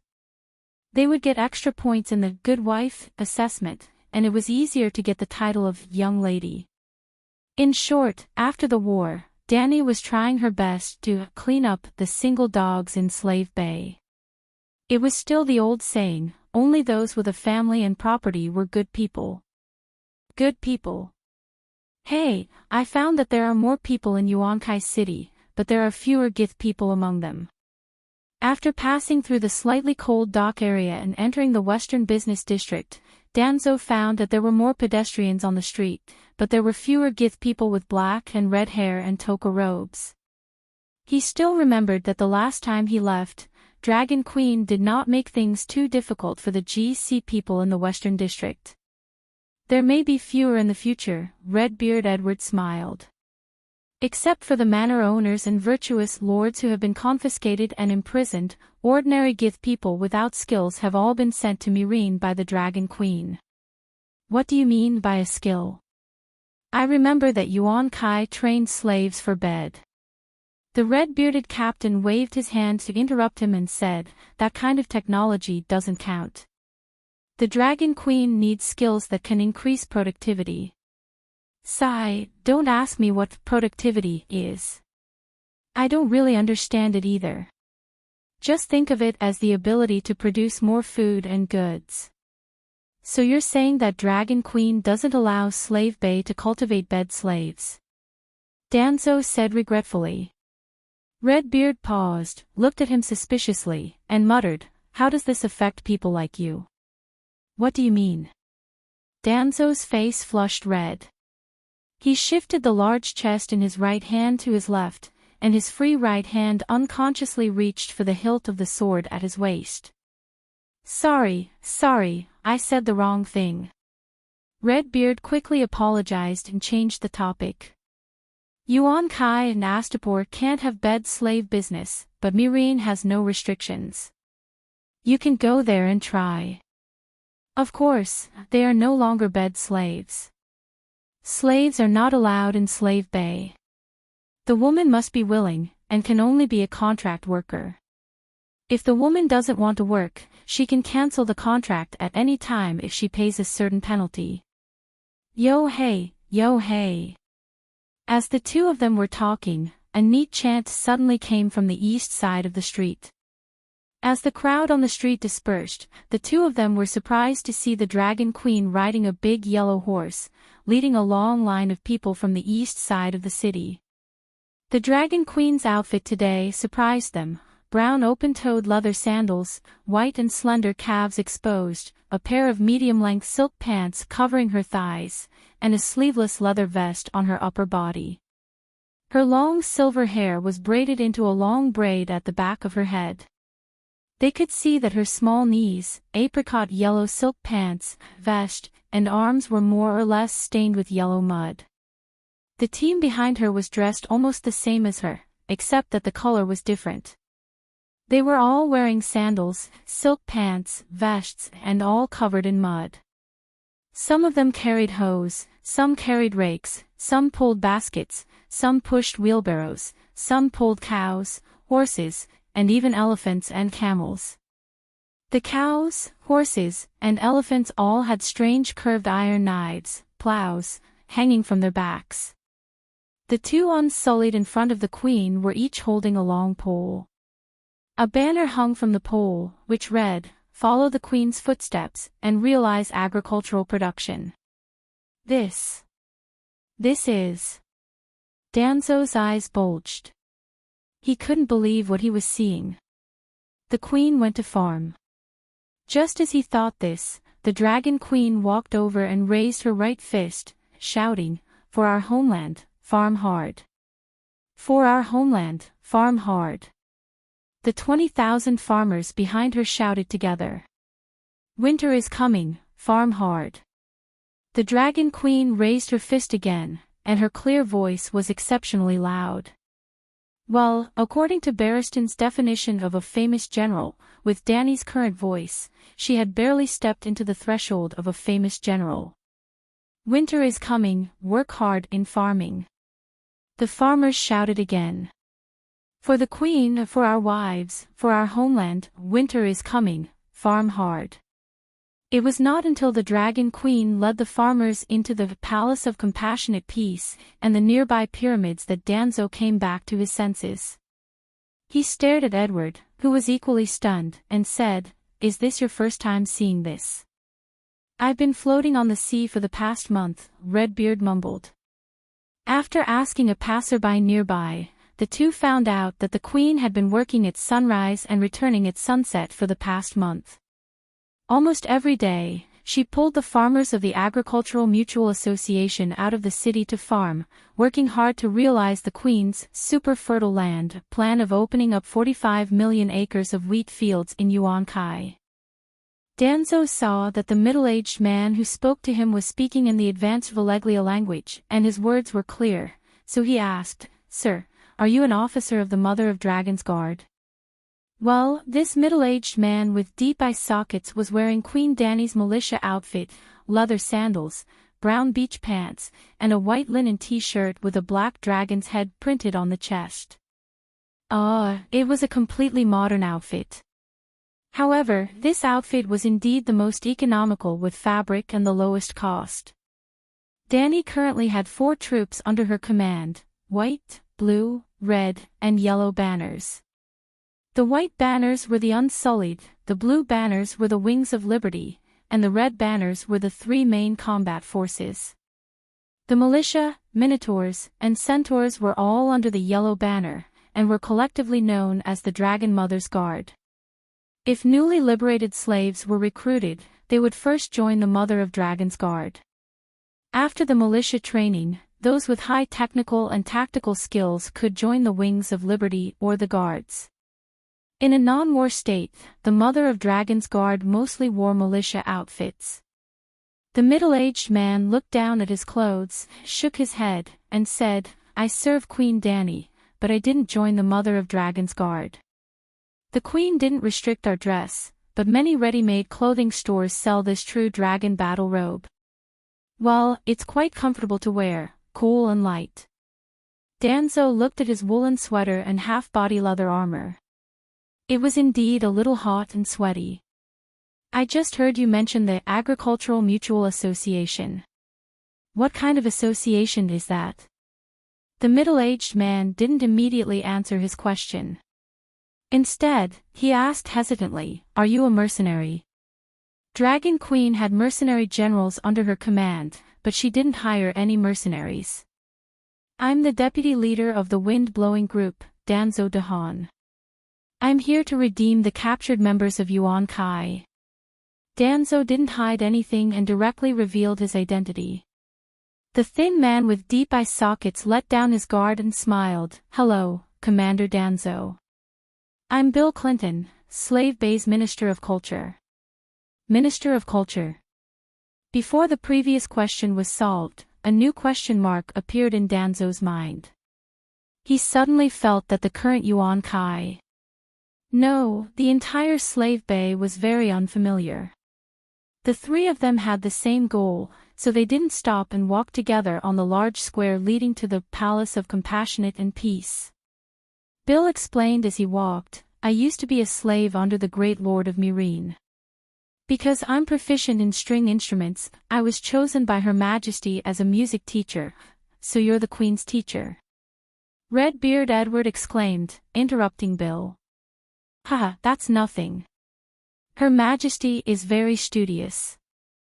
After doing farm work during the day, she would study for 3 to 4 hours at night. Literature, music, history, etiquette, medicine, forging, architecture, and so on. More than a dozen subjects, more than a dozen teachers. I'm just one of them." Bill spoke very humbly, but there was an unconcealable pride in his eyes. Clearly, he was proud to be able to teach the Queen. There are so many subjects. Can the Queen learn them all? Edward clicked his tongue. Sigh, I had similar thoughts at first, but now. Bill's expression was complicated. There was surprise, reverence, and envy. Her Majesty's learning talent is far beyond that of ordinary people. She can learn almost everything in one go. She can often draw inferences about other things and come up with new ideas that no one has ever thought of before. Are you serious? Dragon Queen's tactical talent is already so amazing, and now she's even learning literature and art, and forging and architecture. The old poet said dejectedly, how are we supposed to live? Her Majesty's swordsmanship is also very good. It's best if all the slave owners can't survive. Bill tilted his head and looked at the old mercenary, implying something. Danzo touched his nose. Minister Bill, please continue. What are the Ministry of Culture and the Agricultural Mutual Society? Bill looked at him deeply and said, more than half of the plains outside Yuankai City have been burned to the ground. The Queen intends to plant all of them with crops. But there are millions of acres of land. Even 100,000 farmers from Murine won't be able to divide them all. Her Majesty has united everyone to form a society to help each other during the busy farming season. Danzo said incredulously, what's the use of planting so much food? I remember that Slavers Bay has never been short of food. Didn't you hear the slogan? Winter is coming. Well, after Lannister's debts must be repaid, the House of Stark's winter is coming was also stolen by Dany. I also know that summer is over, but Slavers Bay is located at the southern end of the continent. There can be a harvest in winter. There's no need to store food in advance, right? Bill had similar thoughts, but he couldn't say anything bad about the Queen. He could only shrug and continue, the Queen wants to liberate the slaves from their ideological state. She needs an official organization to manage the cultural propaganda work of Slavers Bay, which is the Ministry of Culture. Besides playing musical instruments, I'm also quite accomplished in literature, history, opera, and music arrangement. When the Queen tested us as palace teachers, I made up a story called Shrike, Hill and the Bug on the spot. Then I was appointed as the Minister of Culture. Shrike and Hill. Who are they?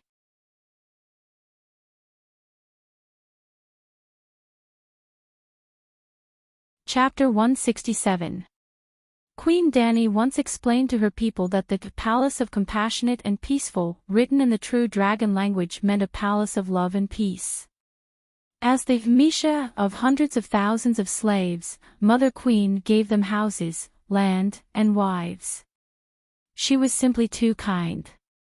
Obviously, under the rule of Queen Dany, all the people lived a happy and peaceful life, maybe. So the name, Palace of Compassionate and Peaceful, that implied beauty, was quickly accepted by the people of Yuankai. In their free time, the citizens were also happy to go to the big square in front of the pyramid to do some entertainment. Not square dancing, there were jugglers who circled an area to perform in the square. There were also 2 bare-chested wrestlers who rolled into a ball under the shouts of hundreds of spectators. There were also vendors who shouted loudly to sell their goods. 2 months had passed, and Yuankai had once again returned to its former glory. No, it was more lively than before. It seemed that there was a mysterious power that changed the spirit of the citizens. Danzo thought. Who are Shrike and Hill? Redbeard asked curiously. Bill smiled proudly and explained, Shrike, you are a slave. Do you know what a slave is? Before the Minister of Culture could explain, a loud shout came from not far away, and his words came to an abrupt end. Redbeard Edward and the old mercenary Danzo looked over in shock and saw a wooden stage built under the pyramid. It was almost at the same level as the first stone step of the pyramid. In fact, the two were leaning against each other. The wooden stage was backed by a blue curtain, and there were common stage props on it. There were also a few slave owners who were dressed in exaggerated, toga robes, and slaves wearing bronze necklaces. 3 sides of the stage were filled with people. There were almost 1,000 spectators. The 3 of them took a few more steps forward, and the voices of the performers became clearer. As the stage was 3 meters high, under the golden red light of the setting sun, Danzo and the others could even see the expressions on the performers' faces clearly. A fat slave owner with long black and red hair and a golden tassel toga robe pointed his whip at an old man kneeling on the ground and cursed, "I'll tell you what a slave is." The slave owner was as fat as a big fat pig, and the makeup on his face was exaggerated to the extreme. His mouth was red and his teeth were white, and his face was ferocious. He looked like a heinous villain. The old slave's face was haggard, and his body was thin like a hemp rope. His face was full of bitterness, which made people feel sympathy for him. As the slave master whipped the old slave with the harpy's whip, he shouted arrogantly, "Your life is not yours, the money you earn is not yours, and your daughter is not yours.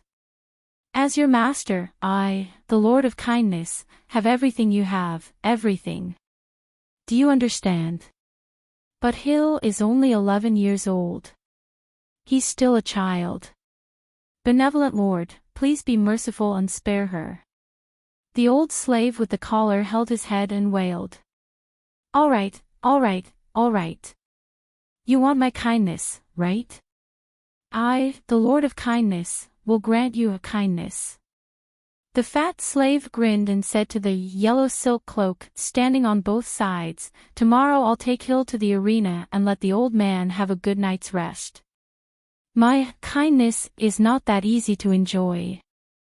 Danzo was captivated by the two actors' superb acting skills. He didn't enter the pyramid immediately. Instead, he stood there and watched quietly. Soon, the scene changed to the beast-fighting arena. It turned out that the Benevolence Lord's mercy was a one-eyed wolf. Well, its name was Kindness of the Lord of Kindness. The old man's arm was bitten off by Mercy. In the Colosseum, amidst Hill's cries and when the wolf devoured the old man's arm, the Lord of Kindness took her with a laugh. The Lord of Kindness did not make Hill his lover. In fact, in just 2 days, the crippled old man and Hill who had lost her virginity were forgotten by him. The scenes changed one by one. Perhaps it was a change of fortune. Hill gradually grew up and recovered from the pain of childhood. She met a handsome young slave, Mo-Ta. Mo-Ta and Hill met, got to know each other and fell in love. For the next 10 years, there was a sweet pink atmosphere between them. Even the background music became sweet and cheerful. Edward, who was showered with PDA, could not help but feel gratified and said, Mo-Ta is a clever young man. God bless, Hill has a good ending. Redbeard had been clenching his fists and gritting his teeth. All the muscles in his body were bulging. If the stage was not a little high, he would have rushed up and beat the evil Lord of Kindness. This plot was added at the request of Her Majesty the Queen. Bill looked at the direction of the stage with a complicated expression. I couldn't understand her intentions before, but now, sigh, keep watching. The Minister of Culture sighed in his heart. 10 years later, the little girl Hill grew up. Under the witness of the old man, she married her childhood sweetheart, Mo-Ta. The next year, the two had a cute baby. Over the past 10 years, their journey was not smooth sailing. There were many times when Hill and the old man faced a life and death crisis. There were many times when the beautiful Hill was coveted. Fortunately, Mo-Ta was extremely smart and used ingenious means to resolve the crisis every time. It could be said that Mo-Ta on the stage was the smartest person Redbeard had ever seen in his life. That was why he was happy for Hill. Unfortunately, when their child was 5 years old, he was captured by the Lord of Kindness and castrated into a little Unsullied. Even with Mo-Ta's divine wit, he could not save his son because the Lord of Kindness' main business was to manage the Unsullied. Redbeard clenched his fists again and gnashed his teeth. He was even angrier than before. His anger was soaring. But this was just the beginning. In the 16th year, the old man was hanged by the Lord of Kindness in the punishment square because he secretly went to visit his grandson. In the 17th year, Mo-Ta and Hill had a daughter. But before she was out of confinement, a Unsullied came to Hill. After throwing a silver coin, he chopped off the baby's head in front of her. Mo-Ta and Hill cried as they were pressed to the ground by the yellow silk cloak. They looked on helplessly as the smiling Lord of Kindness took away the silver coin. The musicians behind the stage curtains played sad and low music. The audience could not help but recall what the Lord of Kindness had said before. The life of the slave belonged to the master. The property of the slave belonged to the master. The child of the slave belonged to the master. Everything of the slave belonged to the master. The clever and capable Mota, the virtuous and hard-working Hill, and the honest and patient Shrike had carefully managed a comfortable life for more than 10 years. But it was more fragile than a sandcastle on the beach. Because of the slave owner's careless thought, it immediately collapsed. Slaves could not control their own destiny. Slaves needed to control their own destiny. Let go of me. I'm going to kill that bastard. Redbeard felt that he had become the Shrike and Hill was his daughter. Anger burned away all his rationality. He struggled and roared, wanting to rush up the stage and kill the Lord of Kindness. Yes, he even pulled out the dagger at his waist. Edward, calm down. This is just a play. Danzo pulled his companion and shouted. Huff, huff, huff. Edward's blood-red eyes regained some clarity. He broke free from the old mercenary's wrist and cursed in a low voice, "Damn the slave owner." But the play was not over. Hill's sad fate was not over. Another 3 years passed. Hill gave birth to 2 more children. Mota had learned his lesson. He no longer wished for a family reunion. As long as his children could survive, anything was fine. So, his second daughter was sold to Yuan Kai. She was to be trained as a bed slave. His second son was offered to the Lord of Kindness without his wife's knowledge. When she found out that her second son would also become an Unsullied, Hill went crazy. In her madness, she stabbed her husband Mota to death with a pair of scissors. Then, Hill really went crazy.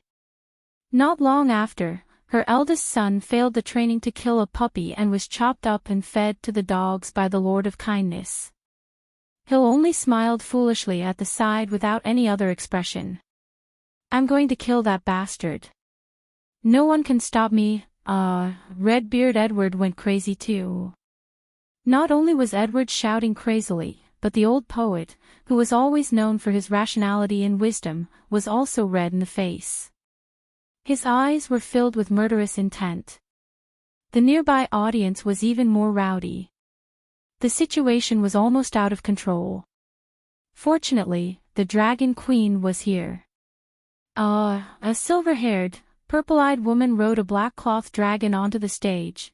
When the Great Judgment arrived and the Lord of Kindness was burned to death by the cloth dragon's dragon flame, Redbeard felt as if a valve had opened in his chest. All the anger and resentment in his heart were vented in an instant. How satisfying! How satisfying! How satisfying! Long live the Dragon Queen! Edward yelled. Burn the slave owner to death.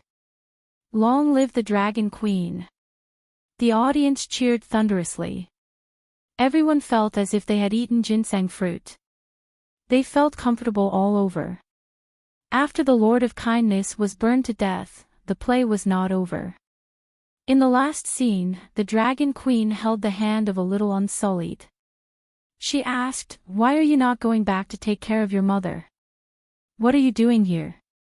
The little Unsullied said, "I want to join the Northern Expedition Army.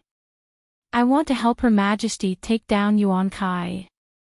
I want to go to Yuan Kai and help my mother find my sister." The actors took a curtain call and the play ended. "Oh my, this is Hill's son," Edward said in surprise. "He's Bedbug. That's a good story." Danzo looked at the middle-aged man beside him. "Yes, he is Bedbug." Bill nodded with a complicated expression. "You think this is just a story? If you have the chance, you can go to Astapor and see Hill. The real Hill, countless hills." Redbeard Edward and Danzo were silent. The sun had completely sunk below the surface of the sea. The sky became dark, but the play on the stage was not over. Butter torches were lit in front of the stage. Under the blazing fire, the characters in front of the screen could still be seen clearly. Soon, another play opened. Danzo watched for a while and found that it was similar to Shrike, Hill and Bedbug. It was also about how miserable the lives of people under the slavery system were. The stage is so high. I guess they are afraid that people like Edward will rush up and chop people up, right? He glanced at Redbeard and asked with a smile. You guessed right. The first time this kind of play was performed on the street, the actor playing the Lord of Kindness had one of his legs broken. The middle-aged man with deep eye sockets laughed. Don't they charge money for this kind of play? Redbeard held a handful of copper coins and looked left and right. He did not see any actors coming to collect them. The audience nearby are all new freedmen. They don't have much money left. After the play, the Queen will give subsidies according to the number of performances. Danzo's eyes flashed. He probed, I'm afraid the Queen will have to spend a lot of money. I guess there are many similar plays in Slaver's Bay, right? Not many. Bill looked into his eyes and said lightly, very many. Almost all of the 1.3 million people in Slaver's Bay know the story series of 20 Years a Slave.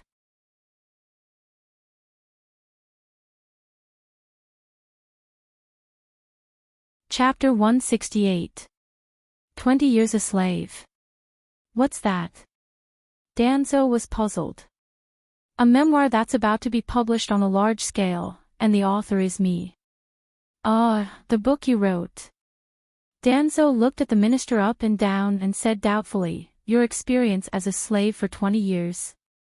It was obvious that Bill Clinton was a high-level slave. They were from a completely different world from the coolie slaves. Their lives were leisurely, and they lived more comfortably than him, the deputy leader of the wind-blowing group. Could such a person's experience help the Dragon Queen preach the need for anti-slavery? It's not just my experience.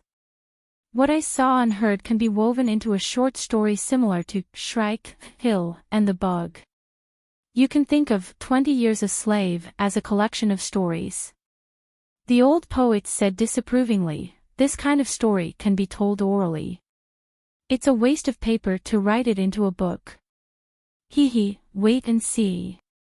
Queen Dani's great invention will change the world.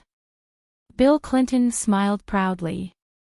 After entering the Great Pyramid, Danzo and Edward separated from the Minister of Culture. They reported their names and intentions at the desk. After waiting for about half an hour, the old mercenary and the red-bearded captain were led to the top garden by an unsullied. On the long wooden table, Dani, who had taken a bath and changed into a loose dress, was having dinner with a few subordinates. Dani swallowed the food in her mouth, drank a mouthful of red wine, and then asked, have the two of you had dinner? No. Then let's eat together. Dani invited the two. It was Edward's first time eating at the same table as the Queen. He was so nervous that he couldn't even speak a complete sentence. Although Danzo was also a little nervous, he still thanked her politely and pulled his companion to sit beside Bruce. After sitting down, the old mercenary found that the Queen's food was unusually rich and simple. Toasted white bread, lamb chops smeared with honey and cloves, mushroom stewed chicken with a lot of fire dragon peppers, barley stewed beef, and frozen fruit salad. The variety was simple and there were no fancy delicacies, but the portions were sufficient. There were large pieces of meat, large bowls of soup, and toasted bread that was as thick as an arm and longer than a person. The old mercenary cut a piece of bread with a knife and dipped it in the bowl of barley beef soup. Captain Edward, what kind of seeds have you brought me? Dani asked casually. Cough, cough, cough. Redbeard almost choked on the food in his mouth. He did not expect the Queen to ask him first. I'm sorry. After taking a sip of red wine, Edward caught his breath and said, there's black rice and sorghum from the barren lands, white corn from Helkland, sweet potatoes from an unknown island. There are even specialties from the Seven Kingdoms, such as barley from the Northern Territory, fire dragon pepper from Dorne, and many more. They are all edible exotic plants that His Majesty requested. Very good. After I see those seeds tomorrow, I will pay you the reward as promised. Danny nodded with satisfaction. Slave Bay mainly dealt in the slave trade and did not pay much attention to agricultural production. The crops were very simple, the most common were olives, grapes, wheat, and sugar beets. There was rice in the Worm River Basin, but the yield was low and the taste of the rice was terrible. After Danny took control of Slave Bay, there would naturally be no more slave trade. However, Slave Bay's location was really good. Leaving the bay was the main route of the Great Voyage. It would be a waste if they did not produce some crops that could be used as commodities. Of course, she also wanted to improve her diet. She was tired of eating bread every day. After all, this world looked like the Middle Ages, but it had actually developed the Great Voyage trade for thousands of years. Regional specialties such as potatoes, sweet potatoes, tomatoes, corn, rice, tea, and so on were already known by the world. It was not too difficult to find their seeds. Well, the difficult part was to popularize them locally. Well, Danny was only 15 years old now. She felt that she could cultivate hybrid rice in her lifetime. There was no need for it to be as high-yielding as Farmer God Yuan. She only needed to improve the taste so that it could grow on a large scale in Slave Bay. This was not a fantasy. After all, this world had the children of the forest.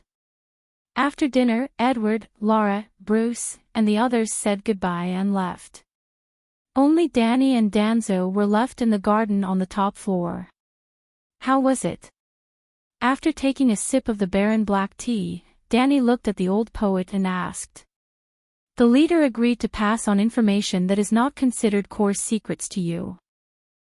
If you don't give me core secrets, why would I work with you? Danny sneered. Your Majesty, the Windblown Group has too little access to core secrets. If even a little is leaked, we will be in danger of being exposed. Illyrio will most likely reject the prince's return to Pentos. If that happens, won't we get nothing? The greater the profit, the greater the risk. I think this is a fair deal. Unless...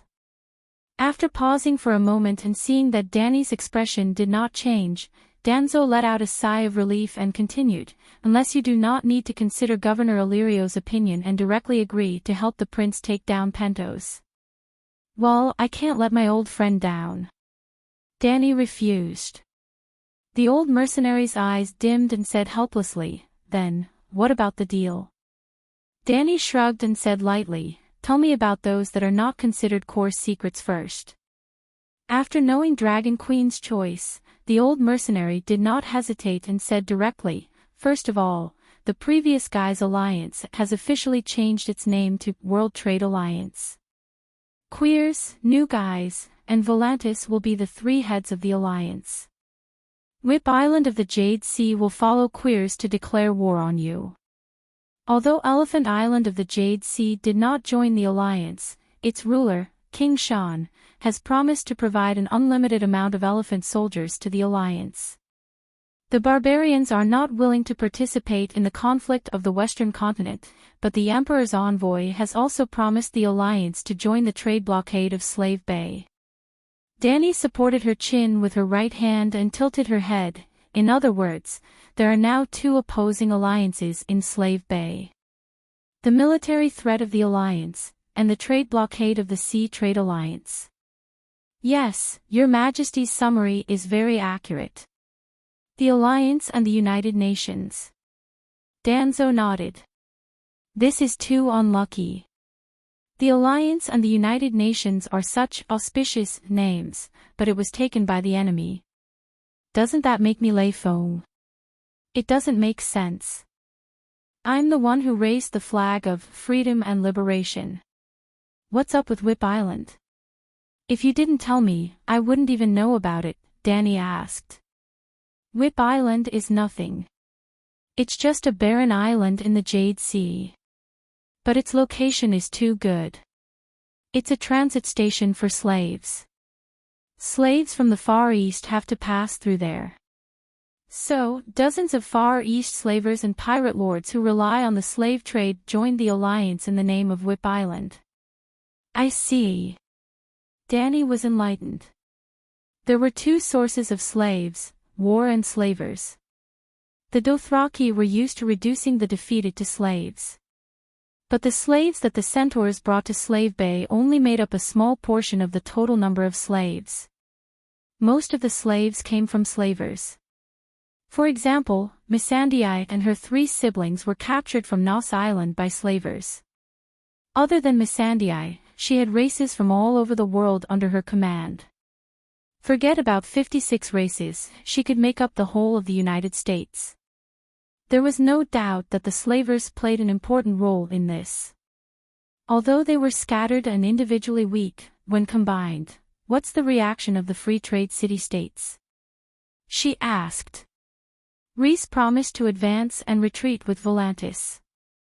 Although Myr and Tyrosh are also involved in the slave trade, the two sides have been fighting for control of the land of dispute for decades. It's difficult for them to join the same camp. Our captain guessed that if one of them joins the alliance, His Majesty might have another ally. Danny waved her hand and said in disdain, I won't ally with any slave city-states. Danzo was stunned and sighed. His Majesty's temper is too strong. This is a matter of principle, Danny emphasized. All right. Second, the Alliance and the United Nations are still in their embryonic form. Currently, representatives from all sides are gathering in New Gith to participate in the Dragonslayer Convention, held by Glacidon. Dragonslayer Convention. Danny's expression was strange. You are the mother of dragons and 3 dragons, the old poet explained. Glacidon has been defeated time and time again, but he still has such great appeal.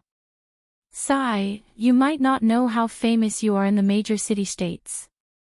Although Glacidon has been defeated time and time again, he is also the only general who has fought you head-on many times and survived. Danny's heart skipped a beat. How many people have come to the Dragonslayer Convention? The main representatives of Volantis, Kyles, Rhys, and the barbarians are all here. Many of the slavers from the Summer Sea, Jade Sea, and Kyle's Strait are also here. The convention has probably started already. What else is there? The Iron Legion's 3rd Fleet has lost contact in the Smoke Sea. The New Gith people are buying dragon eggs from the Kyle's royal family. The witch who left Yuan-Kai with me is now an honored guest of the Gith people. I heard the Kyle's royal family has also sent her an invitation. It's best if the witch sacrifices those bastards. Danny laughed inwardly and asked, what's the matter with the Iron Legion? Why are they in the Smoke Sea? Oh, don't tell me they went to explore Valeglia with Yuluin. She suddenly realized something and said with a strange look in her eyes. Noticing her strange expression, Danzo said in surprise, is it true that Yuluin Greyjoy once explored the ruins of Valeglia? Even I don't dare to let Yuluin lead the way. The Gith people are really bold. Danny sneered. You mean Yuluin tricked the Iron Legion? That's impossible. The 3rd Fleet has 10 longships and 2,000 soldiers of the Gith Iron Legion. This kind of power is enough to suppress anyone in the Summer Sea. You can ask around in the Westeros. Yuluin most likely returned with a full load. The next day, Danny led tens of thousands of farmers out to plant the fields for the whole morning. Yes, planting wheat. The seasons in this damn world were chaotic. As long as winter did not come, they could keep planting and harvesting. There were even strange scenes where they planted wheat in this field in the morning and went to the next field to harvest wheat in the afternoon. For example, the Rural Mutual Aid Association that Danny set up had been planting wheat for a month. The first wheat field that was planted had already grown half a meter tall green wheat seedlings. Even if the average farmer had planted more than 30 acres of wheat, there were about 10 million acres of wheat fields outside Yuankai City. Danny still pulled hundreds of thousands of farmers to plant the fields. The Yuankai plains were too vast. There were more than 30,000 square kilometers of fertile land, at least 45 million acres. There were still more than 30 million acres left empty.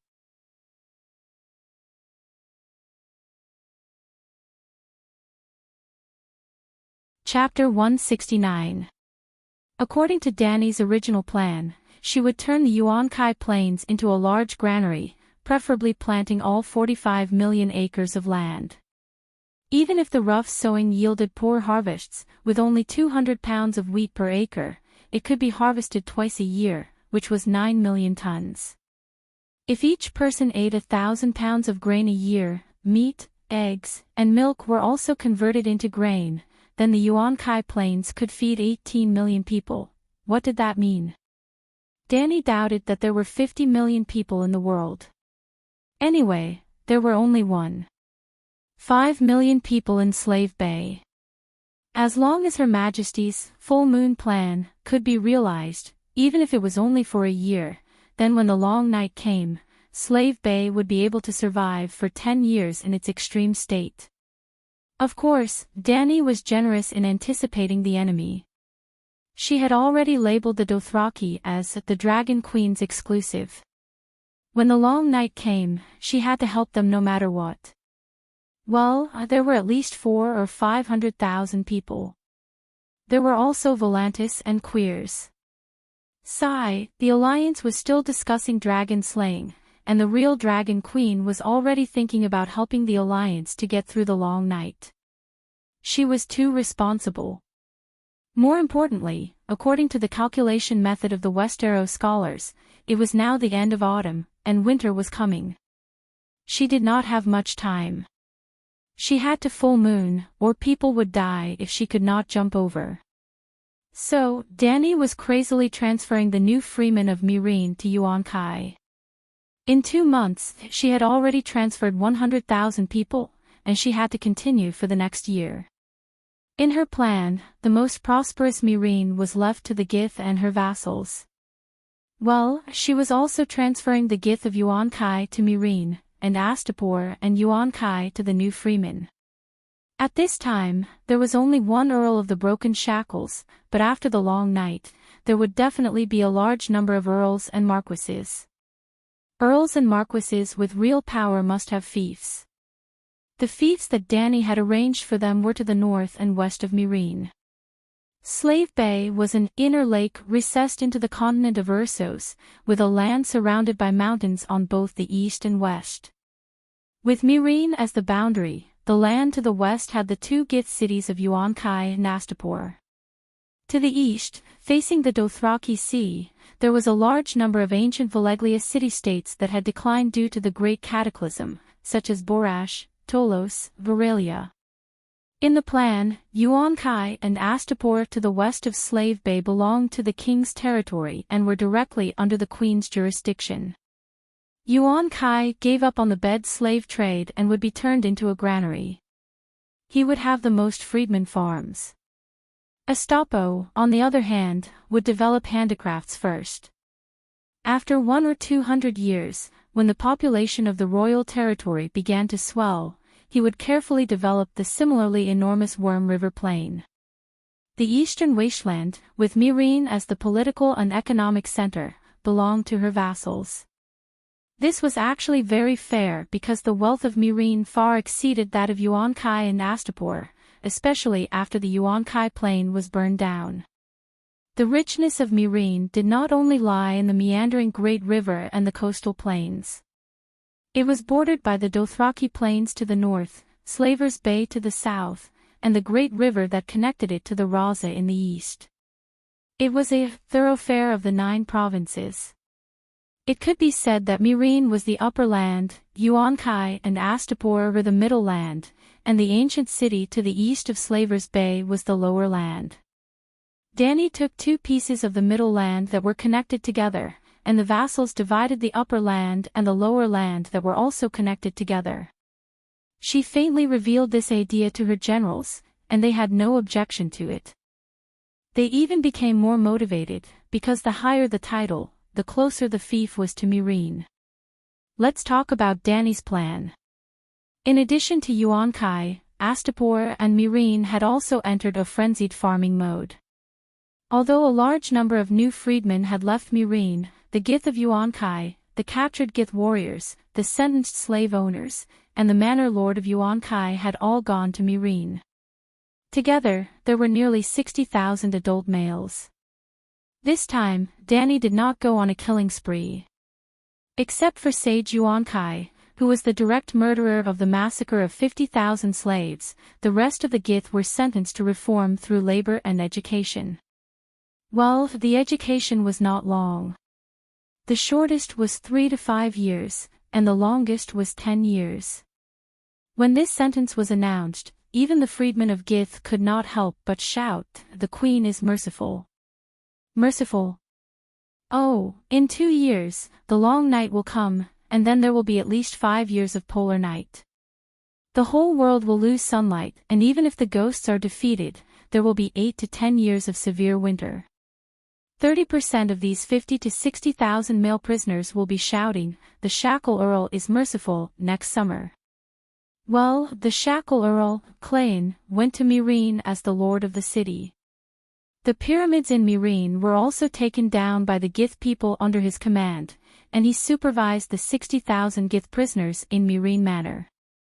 In short, Queen Danny embraced the new freedmen of Slave Bay with love and smiles, and the Shackle Earl drove the Gith people with roars and whips.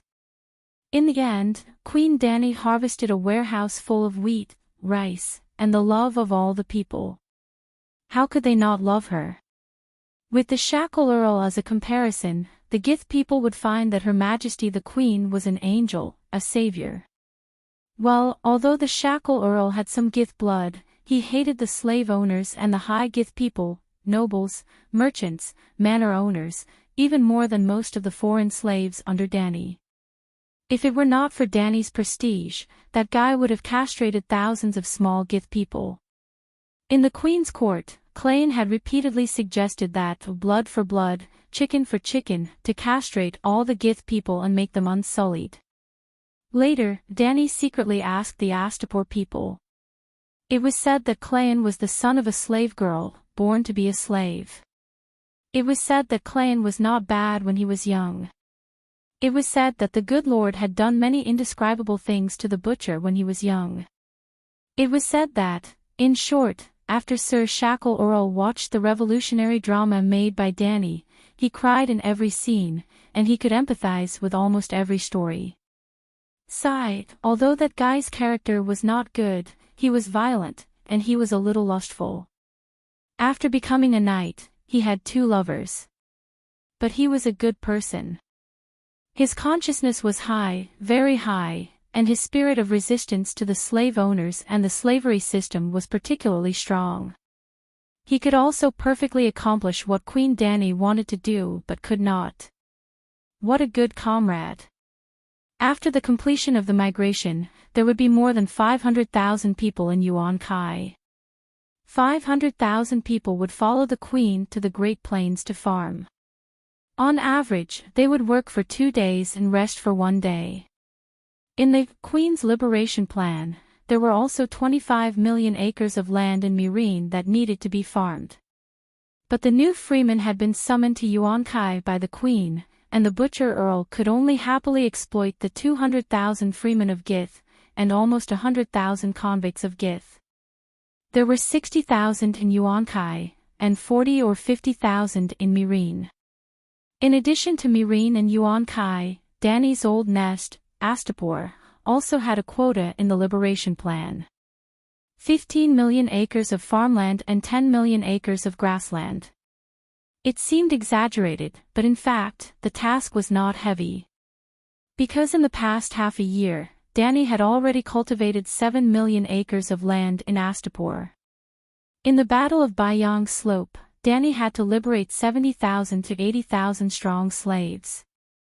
And 3 days after the end of the war, the 30,000 militiamen recruited from Astapor returned home with a large number of cattle and pack horses. The newly cultivated 8 million acres of land would be planted with cotton, flax, and other textile crops. Well, most of the excellent craftsmen in Slave Bay were migrated to Astapor. In addition to the weavers, there were also blacksmiths, bricklayers, porcelain craftsmen, and so on. And the 10 million acres of grassland was under the responsibility of Danny's Commissar. After conquering Yuan Kai Mirin, Little Commissar, which used to only have 100 people, had swelled to a huge Commissar with 20,000 people. Danny's roaring warriors were close to 4,000 people, which was a force that could not be ignored in the sea of grass. If this went on, even if the Queen's liberation plan was only 30% completed, Slave Bay would not have to be afraid of the long night. Well, Danny was not stupid. Although she made a plan for the liberation plan, she did not think that it could be 100% completed. Under the bright afternoon sun, outside Yuankai City, on the ridge of the fields. Gulp, gulp. Danny, who was wearing a slightly bloated training armor, hugged a pottery pot that was as thick as a wooden stake and drank a big mouthful of juice. She exhaled comfortably and said, "Let's not fight anymore. Let's rest for a while." On the opposite side, Baristan, who was dressed similarly, took off his helmet and put his unopened blunt sword aside. He also picked up a kettle and drank some juice as he mumbled, "Your Majesty's sword skills have improved rapidly in the past month or so. You don't lose to Prince Liga of the same age at all." Well, the respected Queen Danny shouted the slogan, "Winter is coming, all the people are farming, every day." She also carried a hoe and led tens of thousands of farmers to the ridge of the fields every morning. She did not dig the soil herself. She threw the hoe aside and only focused on training her sword skills. It was no wonder that her martial skills were getting better and better recently. "Hee, don't praise me on purpose," Danny said cheerfully. Although the reputation of Liga and Arthur Dane as the two peerless heroes was a little weak, he was indeed a first-class knight. It's true. After nearly a month of training on the battlefield, Your Majesty has completely reached the level of, you can wield the sword as you wish. You even have the meaning of, you can wield something heavy as if it were light. Moreover, your strength has been growing rapidly recently. Your speed and strength are nearly 30% stronger than 3 months ago." Baristan looked at Danny carefully again and found that Her Majesty the Queen's body had grown taller. She was now 1.7 meters tall. Her body was tall and slender. Her shoulders were as if they were cut. Her waist was as white as silk. Her limbs were slender and powerful. She was weaker than when Qualls first saw her. There was a kind of vigorous beauty, but there was not the slightest feeling of a majestic figure. Her Majesty's talent is really good. Or rather, the Targaryen bloodline is really good. The old knight sighed secretly. Danny herself also felt that her strength had been growing rapidly recently. It was faster than the half-year of training in Astapor. She did not know whether it was because of the physical development or the high concentration of spiritual quality in her body.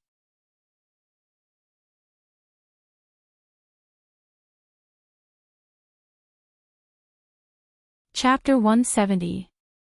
A strength of 1.2 was already very good, which was measured according to the standard, 1, of an adult man. For example, Baristan only had a strength of 1.6, and Mormont was young and strong with a strength of 1.8. Both of them were in the extremely strong category. Danny suspected that the level of a monster was specially prepared for the Demon Mountain. Well, only after fighting many times could Danny see the more accurate attribute value of the enemy. If the Demon Mountain only touched her gently, she would only see a strength of 0.3. Then the Demon Mountain would punch her gently, and the value would soar to 0.8. At present, her system could not read the opponent's strength at a glance. After resting for a while, Danny took off the iron armor for training with the help of Jichi. She wiped her face with a wet towel and said to Baristan, "Sir, I will ride the dragon and leave Yuan-Kai later. In the evening, help me bring the farmers of the Mutual Aid Association back." "Where are you going?" White Knight asked. "New guys." "What are you going to do there?" The old knight frowned. Danny's eyes flashed a cold light and she sneered, "Not only is Grazadon not dead, but he is also holding a dragon slaughtering convention in New Guise. Many countries and trading city-states are involved. I can't do nothing. Riding a dragon and showing off in the sky above New Guise. What's the use?" The corner of Baristan's mouth twitched. "Humph, you see, I will give them a big gift," Danny said confidently. Not long after being summoned, Dahe flew from the east of the blue sky, and its shadow slid across the ground. The farmers who were working hard nearby stopped their work and looked up to see the black dragon. They all raised their hands and cheered loudly. The water buffaloes that were pulling plows in the field moaned and wanted to run away. Then, there was another sound of farmers scolding and whipping water buffaloes in all directions. Danny nimbly jumped on Dahe's back, waved to the people below, and flew into the sky. She liked riding a dragon very much. Holding the protruding bone spur on Dahe's back and watching the scenery on the ground fly by quickly, Danny had a feeling that she was controlling the whole world. She could not experience this feeling at all by plane. Danny didn't know if it was because of magic or the genes she was born with, but even if Big Black was flying at a speed of 300 kilometers per hour, she wouldn't be blinded by the strong wind. Things like flying helmets could be made with the technology of this world, but there was no need for that.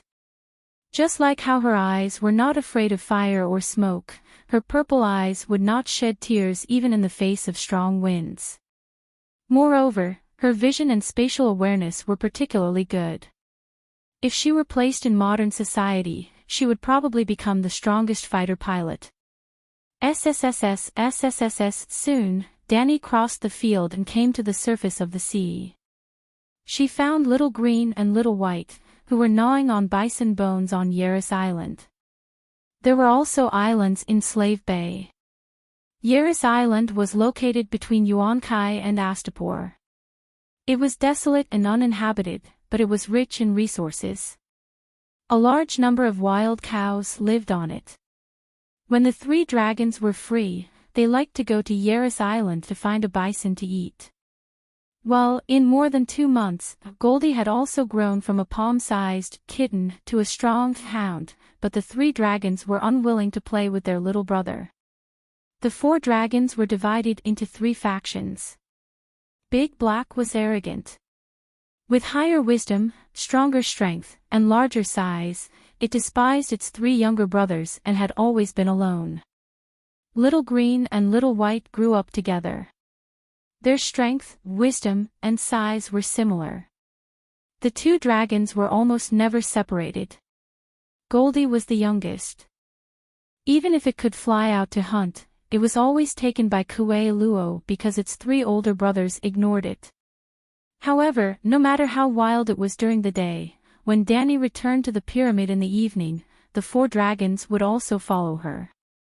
They would gather together, climb on the top of the pyramid, and sleep together. At this time, Big Black flew over the trees, creating a green ripple.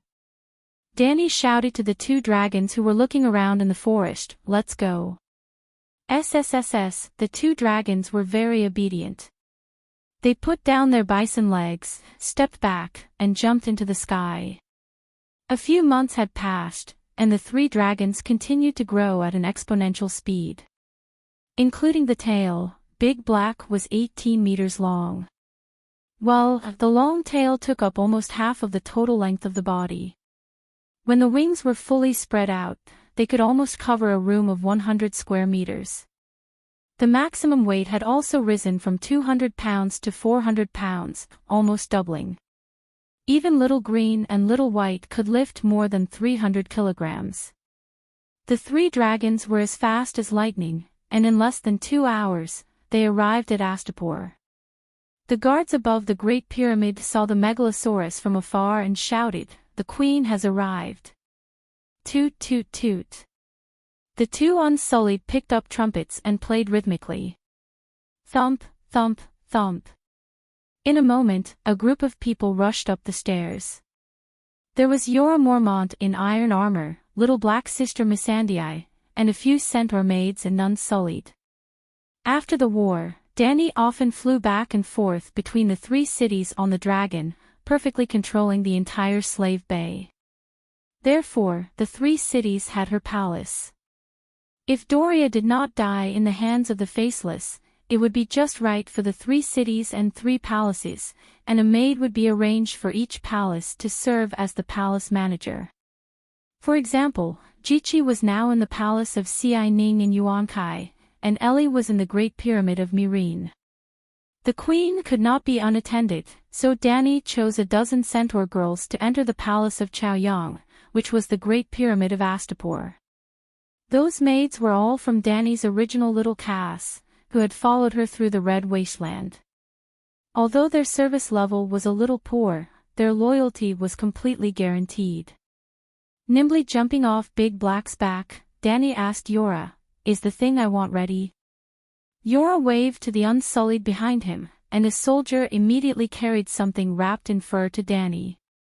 Yora squatted on the ground and personally removed the outer layer of the blanket, revealing a black iron rod that was as thick as a wrist and 3 meters long. The iron rod was not a perfect cylinder, and its surface was even a little uneven, with traces of hammering visible. The style of the iron rod was also very strange. One end was as thick as a beer bottle, and the slightly slender end had 3 2-finger-wide fins. The fins were hammered out and were somewhat irregular. "As per your request, a full 150 pounds.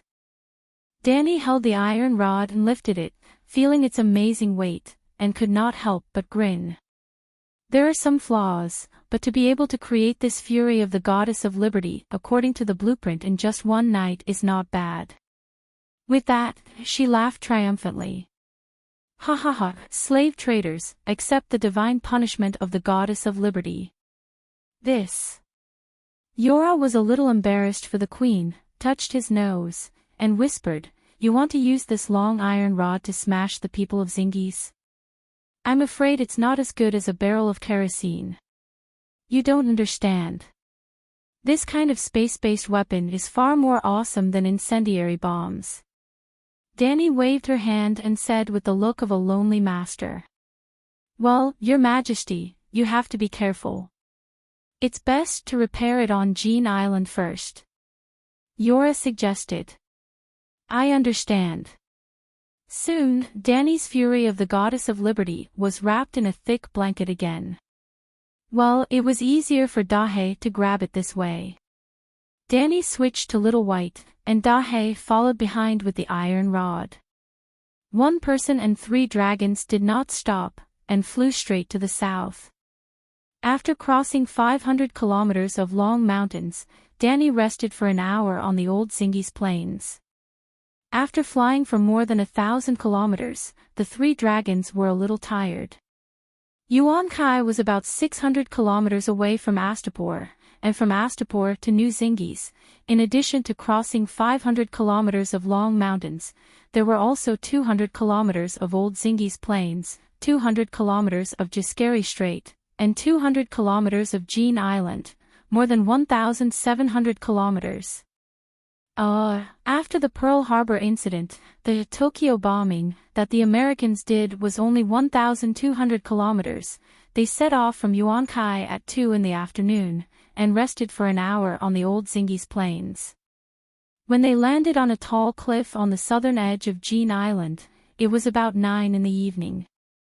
Although the night affected the vision of the Megalosaurus, it did not affect their flying, nor did it make them lose their direction. Not to mention the Megalosaurus, most migrating birds did not rely on their eyes to identify directions. Danny was also a little hungry. She gnawed on a few sausages brought from Astapor, adjusted her state, and climbed on Little Green's back again. An hour later, New Zingies was already in sight. The crescent moon was like a sickle, cutting through the night. It was late at night, and this pearl of the summer sea was still dotted with a series of bright flames. On the dock, sailors were unloading goods from ships under thick butter torches, and slaves were transporting fresh water and food to the ships that were about to leave the port. In the night market, under the illumination of wind lamps, vendors were selling goods. When passing by customers encountered something they wanted, they would also stop and take the initiative to bargain with the shop owners. In the wealthy area in the south of the city, the hall of the high tower was brightly lit, and people were singing and dancing. In the administrative center of Zingies in the center of the city, the top garden of the Great Pyramid was also filled with red lights, green paper, and green figures.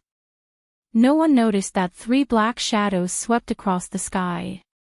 Big Black, test your height limit. Danny excitedly ordered the black dragon. Amidst the whistling wind, Dahe spiraled higher into the sky. As the political and economic center of Zingies, there was only one pyramid in New Zingies. The pyramid consumed too many bricks, and the island where New Zingies was located was too small, only 2 kilometers wide and 7 or 8 kilometers long. The geographical location was good, but the resources were poor. The cost of transporting stones and bricks from outside was too high. After all, it was across the sea. Danny, who was on the back of the green dragon, looked down at the huge building with lanterns hanging on all sides and said to herself, "I hope Danzo is not lying. The leaders of the Alliance live in the pyramid." Then she thought that even if there were no Alliance representatives, if she could blow up the symbol of New Zingies, she could also kill a lot of slave owners. Space-based weapons are simply made to attack buildings like pyramids. The more she thought about it, the more excited she became. Danny seemed to see the 150-meter-high pyramid shattering into countless pieces, and the flying bricks covered the entire harbor of New Zingies. Wow, it's more than 15 kilometers, right? Vaguely feeling the position of Big Black, Danny was surprised to find that he was still flying up. Although they were at an altitude of 15,000 meters, Danny, who was in the state of the dragon spirit, found that they still had not reached the stratosphere. This planet was bigger than the Earth. Danny was enlightened. Finally, Big Black flapped his wings hard, but found that the nearby space was very calm, and the airflow was very stable. He actually entered the stratosphere. About 20 kilometers. At the same time, Big Black began to pant. He flapped his wings hard, but it was difficult to rise higher. When about 25 kilometers, Danny asked him to stop. "Shoot at me," Danny ordered excitedly.